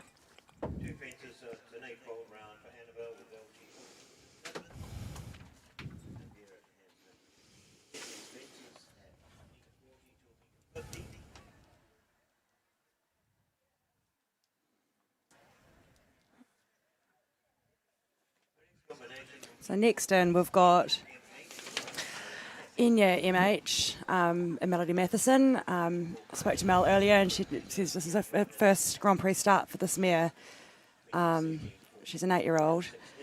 Yeah, it's a lovely mare. She's done a really good job of this. I remember seeing it when she first pulled it out, and it was jumping around at the Waipark show in the 60 centimetre class, I think, or something like it, and it was jumping like $1.20 m over these little jumps, and everyone went, "Whew, look at that horse!" But she's done a really good job of this horse. Yeah, she produces them beautifully for our owners, Rod and Ange, who have supported Mel all the way through for a long time, and they're amazing people. Yeah, so the horse Quarterflex Enya MH, grey mare by Edward out of Grandessa MH, which was by Gymnastics Star and bred by Matthews Hanoverians. Mel, of course, no stranger to high-level competition. Second to Brooke in the Olympic Cup in 2019. And she was second the year before, I think. Am I right? Yeah, she may well have been. Yeah, she's been runner-up twice in a row, so...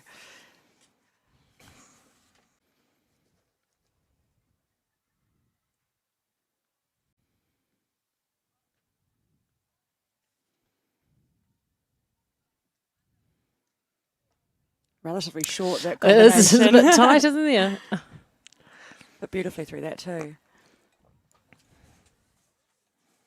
Very experienced rider, ridden for New Zealand and young rider teams in 2013, 14, 15 and 16. Knows what she's doing, does Mel. Based in Hawke's Bay and works for BNZ. Yep. And a very active member of the Northern Hawke's Bay area showjumping group, where she basically with Jessie and Ike put on the whole show a couple of weeks ago. So she did. They really pulled one out of the bag. What a great event they ran. So unfortunately, they're just the one rail down for Mel and Quarterflex Enya MH. Area showjumping group where she'll finish with 4 faults. Basically with And we welcome to the ring now Isabella Harley and Brainy G. Isabella is a project coordinator, and her horse Brainy G is a grey mare by Corlando, I'm thinking that is. Corland. Oh, that is Corland? Yeah. No. Out of Nananda, which was by Indoctro.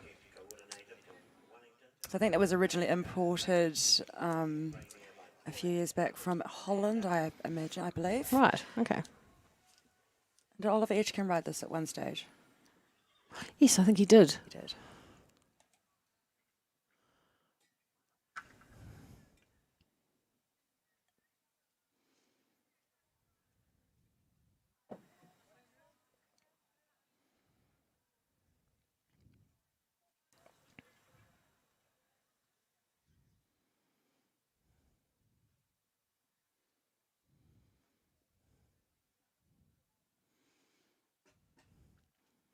Fences up between $1.40 and $1.50 in this class, so it's one of those, any combination with 2 refusals is out.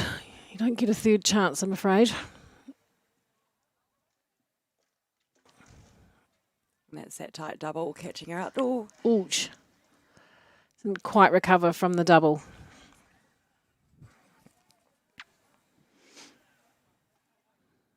And Jarrett Becker, our course designer today, throwing out a few questions. As he is prone to do. Yeah.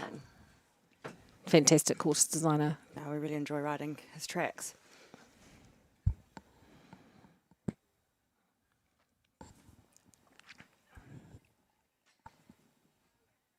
First to go through the double. Nicely done. Yeah.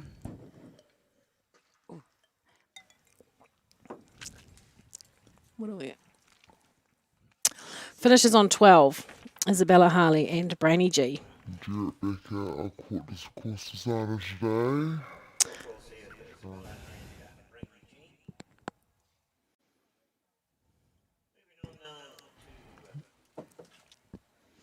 Our next competitor is Logan Massey in Bravado Ego Z, the big chestnut stallion. Lovely horse to watch.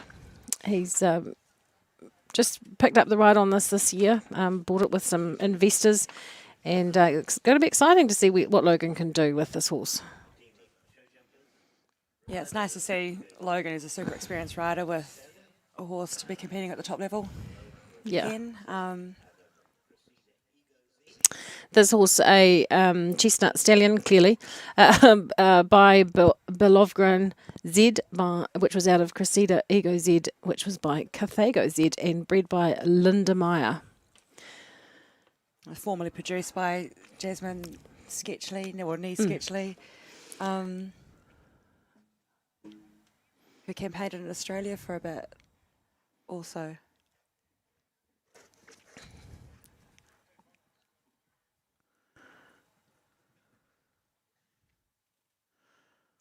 Logan's a local boy, 27-year-old sheep and beef farmer from Dannyburg, just down the road.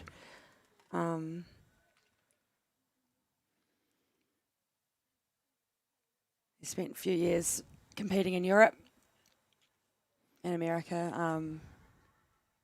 Yeah, I managed to fit riding in with the farming.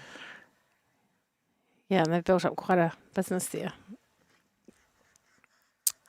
He does a bit of breaking in and a bit of horse fixing. He's a great catch rider. Time to time when things aren't going according to plan. Yeah.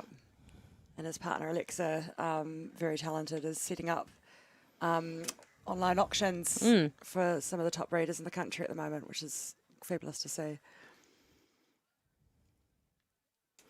So 2 fences down and 8 faults, time 83.93. When things aren't going according to plan. Yeah. And his partner. 27-year-old sheep and beef farmer from Dannyburg, just down the road.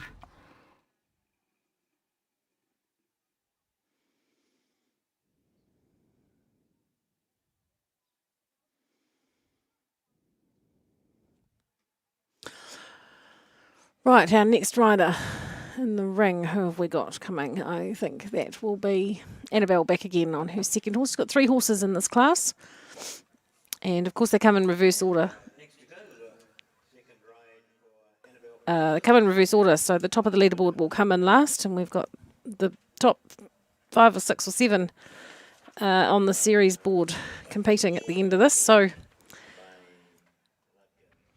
this is Annabelle's, this is La Quinara, a lovely little horse imported a couple of years ago.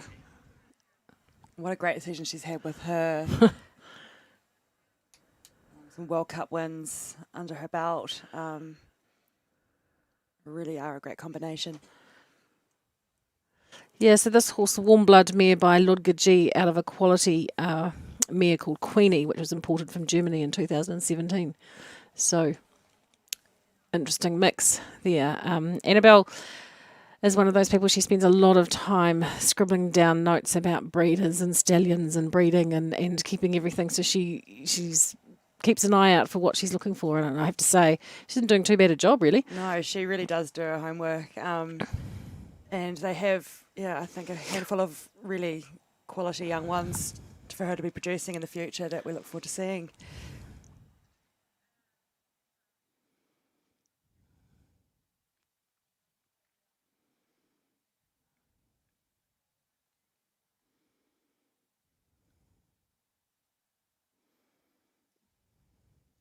Great shot to the black oxer. It's not a big horse, but you don't need to be very big when you've got something the size of Annabelle riding around. She's a wee gun, that's for sure. She sure is. Her strength and ability defies her size, that's for sure.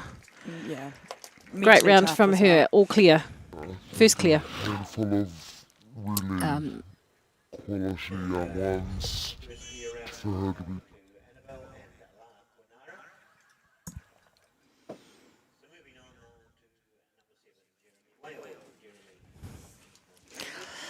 Yeah, so our next combination is Jeremy Whale from Cambridge and Idle D. He's been having some fun on this horse, I think.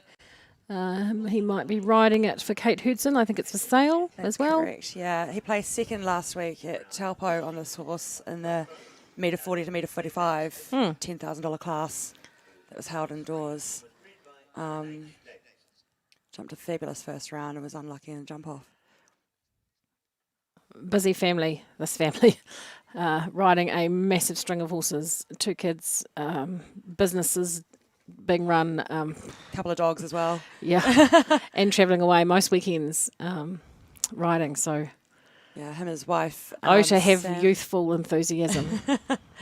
100%. His wife, Sam, also a very, very capable rider. And it was great to see these two made the trek to the South Island to compete at Nationals this season. Yeah, that was great, wasn't it? They took a few horses down there and made a trip of it with the family. Yeah.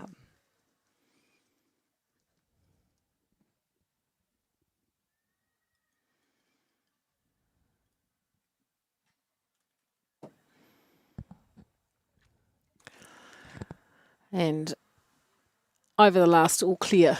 So, brilliant clear round. Good shot from Jeremy Whale and Idle D. Nice horse. Really quality young ones. No stranger to competing at the top of series classes now is Briar Burnett Grant and Fibre Fresh Verona. Former Olympic Cup winner. Youngest Olympic Cup winner. Yeah, that's right. 20 years old in 2018. She won the 2020 Young Rider of the Year and was third overall in 2018, 19 and 1920 FEI World Cup Series. 7th at the Melbourne Royal FEI World Cup qualifier and winner of the Premier League Young Rider and Pony Grand Prix Series. She has certainly made her mark on equestrian sport in New Zealand. Yeah, no, she really has. She, like Brooke, would get to hold the Young Rider title for an extra year. Yeah. From Fibre Fresh Delphine, I think. NZPH was her rider in that one. But lovely little rider, never moves, face never changes. She is so focused on what she does. Yeah, fully determined.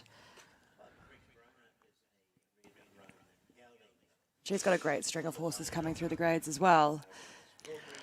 She's got some lovely young horses that she's bringing on, trained by Jeff McVean. They've had a long time, sort of partnership, and they work together really well. So she's had a lot of success. She represented New Zealand at the Youth Olympics last year. Oh, when I say last year, what am I talking about? The year before. Last year doesn't count, does it? No, it doesn't exist, did it? No.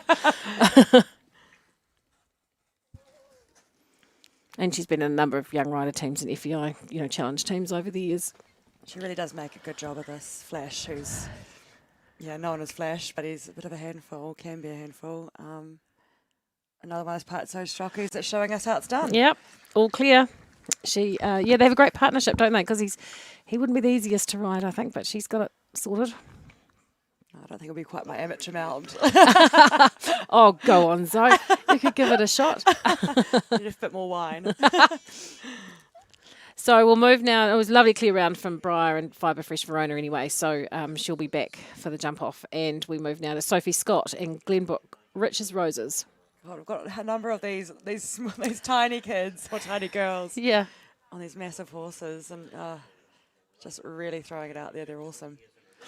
He's a nice horse. He's by Cassini de Eclipse and out of Glenbrook Forever Roses, which was by Latorio. A dozen. Oh, yep. Out of Dozen Roses. They've got two different things. They've got Forever Roses and Dozen Roses. So he's He's out of one of those. Yeah. But definitely a Cassini bloodline and a Latorio bloodline.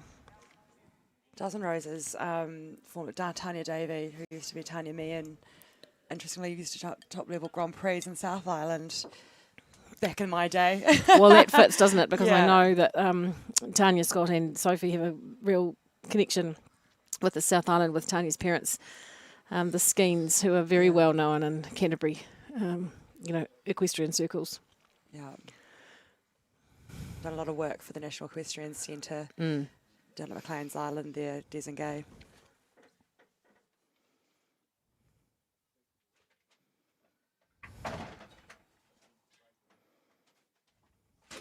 This is a horse that did she suffer quite a bad injury last season. Oh, that's right, it did too. And they've spent a lot of time rehabbing him, and he's just come back better than ever, for sure. Sophie was a really successful show hunter rider on ponies. She, that's a shame that rail came down for her. She won, I think, just about every category that she went through. Yeah, and produced some good Penrose ponies. Yeah, We now see at the lots top of level great the Grand ponies. Prix classes. Well, that's a 4-fault round, sadly, for Sophie Scott and Glenbrook Riches Roses. Just that fence and the combination that didn't quite do its job. Equestrian circles. Or show hunter rider on ponies. She Here we have. That's a show. Oliver must have, I've got Oliver on my list, but he must have scratched. Maury, the old campaigner.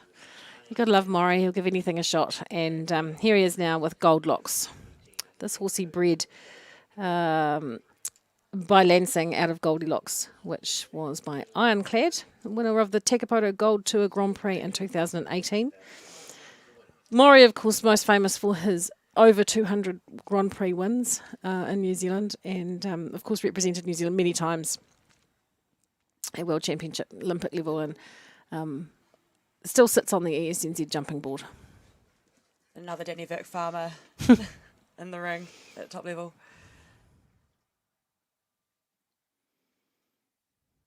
Ooh. Tactful ride to the double.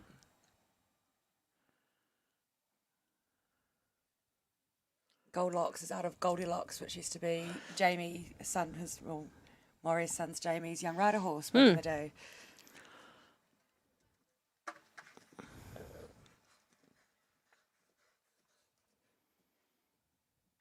Maury's got another horse a bit later on in the class, Central Park, which is a lovely horse and is currently sitting in 6th place on the leaderboard nationally. So that's an 8-fault round for Morris and Goldlocks. In the ring at top level. Daniel Webber's our next combination with WSJ Centaur. And another great rider who's producing some really lovely horses from the farm in Hunterville. This horse Centaur is a Centavos horse by Centavos out of Centurion, which was by San Luis and bred by Emily Gray. 9-year-old gelding, so a lovely horse. Daniel's doing such a lovely job of producing these horses through the grades. What a great guy. He's such a nice guy to boot.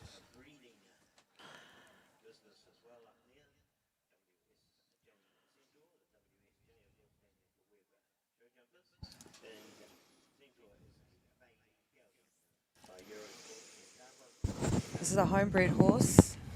Daniel's bred it himself. WSJ since Web Show Jumpers. Yeah, that's his Web Show Jumping prefix that he established just in the last year, I think. Beautifully over fence 5. It's interesting the number of Centavos offspring. Yeah, we've seen a real theme today. I've seen a lot of Lansings, a lot of Corofino 2s, and a lot of Centavos horses today. I was watching the 4-year-old classes earlier in the piece, and there are still a number coming through. Oh, really? Yeah, there's a number of Centavoses in those classes also.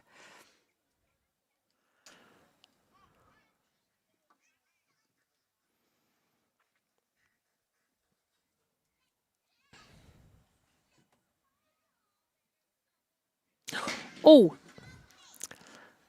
It was. I've just been corrected. Daniel's horse isn't homebred. They bought him as a 2-year-old, but have produced him from there on. Right.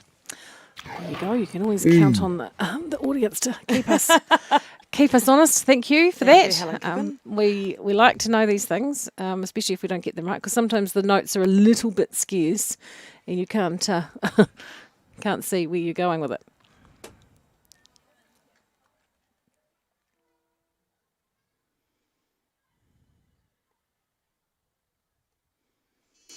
So we'll come around and have another go at that. That's just the 4 faults at fence 11A. So he will have another shot at jumping that, and they won't start the clock. But a fence rebuild is 6 seconds on the time, so that adds to the end of it. Usually means a time fault creeps in somewhere or other. Which it has. Yes, so 5 fences and 1 time fault. Won't exactly be what Daniel was after.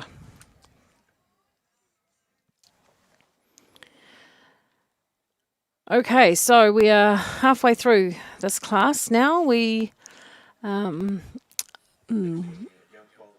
France is back again. She is really roaring through them. So she's 3 fabulous horses, and she's managed to get all 3 of them ridden in the first 13 riders. So you can't tell me when you can't do it, She's done well. Good on her. Absolute pocket rocket she is. What a great combination these two are. Super little horse. She bought this horse off the Hamoods in Australia, Success, and it's by Caratino out of Only You V or 5, not sure what that is, which was by Corrado. And they've had such a lot of success, such a great combination. Olivia Hamoud, who produced it, was also, there's not much of her either. She's, yeah. But what a great team these two make. Oh, there we go. It's a Holsteiner gelding. This horse, born in Europe, imported to Australia as a 3-year-old, winner of the Gold Tour final at Takapoto in 2019. And they really do have an understanding, these two. And she was placed in the Olympic Cup last year at Horse of the Year show also.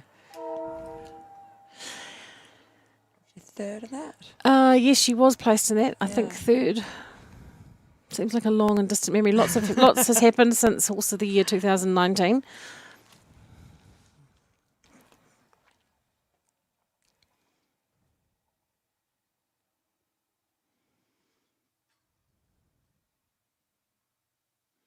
Nicely done. Clear over the last. What a wee machine. All clear.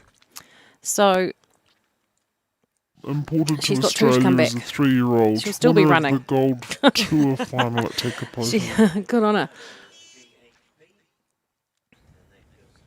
All clear for Annabelle. She'll be back with La Quinara and Corrado GHP in the jump off. Another student, another Jeff McVean student. Yeah. He's going to be at the practice fence. Jeff would stay at the practice fence all night if that's what it took. Getting his money's worth. He definitely would.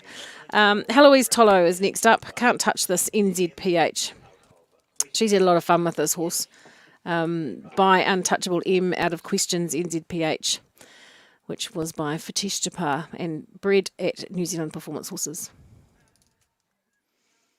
Interesting the number of Untouchable M's coming through the grades. Oh. Really doesn't want to touch this, does it? Untouchable, all right. Awesome ride to number 5.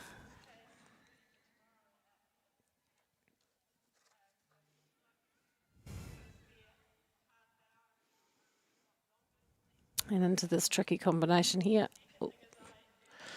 Oh, clever horse. Certainly flies, doesn't it? She's making a really good job of this. She's not mucking around either.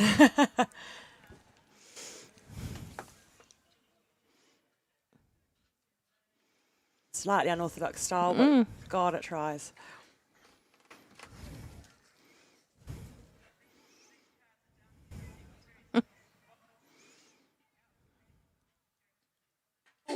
That was unlucky. That's a shame.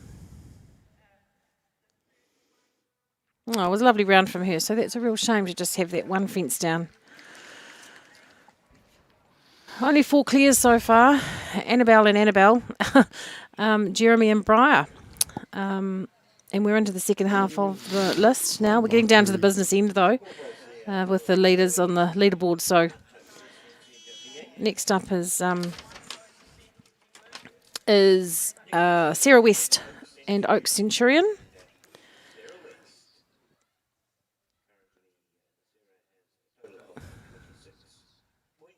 Sarah's 18. She's studying equine dentistry and works part-time at Te Akau Racing in the Colt Barn. Member of the Young Rider Squad, and this horse was bred in Australia. It's by Centis out of ASB Indira, which was my Heartbreaker. Bred at the Oak Stud. Multi-young rider winner. There are a few Oaks sport horses in the country now that are some nice Oaks horses here, making their mark for sure. Whee!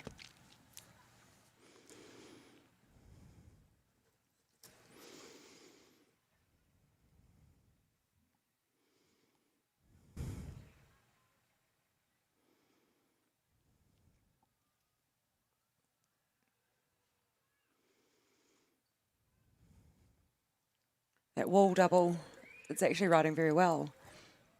There's not been too many problems with that, as intimidating as it looks. You wouldn't catch me entering it with a smile on my face. Talk yourself into it, Zoe.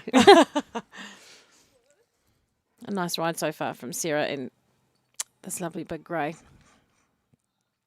Or white, he might be actually classed as white, is he? A wee bit of a rub at the first of the treble, but got away with it. And down to the last, over the last, all clear. Nailed it. Good shot, Sarah West. She'll be very pleased with that. She had a nasty fall at Northern Hawke's Bay. And pleased to see her back up and back on the pony, as they say. Right, Glenn Beale. Well, he's been around for a bit. Glenn, he's no stranger to the competition arena. Accountant from Tikawata. All expenses of Renton. It's his horse, owned by Trish and Graham McPherson, bred at the Ainsley Stud by Wolf's Son out of Sadie, which was by Kingsway Diamond. Glenn used to be a member of the jumping board, my recollection. Yeah, he was. And as a trustee at Woodhill Sands as well. Yeah, he's a great guy. They've him and his wife Sarah have trekked down from Auckland, which is almost about like the South Island. God, that's a hell of a trek, isn't it? Yeah, for sure. I'm not sure whether Lucas Bremner's trek from Northland is equivalent to Nicole White's, but I'm picking Nicole might take it out from Invercargill. Yeah. It's an overseas travel that we'll get for the year for sure. And Glenn's got a great team of horses coming through. It's good to see him out and about, back into it, isn't it? 100%. He's got a lovely one bred by Vicky Prendergast that's coming through the grades, which is looking very, very promising.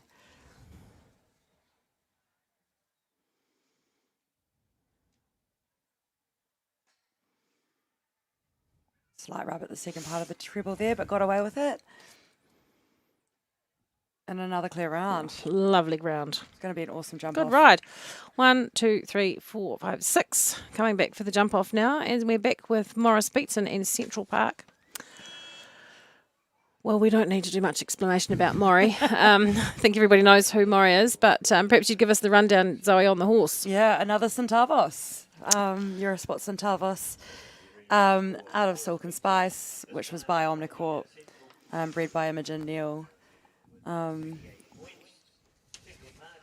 He really rates this horse. He loves this horse, and I heard Sally telling him reminding him the other day how good it actually was. So that was funny. So Morris has got 38 points on the series leaderboard at the moment. He's won the Grand Prix at Dannyburg AMP and the Tai Happy shows. And he was second at Fielding and Horowhenua. God, he made a great job of that line just then.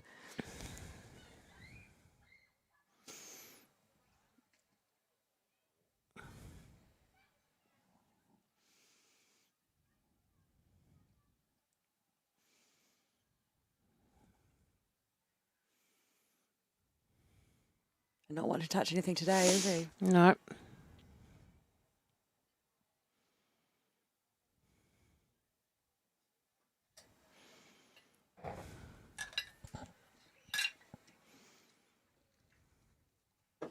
Just a treble to the last to go.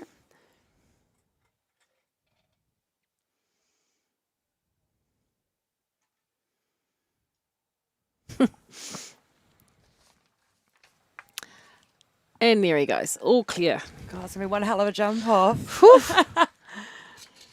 And still some great riders to come. Still Mel Matheson, Nicole White, Sophie Scott, Tegan, Brooke and Riley Sheehan. So What a team.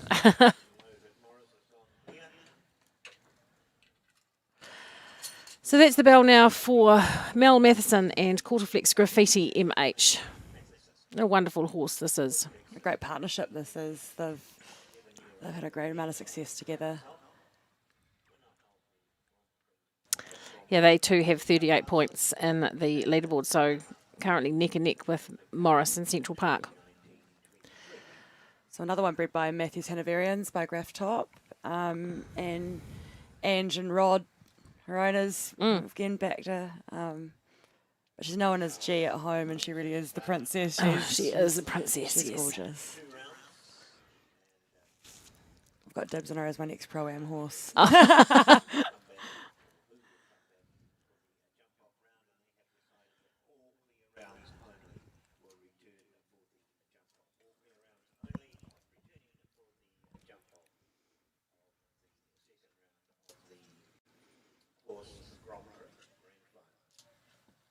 She was the winner of the Grand Prix at Hawke's Bay a few weeks back. Yes, she was, and it was a tough track. Very well built track, wasn't it? Very technical, very tight. Very forward. Basically, if you didn't ride into fence 8 correctly, you may as well have gone home. It was Greg Best putting it to the riders for sure. And Mel, the only one to come home clear inside the time. Yeah, it was actually really interesting to watch. A little bit tough. All clear from Mel. So another beautiful round from her. She's no stranger to that level of competition. It was what Greg was doing, of course, was trying to get them to ride faster. Because his view, and he's right, I think, is that New Zealanders need to ride faster to be competitive internationally. 100%. And but he also built a really technical course, so it was a toss-up. You either go fast and get rails, or you miss the time and get time faults and don't get so many rails. It's great, interesting having courses built by a professional rider of his own accord. Exactly. His point of view is a silver medalist, and he knows his job. You would think there'd be an awful lot of complaints, but I think the riders really appreciated it. And the feedback was, it was tough and it was hard, and we've got lots to learn.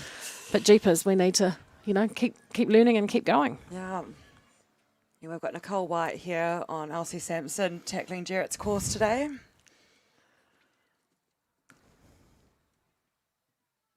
Elsie Sampson, bred by Elsie Horse Farm back in Steve Cohen's a few years ago now. Yeah. By Lindbergh de Heets out of a Grosvenor mare. Yeah, 14 years old, this horse. So. And this is a great team. Nicole and Sampson. They've formed a great partnership and had a handful of wins to their names. So she's had wins this year at South Canterbury, North Otago, Southland, Canterbury Champs, and was second at Ashburton. And she was third at the Rutherford Cup at Nationals, the Premier class there. But yeah, she's trekked all the way from Winton, which is near Invercargill, and made a real trip of this, really. Unfortunately, 2 rails for Nicole, which she'll be a bit disappointed about, but the horse went nicely.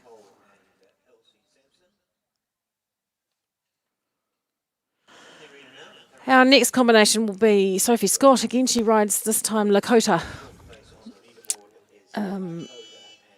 Skewbald, which you don't see too many of at this level, by Pintado Desperado. That was originally South Island horse as well, produced by Katie Meredith to the mini pre-level. And Sophie's had a great number of wins in young rider, including national titles on this horse. Yeah, so this combination they won at Wellington, and they were third at the Nationals. So another North Island truck that went down, and I think they usually do, don't they, go to the Nationals, Sophie? You hang out with the grandparents. Yeah, No. yeah. Grandparents get to watch a ride. No, we love seeing them down there. It's not too hard a trip from Wellington. Yeah. Unfortunate rail at fence 5. It's keen.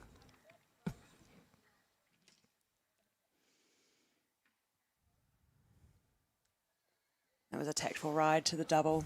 It's hard to see on the live streaming looking into the sun down that line. You wouldn't want to be too forward in or else you won't get out. It's a short stride. Sure.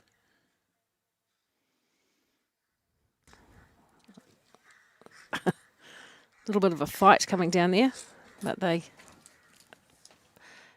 definitely got away with it.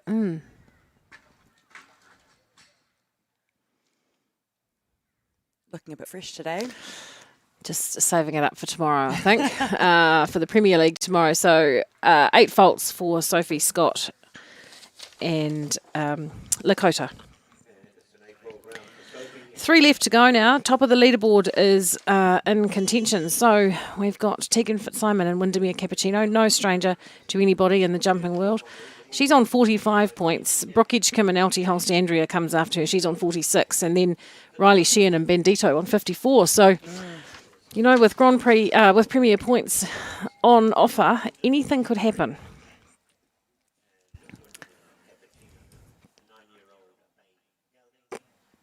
And another South Islander would definitely claim this one. Yeah, I think it'd be hard not to, wouldn't it? Yeah, but she really has sacrificed a lot to base herself up here and, you know, get the season under her belt with the World Cup series up here.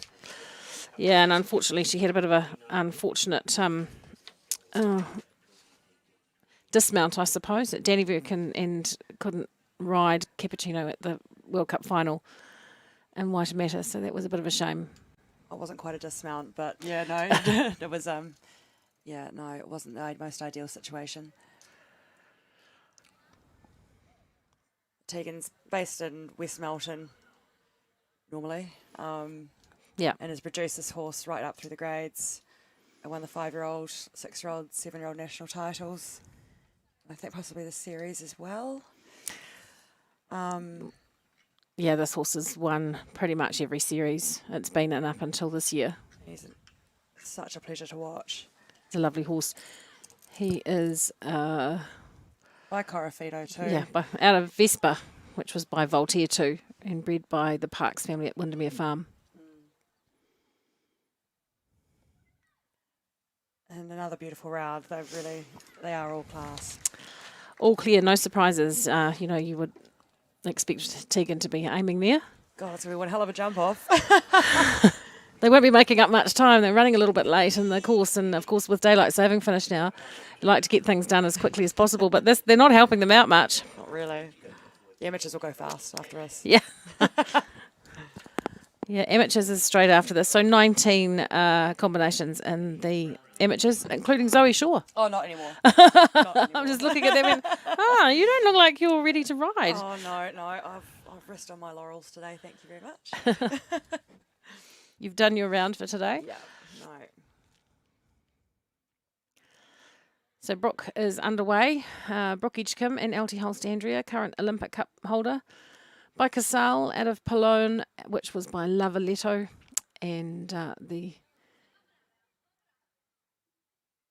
going to say the breeder was LT Holstein, is it? Taupo, even though the profile says the breeder is unknown, I'm pretty sure it was Ewan McIntosh.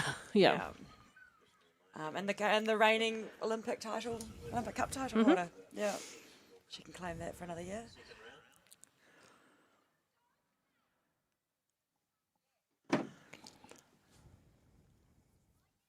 What a great team these guys make. Yep, very consistent. Not often out of the money.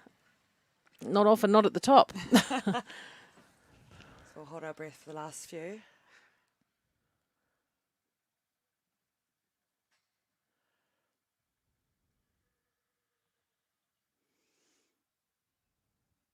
Brilliant. All classes, Brooke and LT Holst Andrea. Beautifully written. And we're down to the last now. Riley Sheehan, Bendito, with 54 points. He's had a great season so far. He's won at the Wairapa Labour Weekend Show, Larson's in Gisborne, the Fielding Show, and at Woodhill. Woodhill win was 2 weeks ago, and God, it was a win. He, floored it. So if he makes a jump off, he'll be definitely one to watch. Another one in New Zealand Performance Horses have bred. Yeah, by Console de la Vieuse out of Manon du Souches. That's a tricky one. Du Souchet, maybe? School certificate French isn't really cutting it today. Bred by NZPH. And he really has had some fun on this horse. It's been the best thing for him. Was originally produced by Alex Lassalle from NZPH. He bought it off NZPH a few years back, I believe. Mm-hmm. I might be wrong. I'll probably get some corrections on my phone in a minute. Well, yeah, so he's a young guy, Riley, and he rides Tony the Pony in the Pony Grand Prix series. So he's got a pretty good team with this horse and Tony the Pony.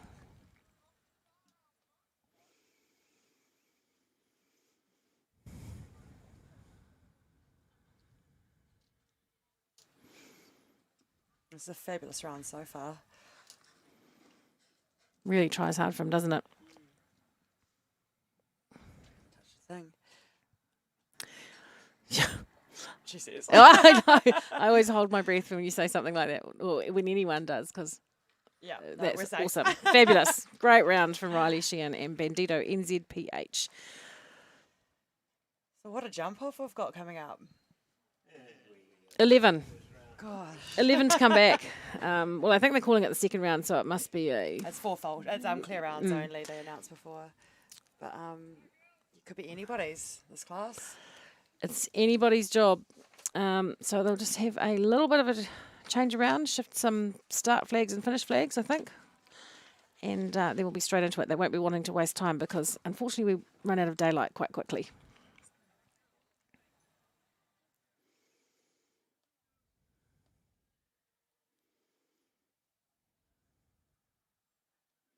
So Annabelle Francis is first to go.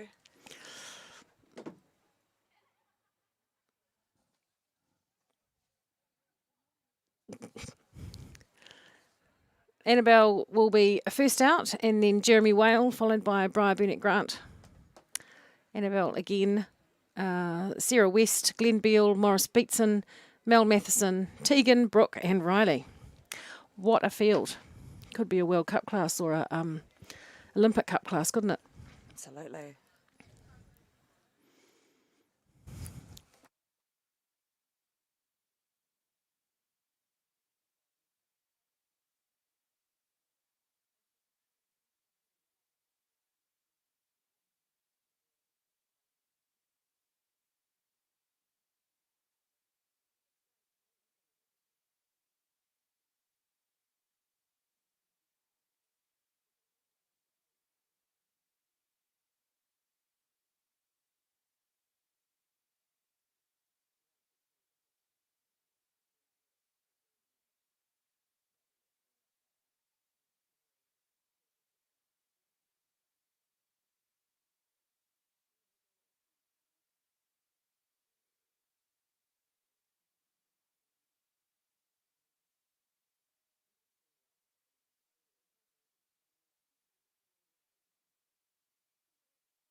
By area Showjumping group where she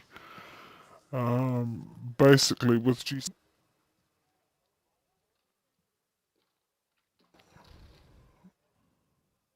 And Jarrett Becker, our course designer today. 27-year-old sheep and beef farmer from Dannevirke, just down the road. Things aren't going according to plan. Yeah. And his partner, a handful of really quality young ones for her to me, and interestingly used to top level Grand Prix and stuff. Well known in Canterbury, equestrian circles. A hunter rider on ponies, that's a shame. In the ring at top level.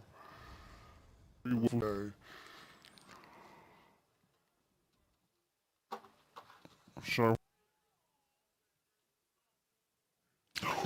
Oh!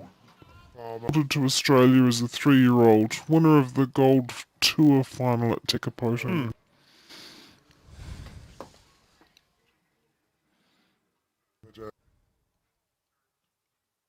That was unlucky. Member of the Young Riders squad.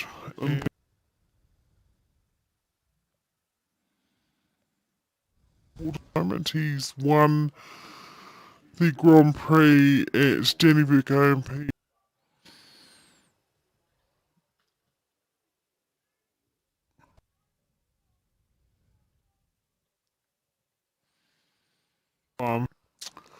Yeah. It's keen.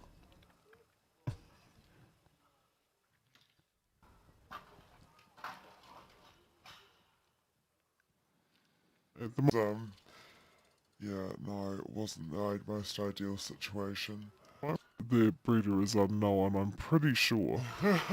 We can say It was Ewan Mac. Meaning Olympic title, Olympic Cup title Mhm. holder. Yeah. Well,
Okay, we are back in the hot seat now. We're into the jump off for the ESNZ Horse Grand Prix Grand Final. Proudly sponsored by the fabulous Shelley Clarkin from Shelley Clarkin Jewellery. We all have some of that, don't we? We love Shelley, yeah, we all do. Rather too much of it, I think, for my bank balance's liking. But anyway, we've got a fantastic jump off. 11 combinations to go. Annabelle Francis, first out. She's got 2 in it. Jeremy Whale, Briar, Burnett Grant, Sarah West, Glenn Beale, Morris Beatson, Mel Matheson, Tegan Brooke and Riley Sheehan. Anyone's game, I reckon, Zoe. What do you think? I couldn't put money on any of them. It genuinely is anybody's class. Gonna have to go clear. There's no doubt about that. And they'll have to give it a shot. They can't not, with some really important points up for grabs, especially at the top end of the tier table. Bit of a deep shot to that. Didn't quite pay off.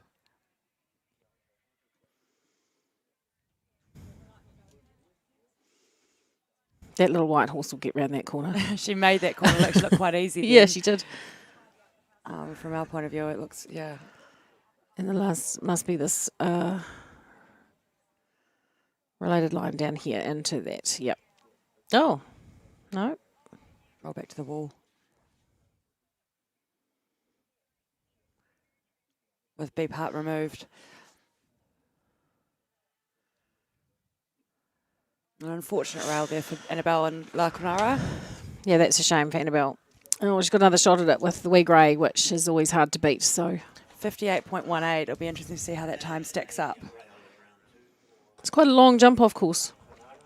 Or it seemed like that. Maybe she wasn't going fast after she'd got the rail. And the mare's got a big stride.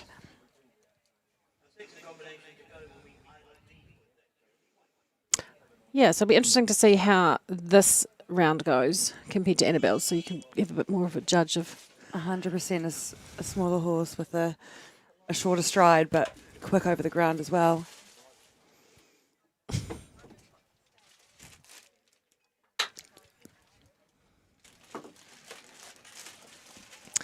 So what's happening now? Is Zoe going to take those horses home to their home paddock for a change? And Yeah, I've got sort of a bit stuck in the North Island for a few. Well, we don't mind that. Yeah, we're all good with that. I'm grateful for sure. It's been fun having you here. It's been a fun trip. No, I've sort of treated it as my overseas travel for the year. Yeah.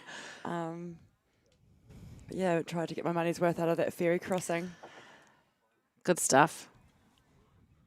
But the North Island really have put on a heap of, there's some amazing events they've put on us, even though Horse of the Year didn't happen. Yeah, I've been pretty lucky to go some great shows and awesome hospitality.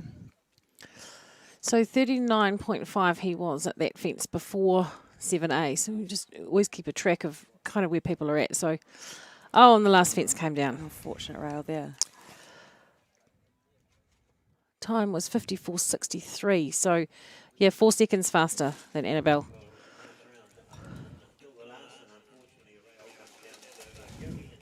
Jeremy, we were a bit disappointed with that. That was an awesome round. Yeah. I don't know whether it would be worse to have the first fence down or the last fence down. I can't quite figure that one out.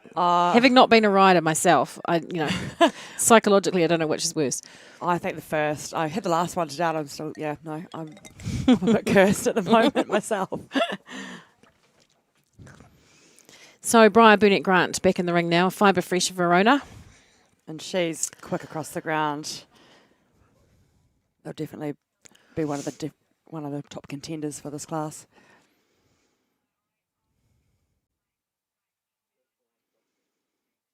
Awesome inside shot to the Doxer.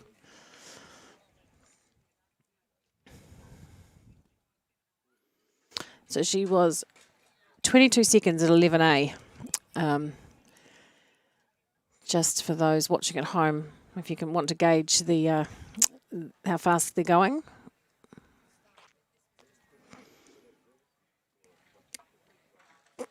And that's a bugger. Yeah, so that's 2 rails down. She wouldn't have expected that to happen with this horse. It is a long jump off course that Jarrett's built for us today. beautifully over the last. 56.70 and 8 faults.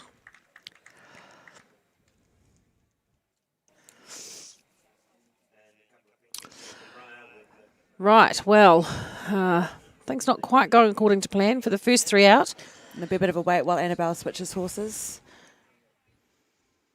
Yep, she'll be warming up the wee pocket rocket.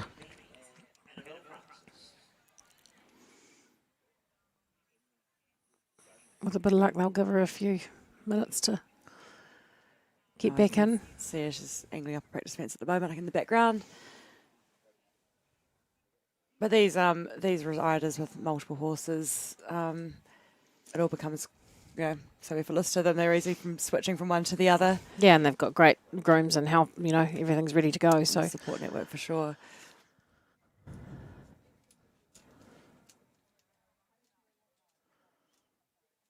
probably helps when you're not trying to ride in 3 different rings at 3 different levels as well. That is the worst. I'm not gonna lie. And you've got one in the 90 centimetres because it's 4 years old, and you've got one in the metre 10, and you're trying to do a metre 40. You never know quite where they're up to, and have I missed it, and will they hold? It's a headache for sure.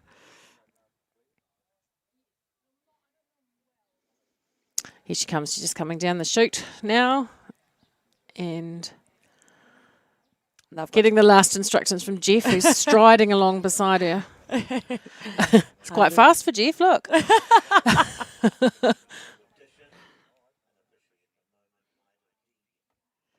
got to say, I think she's going to be on the list somewhere as being a hot pick for this class.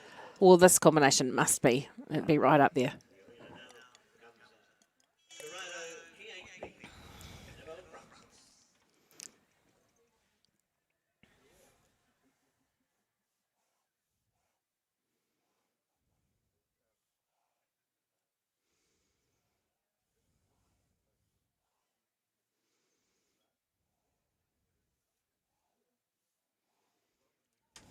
Right, we're off. Wicked over the first fence. At pace. A little twist in the air. Come around the corner. So interestingly, to get this black oxer, it's either they go round and then potentially cut in. No, she's not going to do that in this time. Or they can sneak inside one to get there. See, it's definitely slower. But so far, no clears. So yeah, maybe that's the pace you need. Put the pressure on the rest of them.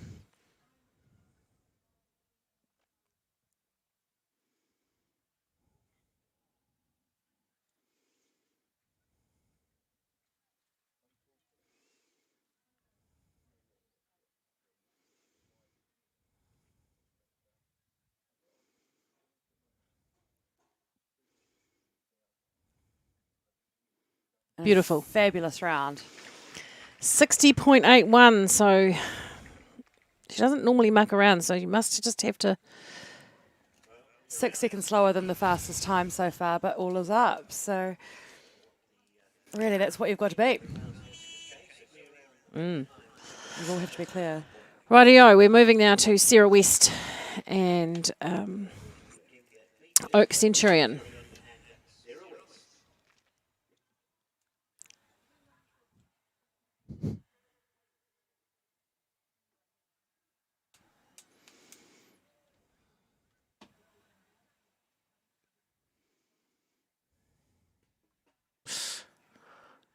She gave it a good whack. Got away with it.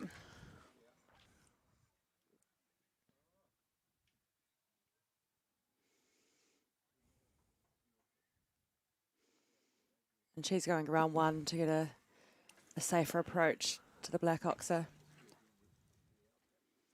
Yeah, so she's about on the same timing as Annabelle right now, 26. Yeah, that's about where Annabelle was at fence 11.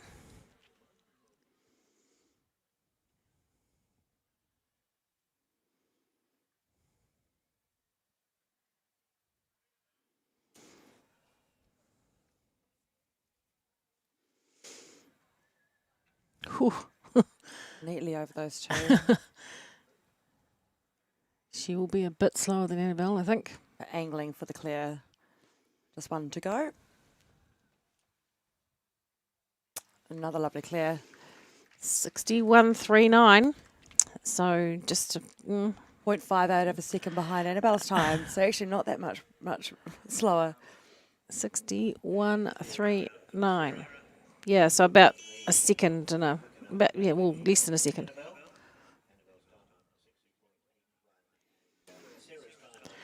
Glenn Beale back in the ring now. And all expenses of Renton. I wonder who Renton was. Was he expensive? I don't know. But this is a horse that covers the ground deceivingly. He's got a very big stride. He's quite a big horse, isn't he? And he did a slicey angle to that one that should take some time off. Okay, so where are we at? The 22 mark was fast, 26. Yep, he's faster. He's deceiving for sure.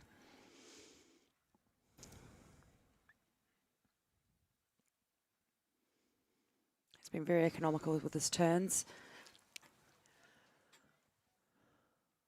Nothing too risky, but... No, he's going really well. Having a great old day. He'll be pleased as punch if he gets around there all clear and with a good time. Awesome, just one to go. All right, he's going to go real close. And he's over. Oh, yes, 59.13. What a great round from Glenn Beale. He goes into the lead right now. 1.68 seconds faster than Annabelle. Yep.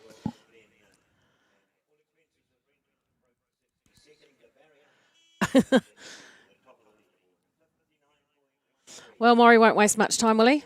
I don't think he'll leave anything to chance. It'll be all out on the field. Morris Beatson and Central Park. He'll be putting his foot down for sure. Yeah.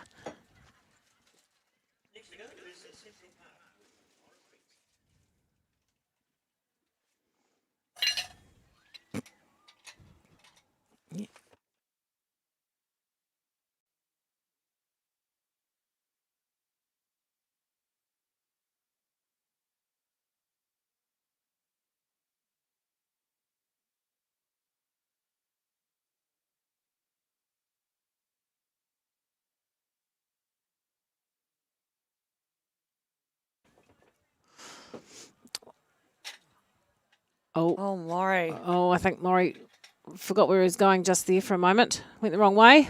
That's disappointing. Oh, and that's cost him a rail. What I would call when I do this a blonde moment, but I don't know if Sally's going to forgive him. Well, where is Sally?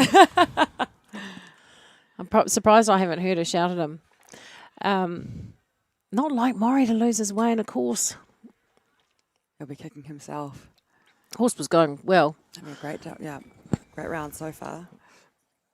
Up to then. No, he's just taken the pedal off. He's like, oh, well, whatever. Well done, Morris. But left everything up. All the same. 6 faults, so a couple of time faults to add into the meandering way that he went around that course. Yeah, he won't be best pleased with that. But anyway, we'll make him shout later because that's what he should do for losing his way. Mel Matheson, I'm picking she won't lose her way. This is another one that I've got to say is a contender for this class. This is the kind of track that I think would suit this mare.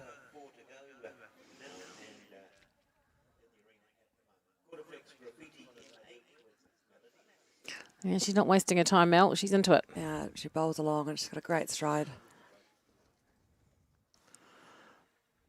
Whee! Awesome shot to defence 6. She's going fast. Yeah, interestingly, since Annabelle went clear on the grey horse, no one's tried to do the inside turn. Yep, so she's right on that 22-second mark at the 11A, which is about where you need to be.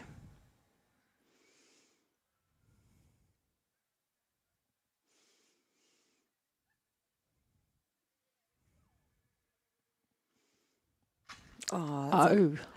Seriously unlucky rail. Just dragged one foot into it. The time will be great. Oh, sensational time. 55.63. 3.5 seconds faster than the fastest time. She was actually really unlucky because it didn't look like she did anything wrong going there. No, absolutely. It was a brilliant round. But here's another contender. Oof. You can never cross this one off the list of the bets.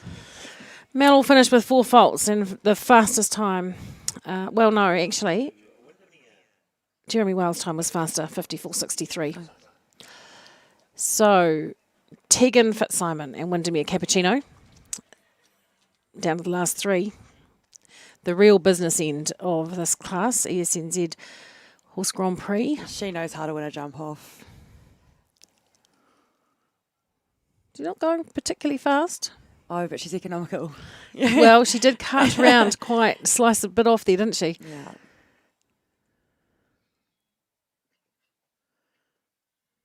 She certainly knows her horse, so she knows what they can do.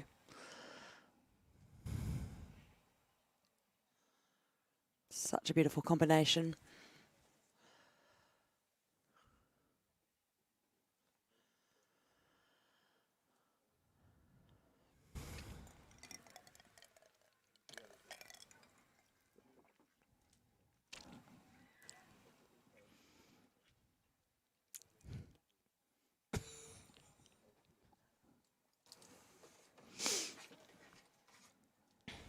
Clear to the last. Fabulous round, but won't be quite quick enough. Puts her into second. Second place right now, 60.79. She'll be pleased with the clear, though. I think she's probably got eyes on tomorrow's Premier League to get in there. So, second to last combination to go, Brooke Edgecombe and LT Holstandria. This horse never looks like it's going fast, but is very deceiving. Brooke's no stranger to a good jump off either. No, she knows what she's up to.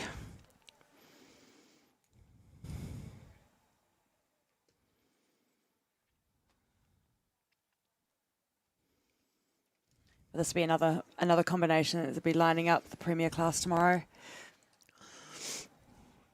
I would think so.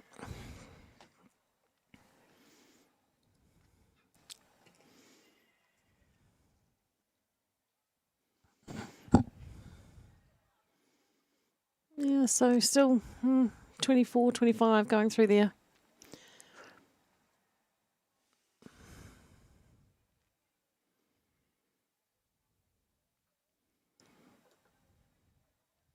They'll be hustling these guys out of here pretty quick to get that last class, and the amateurs might be going by torchlight. It's a good thing I'm not in it. Well, you'd be fabulous.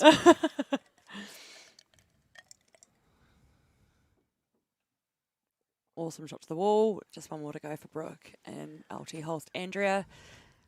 And safely over the last. Slight rub, but yeah. 69.8 into oh, no, fourth. sorry. Fourth. I don't, yeah, she is fourth. No. Fourth. She's fourth. In fourth place yes, currently. She was clear over the last. Puts her into fourth place right now. With 1 to go, Riley Sheehan. What can he do? We've seen him win in fantastic style. Still young enough at this level, but he won't leave anything to chance. He'll give it a damn good shot. No, the horse is a naturally quick horse anyway, so...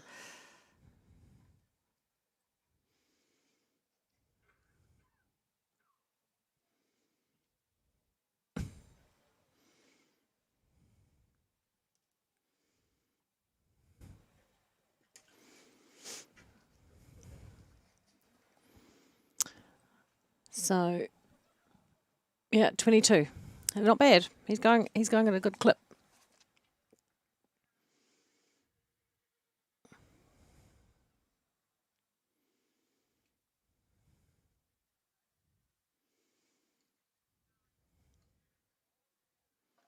Oh, that's a bummer. Oh, dear. Right. Well.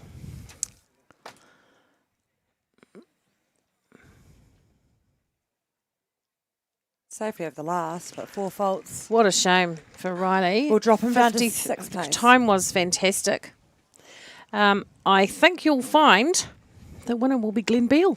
Brilliant. Which is great for Glenn. If I'm right, I've been wrong many times, so let's just not get too excited until they read it out. Yes, Glenn Beale will win it. 59.13 in all clear. Tegan will be second. Annabelle Francis third. It's going to be, and then they change it all on me and I can't read the rest. So that's what I'm going with for now. Glenn first, Tegan second, Annabelle third. And then I will... It's Andrea fourth. LT Holst Andrea. Yeah, Brookage coming LT Holst Andrea fourth, and Sarah West on Oak Centurion fifth. Okay, so Tegan second. Is that what I said? But I believe with Bandito, I think he'll Glenn, finish Tegan, sixth. Annabelle Francis on Corrado was third.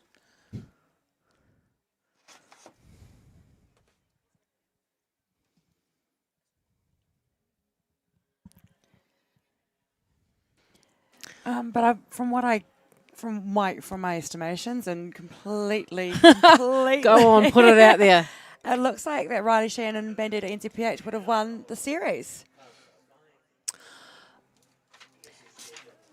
There was had a good 8-point buffer. Depends if they've got rounds to drop, scores. and it depends.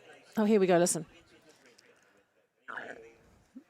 Glenn Beale, all clear, 59.13 first.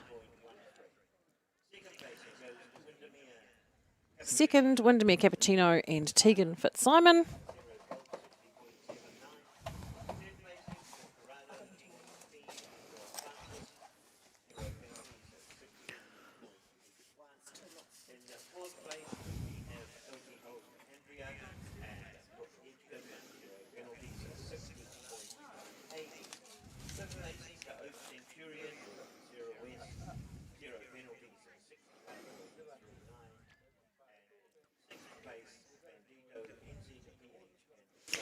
Okay, so the final placings. First, where place went to Glenn Beale and all expenses of Renton. Second to Windermere Cappuccino and Tegan Fitzsimon. Third was Corrado GHP and Annabelle Francis. Fourth, LT Holst Andrea and Brooke Edgecombe. Fifth, Sarah West and Oak Centurion. And in sixth place, Bandito NZPH and Riley Sheehan. And I'm not even going to take a guess at the maths because my maths is terrible. And so we're going to leave that for someone else who's far more equipped to deal with calculations. 100%. But what a brilliant class. And great to see 11 Grand Prix horses come back for the Fantastic. jump off. Loved it. Yeah, no, it was all awesome. good. I'm going to Thanks, leave you Jared. now because I got to go and do the presentation. So thank you so much, Zoe. It's been great hanging out with you for the last class, and we might even drag you in tomorrow for another round of that. Don't you dare having an amateur into the Grand Prix. I don't know if that kind of works, but all good. Thanks, Dana. Awesome. Great.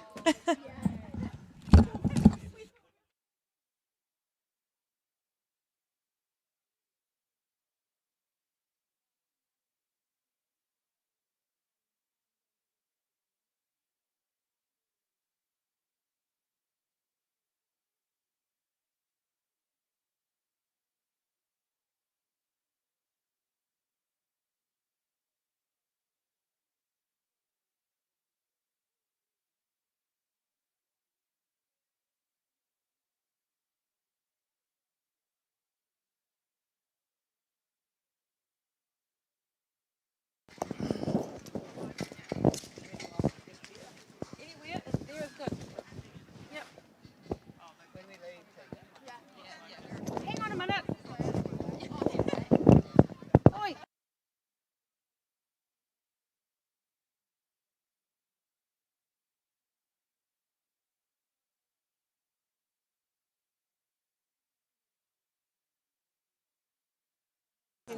Great. All right, we're in the presentation area. Jeepers, that's loud. We should just move away from that a little bit. Just want to say congratulations. What a fantastic round. What a great jump off. Can you ask him to turn me down, please? I'll just get that turned down slightly. Oh, there we go. He's already done it. What a fantastic guy, that guy in the live streaming guy, Toby. He's awesome. All right, we're not going to waste any time because the dark is descending upon us. We've got another class to get through.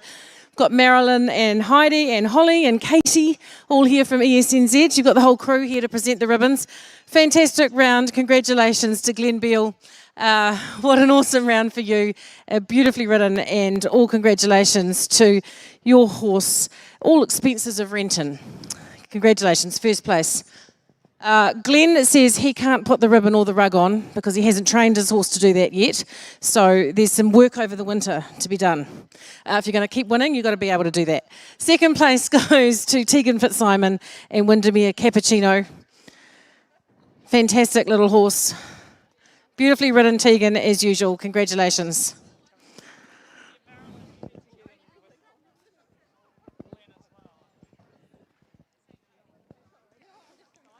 Third place to Annabelle Francis and the gorgeous little Corrado GHP. Great little horse, 60.81. Was pretty tight at the top, only a few seconds in it. Fourth place was Brooke Edgecombe and LT Holst Andrea. Good to see it's a team effort. We like the team effort at ESNZ. Change the rain, did you notice that? Hope you all know what that is by now. Fifth place to Sarah West and Oak Centurion. And sixth place to Riley Sheehan and Bandito NZPH. I just have to go and ask Glenn, look, can we do microphones? Oh, we can. Oh, that's good. If it doesn't just chuck it on the ground and disappear. When was the last time you won a Grand Prix, Glenn? Before Christmas, but so he's won a few for me now. So he's been really reliable last couple of seasons. He doesn't like ribbons though, so it is very difficult. Hey, just before I go though, I'd like to say a great thank you to ESNZ for sponsoring this, but actually also for the show organisers here. They run a really fantastic show. It's a long way for me to come here, but I keep coming because they do such a good job and I really enjoy it. So thanks to everyone. Thanks, Glenn. Good job. And thank you to you for all your voluntary work you do in the sport as well. We acknowledge that. So I'm going to send you on your way really quickly because we need you to get the hell out of here so we can get the next show underway. Congratulations. Well done. Love your job. You did an awesome job. Look forward to seeing you guys out tomorrow in the Premier League. First place and all congratulations to Glenn Beale and all expenses of Renton. Second to Tegan Fitzsimon and Windermere Cappuccino. Third, Annabelle Francis and Corrado GHP. Fourth place to LT Holst Andrea and Brooke Edgecombe. Fifth to Oak Centurion and Sarah West. And in sixth place, Riley Sheehan and Bandito NZPH. We are going to hurry as much as we can to get the last class in before it gets dark. So riders, walk faster. We need you to walk faster. We need horses to be ready and we will not be mucking around. So otherwise it's going to get dark and then you're all going to complain. So let's go. Move it.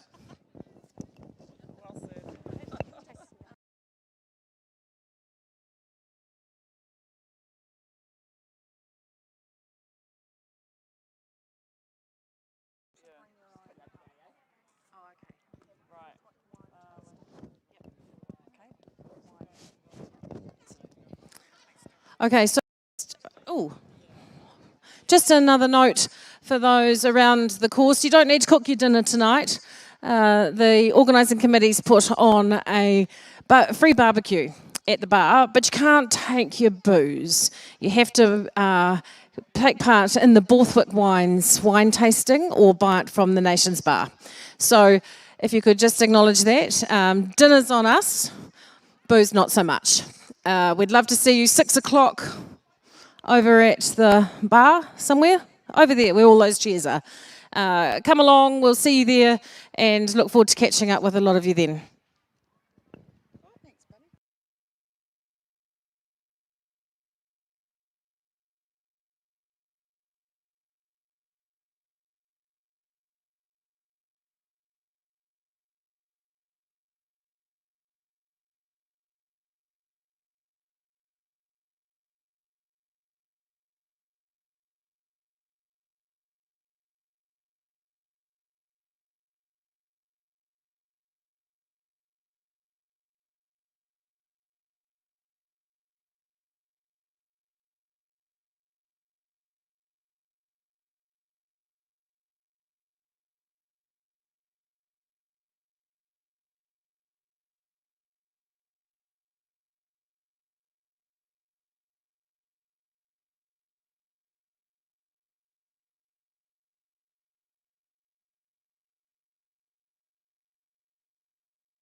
All right, ladies and gentlemen, we're back with you. We are now last class of the day. We're trying to kind of rip along a bit because it's going to get dark. Dunstan Horse Feeds Amateur Rider Series Grand Final, sponsored by Leaderbrand. So thanks to Merrin and the McPhails and the team at Leaderbrand for their help with this. And a huge thank you, of course, to Dunstan Horse Feeds, who've been long-time sponsors of the National Series and the Amateur Rider classes. So I've got with me the wonderful Louise Bowie, chair of the local area showjumping group, putting on this fantastic show. It's always awesome down here. And welcome, Lou. Thank you. All right, looking forward to this class. It's always a goodie. Yeah, so we thought we'd drag Lou in because she used to ride in this once upon a time and she's now shifted up a little bit. She's tried to ride in the Pro-Am, but that didn't quite go so well. Horse decided it was a pirouetting ballet dancer and didn't want to jump today, so that was a bit disappointing, Lou. Yeah, it was a little bit. He was a bit fired up, and oh well, he's turned out now. That's the end of it for Kiwi Hammer. He's gone home. Yeah. So first rider in now we have Shanae Mackay and ME Joyride 2. Shanae is from Masterton, so she's a local girl, and this horse is a Centavos horse. And my notes say it came out of a filly, and it was when the filly was by a trotting stallion, so that's awesome. Yeah. Not a lot of information there. 6-year-old mare by Centavos and bred by Gemma Mackay. Sure is. I'll just correct you a little bit here that she's not a local girl. Gemma is from sort of Levin way. Oh, okay. Right, well, there you go. But she's done a really good job producing this horse. She's done a lot of clear rounds in the 6-year-old. And she must have 2 rides in this. I think she's got another coloured horse, and it's a bit of a speedy one. Yes. Yes. MEKD's Affair. Yeah. But later on. So this must be her nominated horse. Beautifully through the treble there. And through the finish flags. So that look. All clear, 72.04 is her time.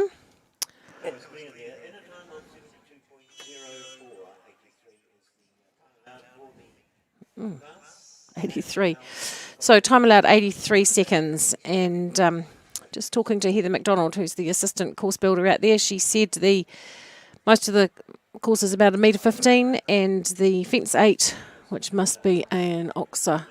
In front of us, just the black oxter, the Dunstan fence, is 1.20 metre by 1.20 metre, so probably the biggest fence in the class.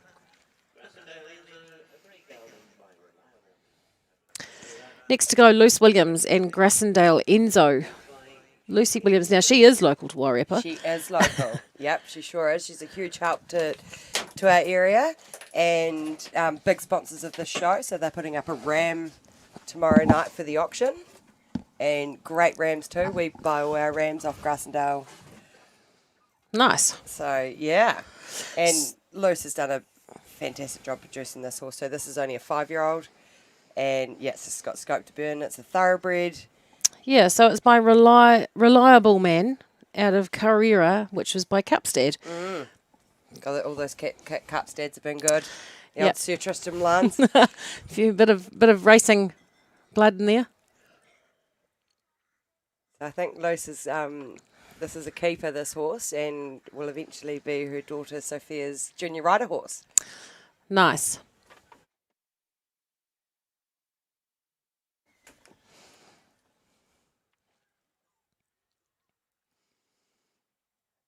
Look, stunning clear around there. All clear. So it's a good start to the class, unlike the previous classes where we've gotten halfway through before we're clear. So they need to trap along if we're going to end up with half the class clear. We're going to be jumping in the dark. Oh, we don't want to jump in the dark. So underway now, we've got Lena Dinant and Ellie McHorse. Yep, Ellie McHorse. So this is a catch ride for Lena. And Lena's a member of our committee, the Wairarapa Jumping Committee. So Lena comes from Germany, and she's been out here for about 4 years. So she previously in Germany has jumped Grand Prix. So her parents bred 6A. Ellie McHorse, that's a great name for a horse, isn't it? Hey? I think this is only a young horse too. This must be a 6.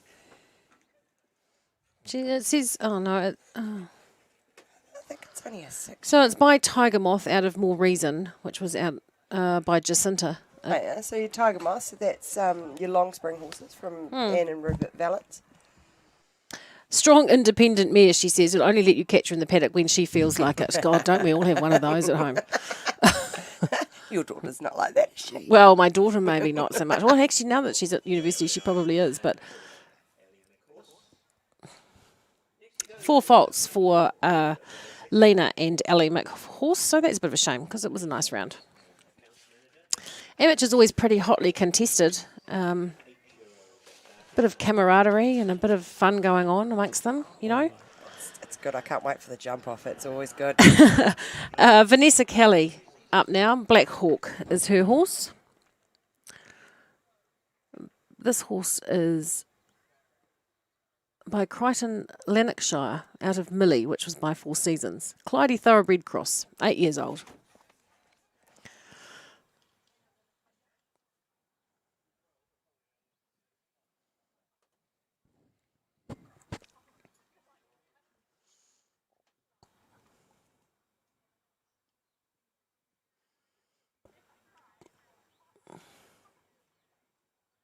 All clear so far. Coming into the double here. Bumblebee. Oh, come on. Let's go. Oh. That was a shame. It was a shame. Oh, look at him.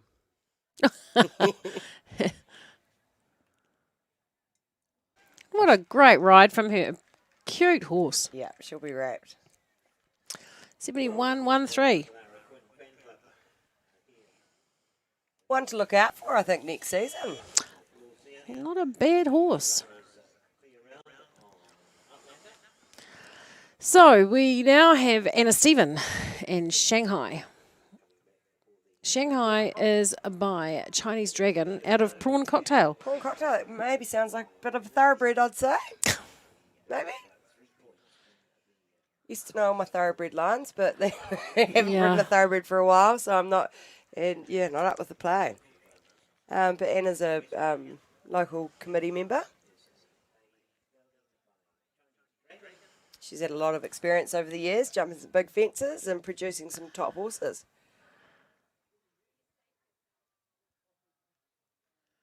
Oh. Yeah. That was a bit of an ordinary rail, wasn't it? Sort of dangled with my legs a little bit, but look, let's see if he's learnt from that and then snap up over the Soxer. Ah, look at that. And this horse is pretty green too, I think.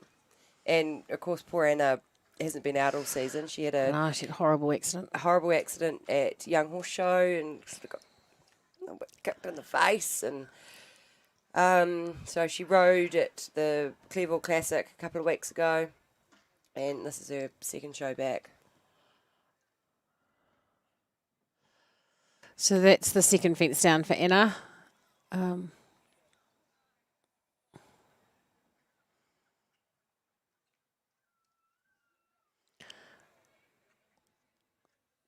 Over the big oxer there, that's 1.20 metre by 1.20 metre.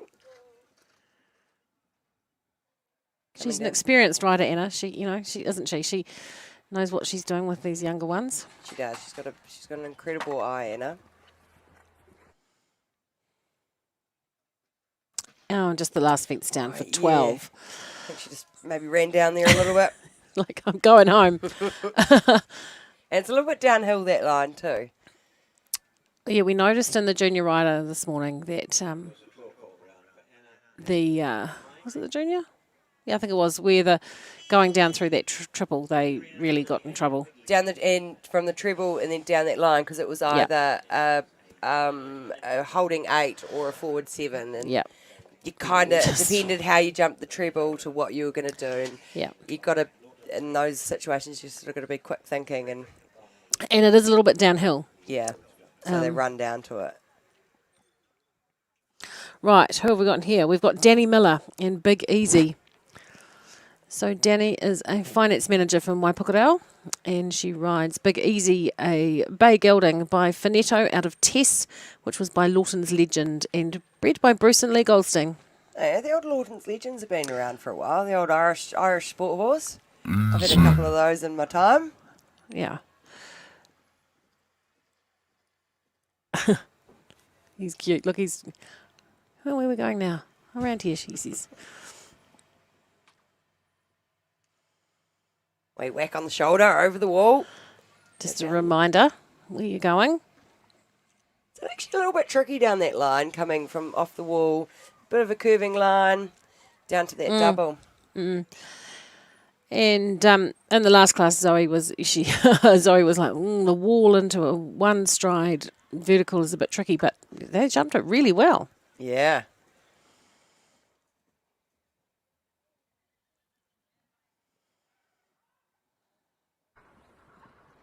This is a lovely, genuine horse, isn't it? And these are, this is what it's all. Commentators. Oh, you did it again. Look at that. Again. Right. Sorry, people sitting at home watching this. I 4 at the last. I won't say any more of 8, that. actually. She must have had another one down that I didn't spot. Sorry about that.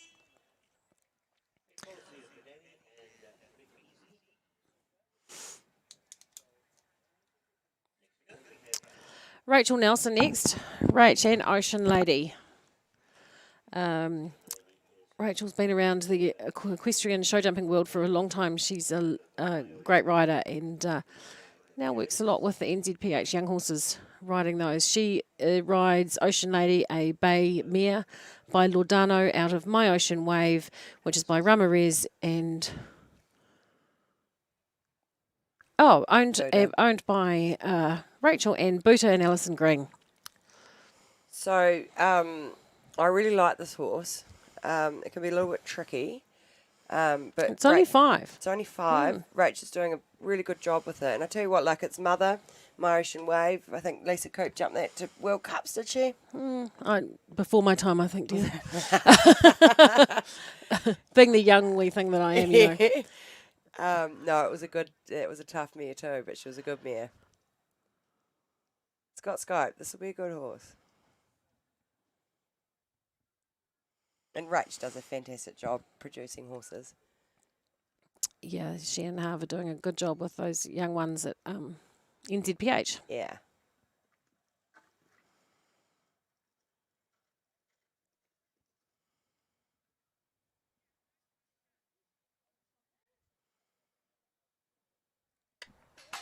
Ooh, she gave that a good whack. Had a wee click in the mic then. I sort of knew that she had to go. Oh, beautiful. Oh, all clear. That's great. So 4 clears so far, and we're literally halfway through the class, so that's not too bad. She'll be very happy with that. What are we, 10 past 5.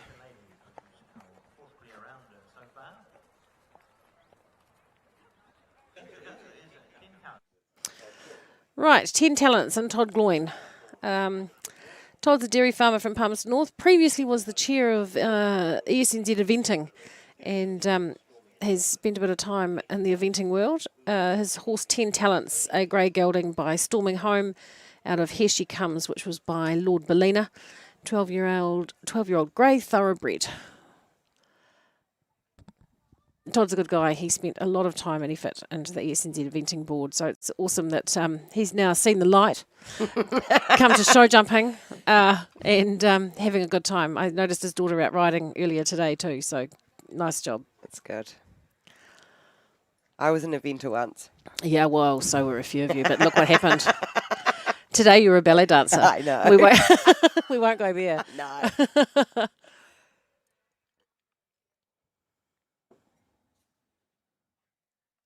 Clear through the double there.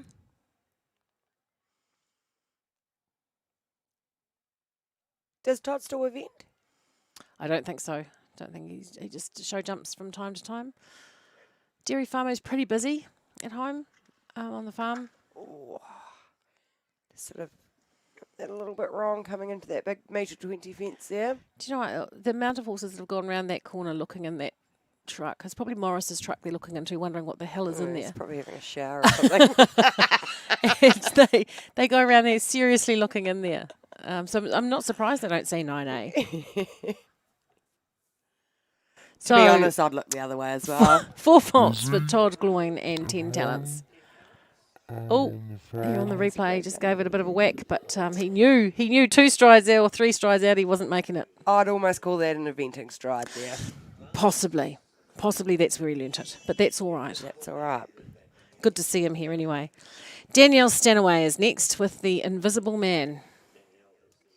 She's the owner-director of the Sadleroo Warehouse in Tauranga, and she rides the Invisible Man, a grey gelding by Any Suggestion, Out of Darkness, which was by Columbia, and an off-the-track thoroughbred. So we've seen a few of those today. We have, but this is a beautiful type. How old is it? We haven't got an age there.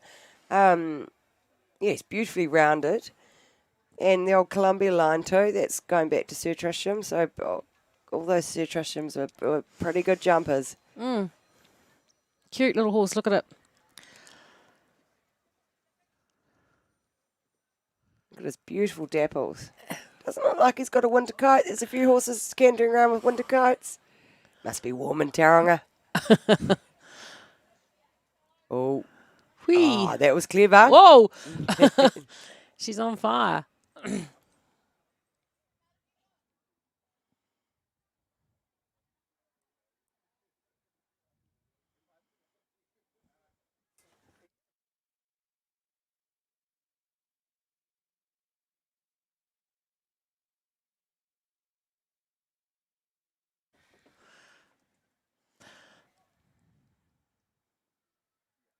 And that's the last, all clear. All clear. Good time. Oh, look at her, giving him a big pat. The fastest time so far in the first round, so 69.36.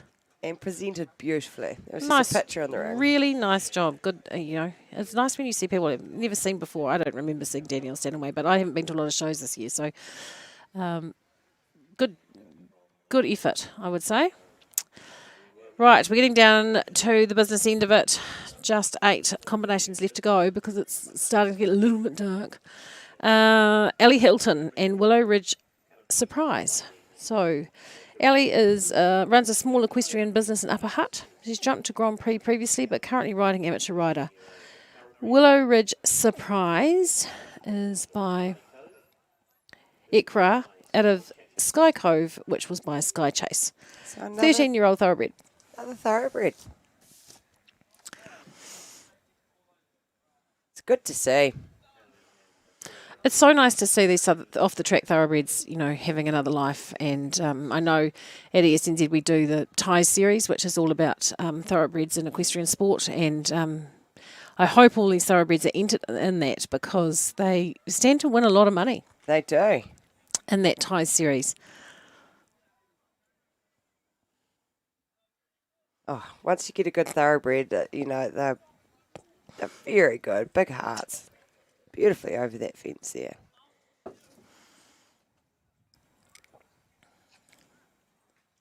Oh, had a wee spook at 9A. He had a look. All good though. Oh, and clear. Great clear. Ellie Hilton. So what's that? How many is that to come back? 6. 6 to come. Right, so we must be getting down to the business end of it. No. Oh, we've got Sinead Mackay back again, I think.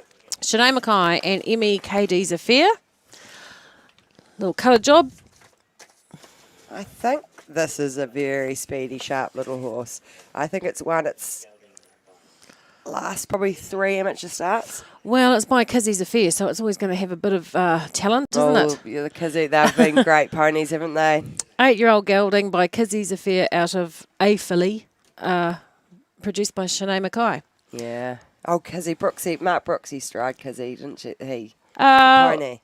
Well, wasn't Kizzy Ross Mitchell and Donna Mitchell? Oh, and then Brooksy rode it after that. Well, I think it's been through a few hands. Yeah, I think so. But they had a lot of, I think Donna won out of Kizzy. Donna won Pony of the Year on Kizzy. And then maybe Kizzy's Affair came from there. But anyway, someone will text us and tell us that we're wrong. Yes, so I'm sure that's all good. Mark Brooksy stride Kizzy. Right. Kizzy. I remember it, but it was quite a fiery little black and white pony. Top Grand Prix pony. Top Grand Prix pony, yep. But I may be wrong. But this just loves its job.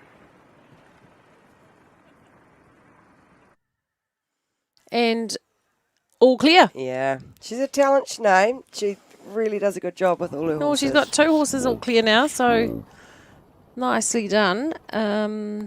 What's the time there? It's gone. All right.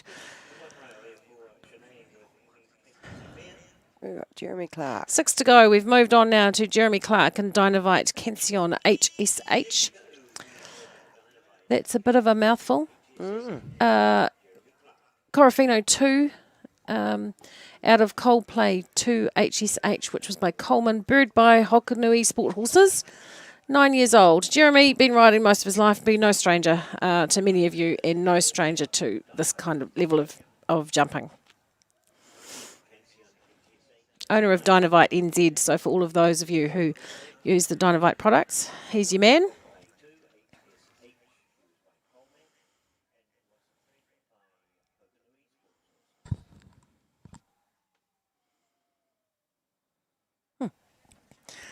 So, I just love how when you do the live streaming, because, you know, it's just awesome. Thank you, John Jenkins. You are a legend for clearing that up for Lou and I, who really had no idea what we were talking about. But she is right. Brooksy did ride Kizzy and won Pony of the Year on it. So, way to go.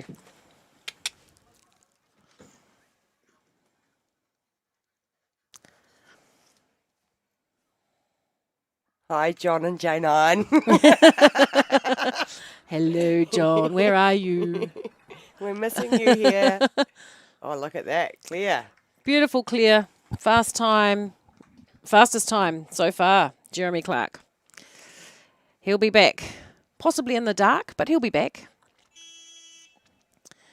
Sonia McKercher and Edward NZPH. So she must be somewhere on this list here, Lou. Yeah, I think... Where have we got Sonia? No, I think she's over here. sitting in about 7th. Yeah. There we go. She's sitting in 7th position on 73 points. So, a South Islander. I grew up show jumping with Sonia. So. A farmer from Otago, no less. Yeah. Chestnut Gelding by Cannon, out of Until Then NZPH, which was by Fuego de Prelet, and bred at NZPH. 7 years old, this horse. Only young. Yeah. No, Sonia does a good job. Oh, she's another rider that's produced a lot of horses over the years. They all jump for her. She's just having a conversation with it right now. We forget we claimed you from the South Island. Yeah. We should, you know. Have we converted you yet, do you think? Well, I don't think I'm going back. I think Daniel will be pleased to hear that, won't he? Yeah. Yeah, no, I'll always be a South Islander at heart. Yeah. No, it'll be probably 12 or 13 years now that I've been up here. Yeah, we're pretty happy with that. We quite like having you around. Whoa! Just a little chip there. It was unfortunate. She should have just ridden on there for that long, and I'm sure Edward would have sorted that out. Oh, what a shame.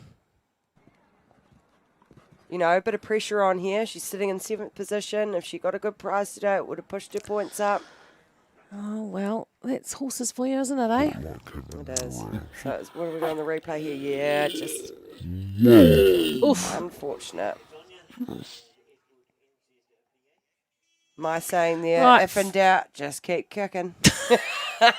Not if in doubt, leave it out. That doesn't work. No. Right, we're down to the last 4, and we're really at the business end of it now. So Shelley Bridgman and Oaks Vendetta, another one of those Australian import horses. Great horse, Oaks Vendetta.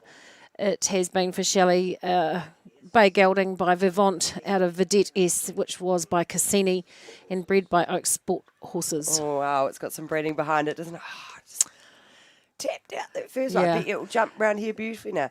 So Shelley has had a win at Larson Show Jumping Championships in Gisborne, and she's also had a second at Woodhill and another second at, well, she's had 4 seconds at Woodhill.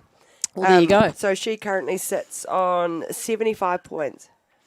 And what placing Oh, is she in? She's retired. Oh, and she's that's enough. She's going to... So she'll probably settle for 6th in the series.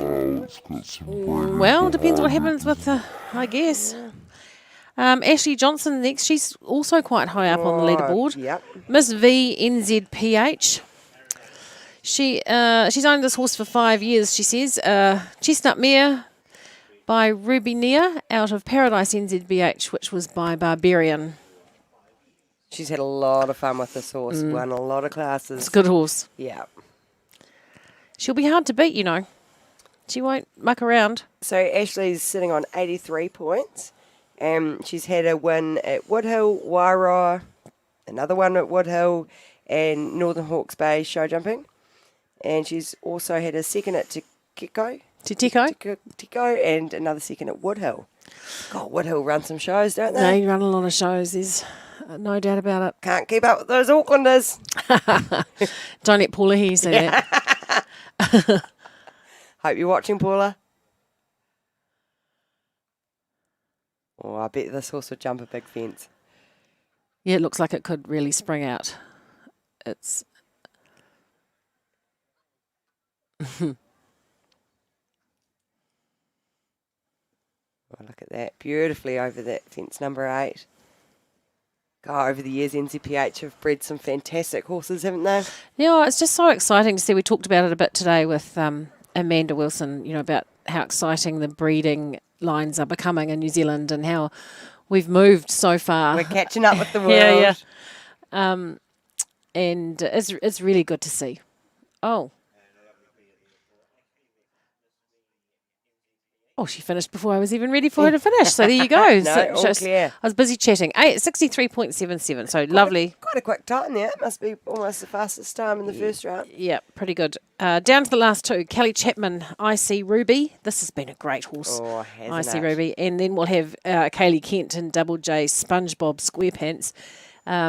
So top of the leaderboard, these two.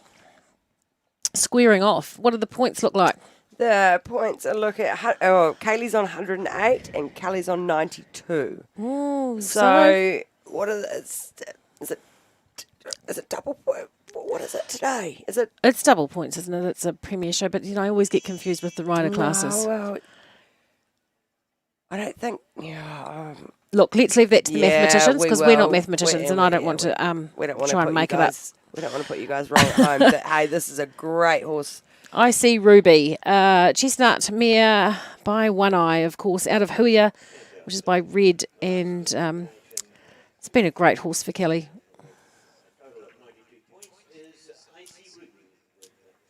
So, how Kelly would have been partnered with this horse for what, a year now, 18 months? Yeah, I think so.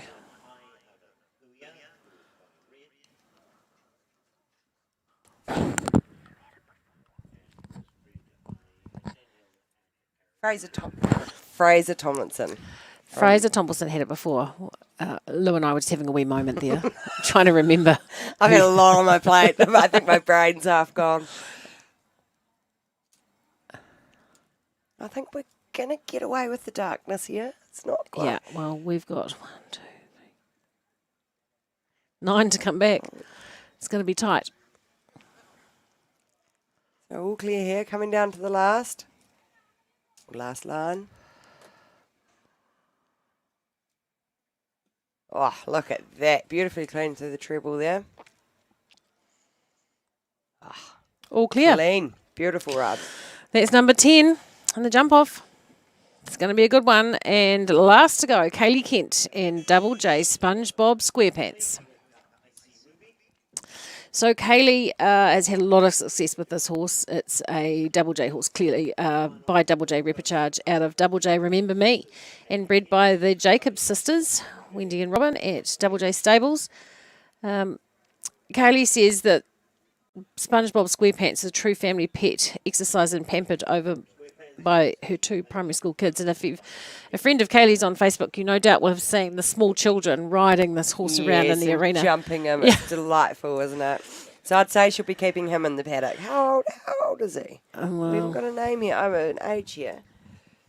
And this was started by old Jock McLennan. I think so. It's been a great horse. Oh, well, if you're wrong, someone's going to tell you. So, yeah, you know. someone will message me and say, "Lo, you've got that wrong." So Kaylee's sitting on 108 points. So she's had wins at Fielding, Hawke's Bay AMP, Central Hawke's Bay AMP, Wellington, Young Horse Show, Central Southern Showjumping, and Dannyville. She's had some wins, hasn't she? And then a whole heap of seconds. Yeah, she has. She's had a second at Central Districts, Wairoa AMP, Wairoa area, and Northern Hawke's Bay Showjumping. No, So Wairarapa. Wairarapa Wairarapa. AMP, Wairarapa area. In the other week at Hawke's Bay. Pretty successful combination. I think they won the series by last what year. What did he do there? He had a little trip down that line there. All clear. She was Horse of the Year winner last year, wasn't Yep, she? and I think she's won the series on it too. Yeah. Previously. It's a very cool horse. It is. She does a good job too. Yeah. I wonder who named it and why it's named that. We need to find that out. Do you reckon Wendy and Robin named it SpongeBob? Well, Or was that Jock? Oh, I don't know. We need to find that out, really, because that would be an interesting story. It would be. All right, we've got a whole heap of people coming back, potentially in the dark, but they will be Shanae Mackay and Emmy Joyride 2, Lucy Williams and Grassendale Enzo, Lara Quinn and Outlander, Rachel Nelson and Ocean Lady, Danielle Stanaway and The Invisible Man, Ellie Hilton and Willow Ridge Surprise, Shanae Mackay, Emmy, Katie's Affair, Jeremy Clark and Dynavite Cancion HSH, Ashley Johnston, Miss V, NZPH, Kelly Chapman, IC Ruby, and Kaylee Kent with Double J SpongeBob SquarePants. I tell you what, this is going to be an exciting jump off. Yeah, it's going to be great. Last class of the day. I love watching these amateurs go. They go. They get a flapping and they go. It is great to watch. So hopefully this jump off will entertain you all at home watching this. Wonder if we can convince them to take their tops off and wear their ribbons around like they did a couple of years ago at this show. That's right. That's after old Trudy Mitchell's photo competition. And Miriam got her top off too that time, didn't she? Tracy Mason was in there. Yeah. Yeah, funny. Wasn't that a great year? With the calendar competition and the ribbons and... Oh, I think I got a page in there. Oh, well, I was just going to say, I do remember, I do recall seeing your page, your face. Well, not your face at all. Just my behind. Saw some other parts of your anatomy. Oh, I tell you what, it was the weirdest thing. We were out in the middle of the farm taking photos and the kids were running around. And you had your ribbon draped around you. My ribbon's draped around me and my boots on and my hat on. You look sensational, Lou. It was awesome. You know. Daniel would have loved it. Well, we hope so. Yeah, we do. We do. All right, so we just got Jared out here changing his flags. So our jump off is, what are we? We're jumping over fences 12, 8, 9 AB, 4, 5, 6A, and 7. Okay, so we start at the triple bar, come round to the big black oxer, down to the combination which they'll take the C component out of, I think. And then where we're going? 4, 5. Must come down the middle again somewhere. 4, 5, 6A and 7 is the last fence. Oh, 5 is over there. Yeah, 5's over there, so they come... So where's 4? 4 must be the lime green, white and maroon. Right, fence. and then around to the wall. 5, 6, 7. 6A, yeah, and then 7. A gallop down to 7, which... Well, that'll be the make or break. It'll be interesting to see who takes the inside turn. You'd hope that all take the inside turn from the barrels, inside the barrels.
Alrighty, we are back. We're just all ready now for the jump off in the Dunstan Horse Feeds Amateur Rider Series Grand Final. I will tell you a little bit about Dunstan in a moment because they have been a long-serving, fabulous sponsor. But our first combinations in the ring, it's Shanae Mackay and Emmy Joyride 2. I'll tell you what, this girl can go. So this must be, obviously she's got 2 horses in it. Oh, look at that turn into number 8. It was beautiful. Look at her, she just doesn't interact with, she just lets her horses go. Doesn't piss them off. We just always take a note at 9A. 14 seconds she was at 9A. We'll just get a gauge on where the speed is in the class. Good turn. Oh, beautiful over there. Give a wee clock up in the corner. Look, over. Beautiful. Lou's getting right into it. She's just having a ball here. I love a good jump off. Right, now we're going to hook him into the last fence. Oh, inside the barrels. Oh, that's pretty smart. All clear. And 44.17. So that's the time to beat so far. Yeah, pretty slick from Shanae and Emmy Joyride 2. Gosh, she does a good job. Just lets them do it.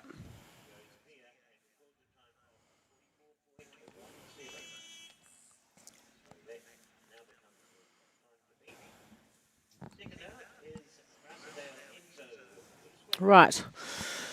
Lucy Williams and Grassendale Enzo. So, Luce is on a 5-year-old. I'm still thinking Luce will give it a go because she's competitive. Look at her.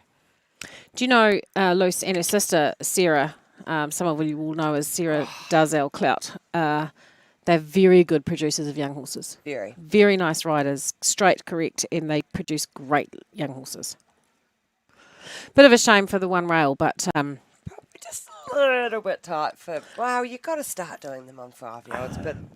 It's not big though, Lou. No. It's okay. Beautifully over the wall. Good time. Still moving. Look, this is going to be a really good horse in the future. Someone should be eyeing this up for their junior rider, young rider horse. No, they're keeping it for Sophia. Oh. For Lucy's daughter. 4 faults, 43.15. That's a quicker time. So I'd say that's a really good job Lucy just did then on the 5-year-old. Awesome. Nice. And Lucy hasn't done a lot of show jumping at this height. So No, so that's pretty cool. It's awesome. All right. We are now down to Lara Quinn and so Outlander. And this is our lovely little Clardy Cross, that second time jumping this height. Have you made a pick? Or you're not game? I'm going Shanae on the Kizzy Affair one. Coloured. Okay. But she hasn't nominated it. She nominated her other one. So who would know? So look at this horse. So you'll notice she's got a neck strap on. So that's just a comfort thing for some riders, just something else to hold on to.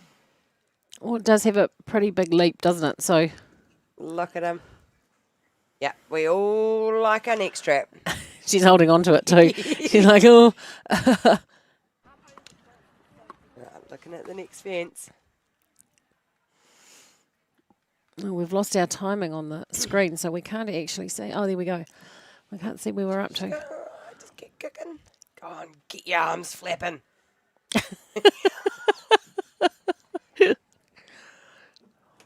Yeah, 2 more fences to go.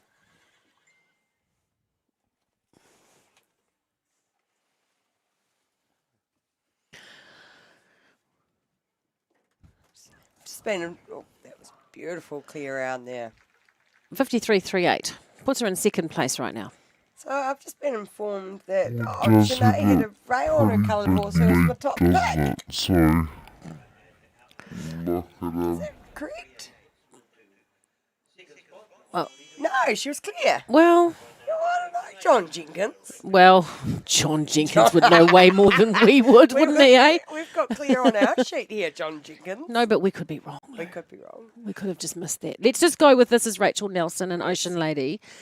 And you wouldn't discount Rach. She'd give it a shot. Yeah, on another young horse. Oh, dear, I did that, didn't I? It'll jump clear now, though, won't it? Look at that, beautifully over that.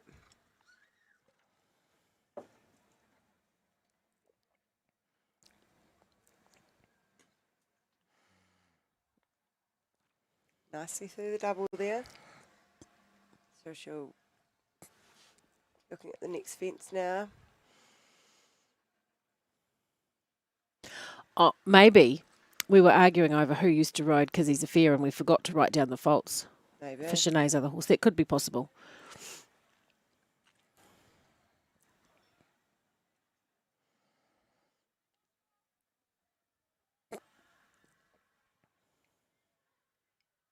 So she took the outside turn there to the last. And beautifully over the last. Thanks, Nicola. We love you too. But you actually just completely wrecked my timing because I was looking for the faults and now I've missed it. Oh, we've got a nice grey thoroughbred coming back out here now. The Invisible Man.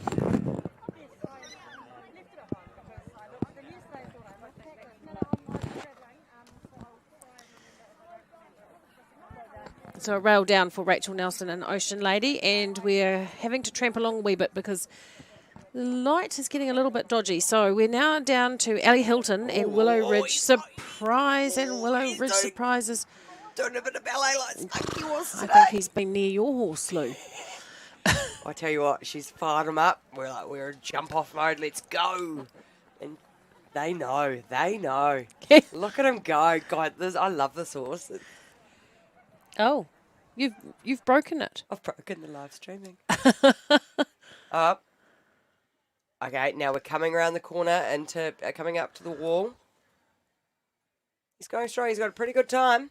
Oh, clean, beautiful over that. Right, okay.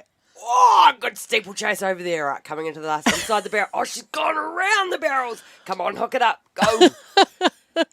Oh, And beautiful. the time is Might be having a few technical... 59.2, so she's currently in second. She went around the barrels. Should have gone inside the barrels. And he jacked up a little bit going to the second fence, so that, you forget that when you're watching around. If a horse, he wasn't going forward there, his stride got a lot shorter.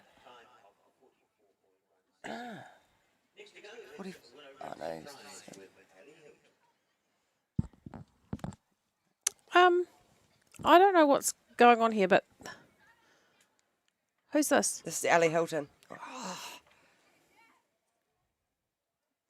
So that was Danielle Stanaway previously in The Invisible Man, yeah? Yeah. And this is now Ellie Hilton.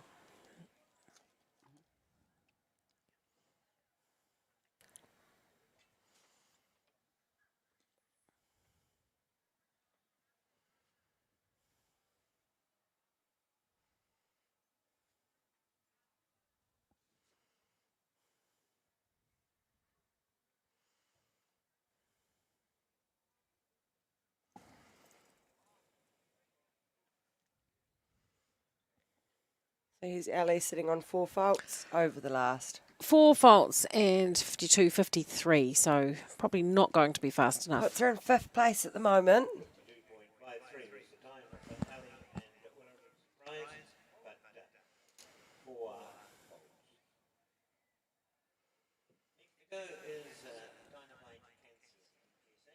Yeah, see, there you go. Shanae Mackay is not one of the clears. So John Jenkins, you are correct. Thank you very much. Thank God someone's onto it. All right, this is Jeremy Clark and Dynavite Cancion HSH.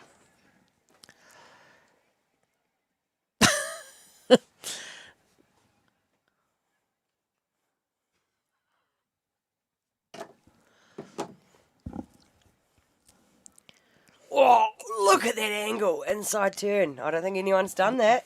No, that's shaved about 8 seconds off the Look at him go. run to 9A. Bit of a rattle there at 9B, but... Well, he's giving a damn good shot. Whoa, look him up. Push off your corner. Oh, nice. Is that what you told Kiwi Hammer when you went over there?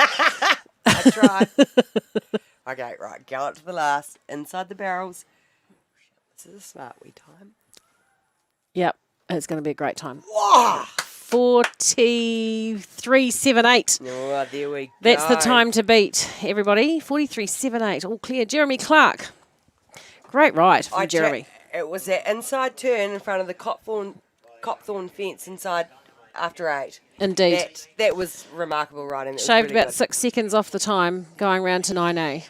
No, good ride. All right, we're down to the last 3. Ashley Johnston, Miss V, here she goes. Oh, a little chocolate chip into number 12, but we got over it. Rick just lost her reins a little bit. Inside turn. Oh, just going to do it.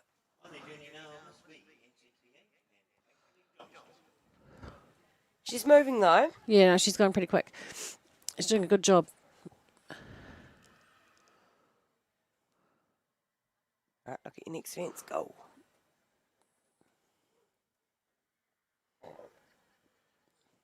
This is a good mare. She's going to go inside. Inside turn. Gallop to the last. Come on, girl. Go. How's our time looking? Up. Oh! No, not 44.08. Not quick enough. She gave him a wee hop over the last, but Well, you know, Kelly Chapman and Kaylee Kent are going to have to get their skates on, aren't they? It's still anyone's game, I think. it is. What have we got? Second to last to go. Kelly Chapman, I see Ruby. This horse can turn. It can go fast. Let's go. Second to last in the Dunstan Horse Feeds Amateur Rider Series final. Where's my...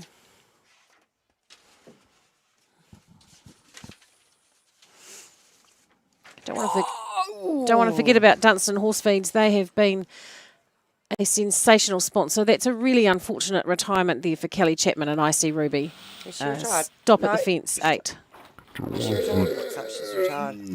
Yeah, that's a bit of a shame. I think she was going for that inside turn and it just didn't. The horse didn't quite know what was happening. So we're down to the last. Kaylee Kent, Double J, SpongeBob SquarePants. Right, let's go, Kaylee. So Kaylee's what, on 108 points. Kelly Chapman was on 92.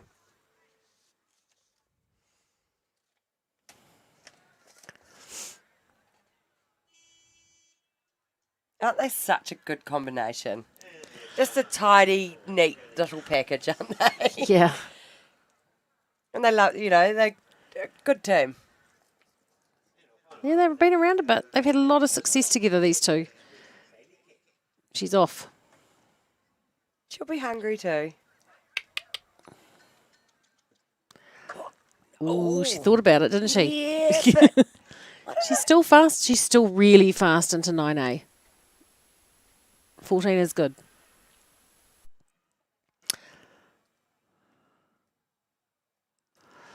Oh, I missed that's that. a naughty 4 at that fence, whatever number it is. She's kept going, though, like a trooper that she is. Wow. Just a little bit sharp, was looking the wrong way. So where's that going to leave us then? I think Jeremy Clark. I think Jeremy Or Clark. Ashley. What's Ashley's time? No, Jeremy Clark. I think it'll be Jeremy Clark that will win it. Kaylee, sadly, 51.86, 8 faults. It was Jeremy's inside turn after 8. It's going to be Jeremy Clark who's going to win it. What a great ride from him it was too. Showed everyone how it was to be done, didn't he? Beautiful. And he wasn't flipping either. It was a beautiful round. So there we go. We've got the...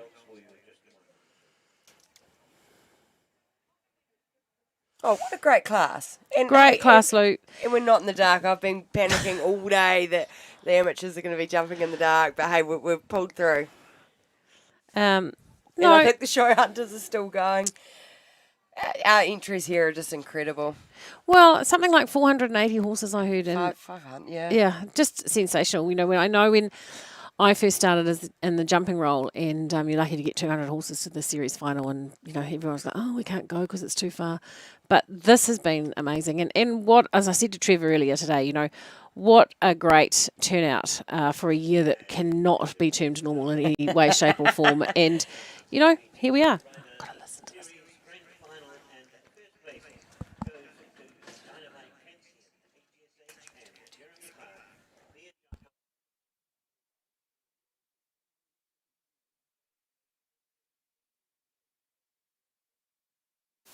Clear jump off 44.08. Third placing goes to ME Joyride 2 and Shanae Mackay clear in 44.17. In fourth place, The Invisible Man with Danielle Stanaway clear in 50.92. Fifth placing to Outlander with Lara Quinn clear in 53.38. And in sixth place, we have Grassendale Enzo Luce Williams, a four-fault round in 43.15. So, just like to invite those riders to assemble in the presentation area. And Dana, if you can see what you're doing down there, we will hand the microphone over to you for the presentation.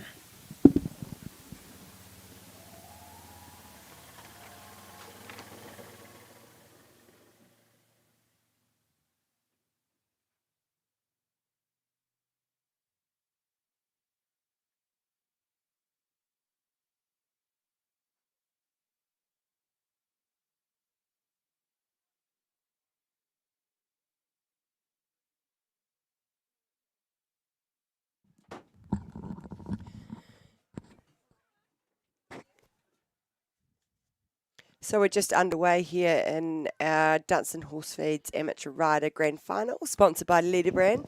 Oh, what a great class that was. All right, ladies and gentlemen, last presentation of the day.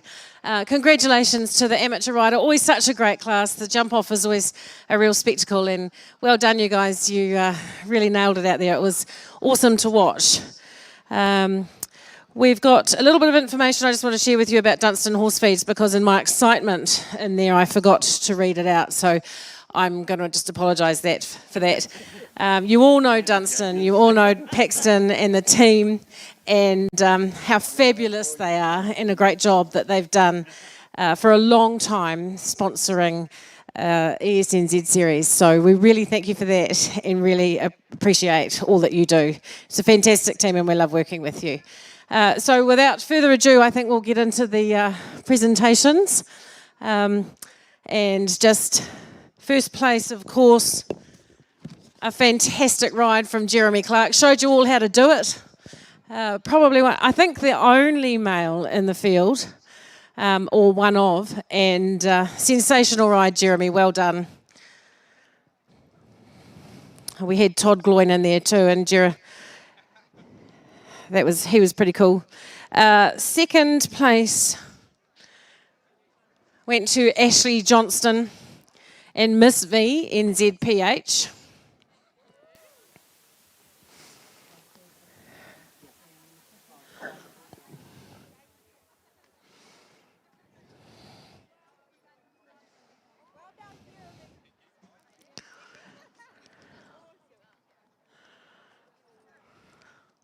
Third place to Shanae Mackay and ME Joyride 2.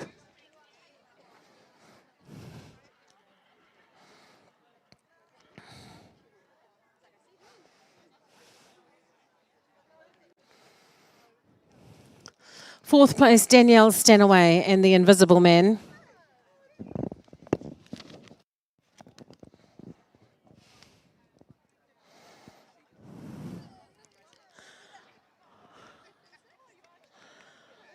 Fifth place to Lara Quinn and The Outlander.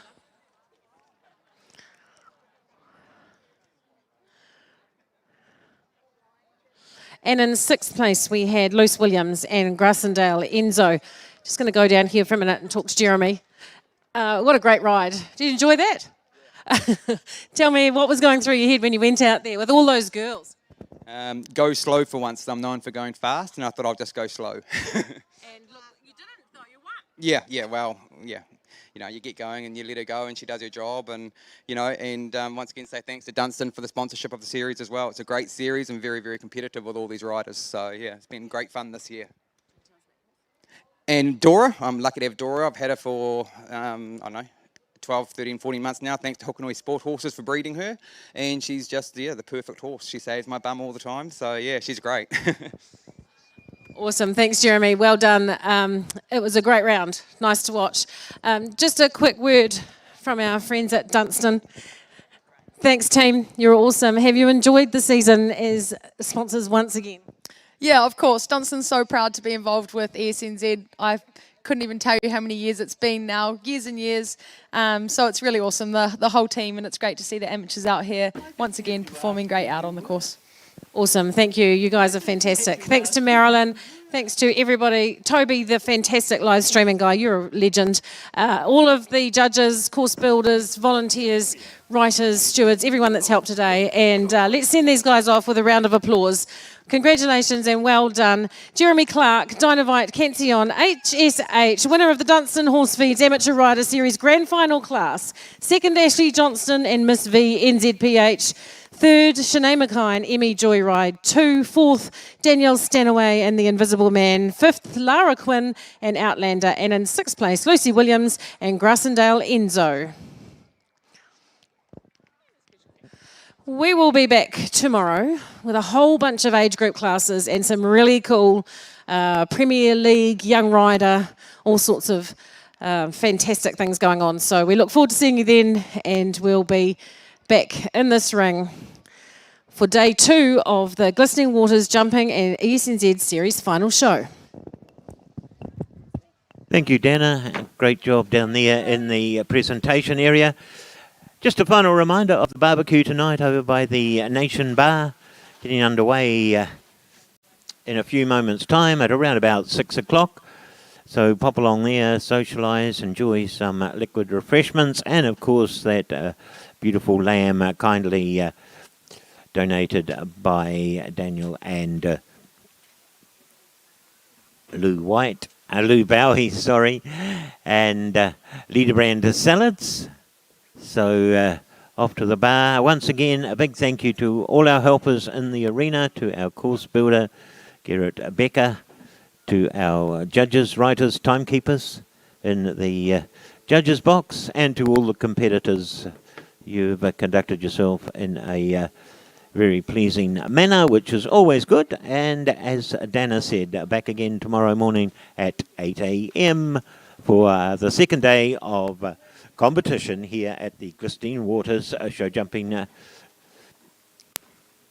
Series final. Wow, what a great day's jumping here. So, tonight we've got we're putting on a free barbecue from the Wairarapa Show Jumping Group. All the meat is supplied by Daniel and Lou Bowie from Mount Marchant. And the lettuces, the lettuce and salad is supplied by Merrin Hain from Liederbrand.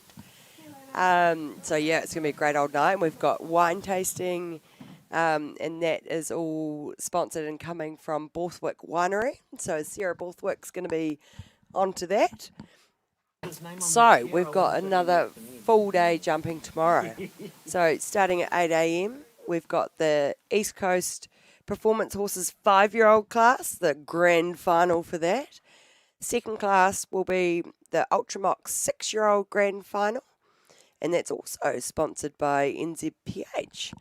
The third class will be Matthew Hanoverian's 7-year-old grand final, and that is also sponsored by Grassendale Genetics. Let's do a few 3-day shows. Class 4 will be the FMG Young Rider Series grand final, and also that's sponsored by Massey Stables and Equus Auctions. Class 5 will be the Poly Payments Premier League Grand Final, and that is also sponsored by the Copthorne Solway Park. And the last class of the day, the 6th class tomorrow in Ring 1, will be the Country TV Pony Grand Prix Grand Final, sponsored by Borthwick Winery. So yeah, another big day, because the barbecue, or not barbecue, the awards dinner is going to meant to start at 5:30 tomorrow. But what a fantastic day's jumping. Everything's gone to plan. We weren't jumping in the dark. So we look forward to entertaining you guys tomorrow and another full day's jumping. So thank you everyone. See ya. Bye.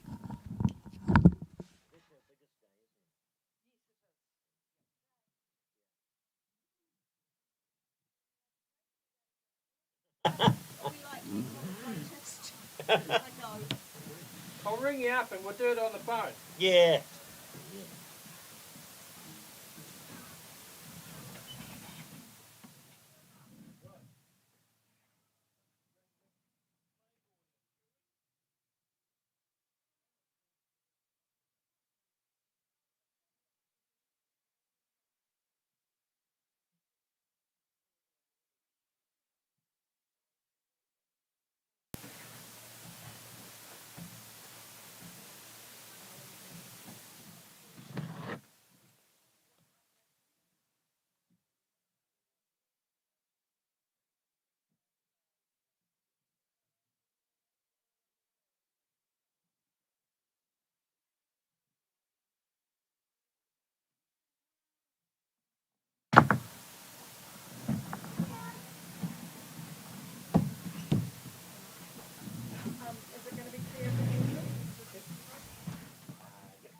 Jarrett Becker, our quarters course designer today. 27-year-old sheep and beef farmer from Dannyburg, just down the road. When things aren't going according to plan. Yeah. And his partner, I think a handful of really quality young ones for her to be Britannia me, and interestingly used to top level Grand Prix in South. Very well known in Canterbury, equestrian circles. For show hunter rider on ponies, she, that's a shame. Farmer in the ring at top level. Mm. A day.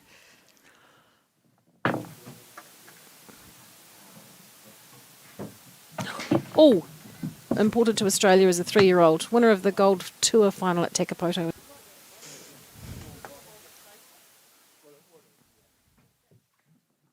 That was unlucky. Bun, member of the Young Rider Squad, and at the moment he's won the Grand Prix at Dannyburg AMP.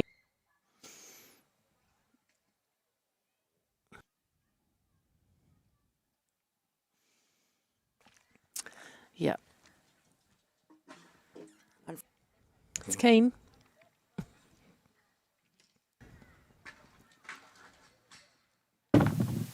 It was it wasn't the most ideal situation. The breeder is unknown, I'm pretty sure. We can say It was you and Mac. And the reigning Olympic Cup title Mhm. holder. Yeah. Phone minute. Well, to yeah, get see, there. that's it's definitely slower.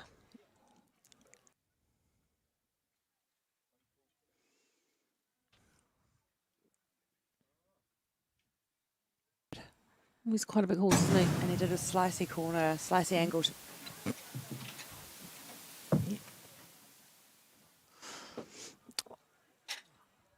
Oh, that's disappointing. Oh, What and I that's would cost him call whee. Awesome shot. They'll be hustling these guys out of here pretty quick to get that last class in there.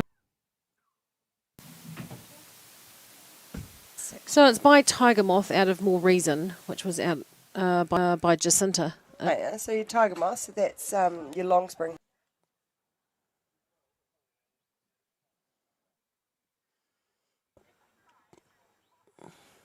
Kicked in the face, and so she rode. Easy. So Danny is a finance manager from My Busy at home on the farm. Undercoats. Must be warm in Tauranga. Oh, had a wee spook at 9A. He had a look. Us that we're wrong, Yes, so I'm sure that's all good. Mark Brooks used to ride Kizzy. This just loves its job. Quite like having you around. Whoa! Just bred by Oak Sport horses. Oh wow, it's got some breeding behind it, doesn't it? Well, it does have a pretty big leap, doesn't it? So Look at him. Hook it up. Go. Oh, and don't want to forget about. She's still really fast into 9A. Oh no, Jeremy Clark. I by area show jumping group where she basically with G.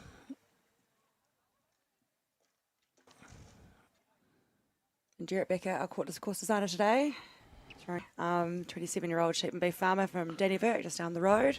When things aren't going according to plan. Yeah. And his partner, I think a handful of really quality young ones for her to be Britannia me, and interestingly used to top level Grand Prix in South. Very well known in Canterbury, equestrian circles. For show hunter rider on ponies, she, that's a shame. Farmer in the ring at top level. Mm. A day.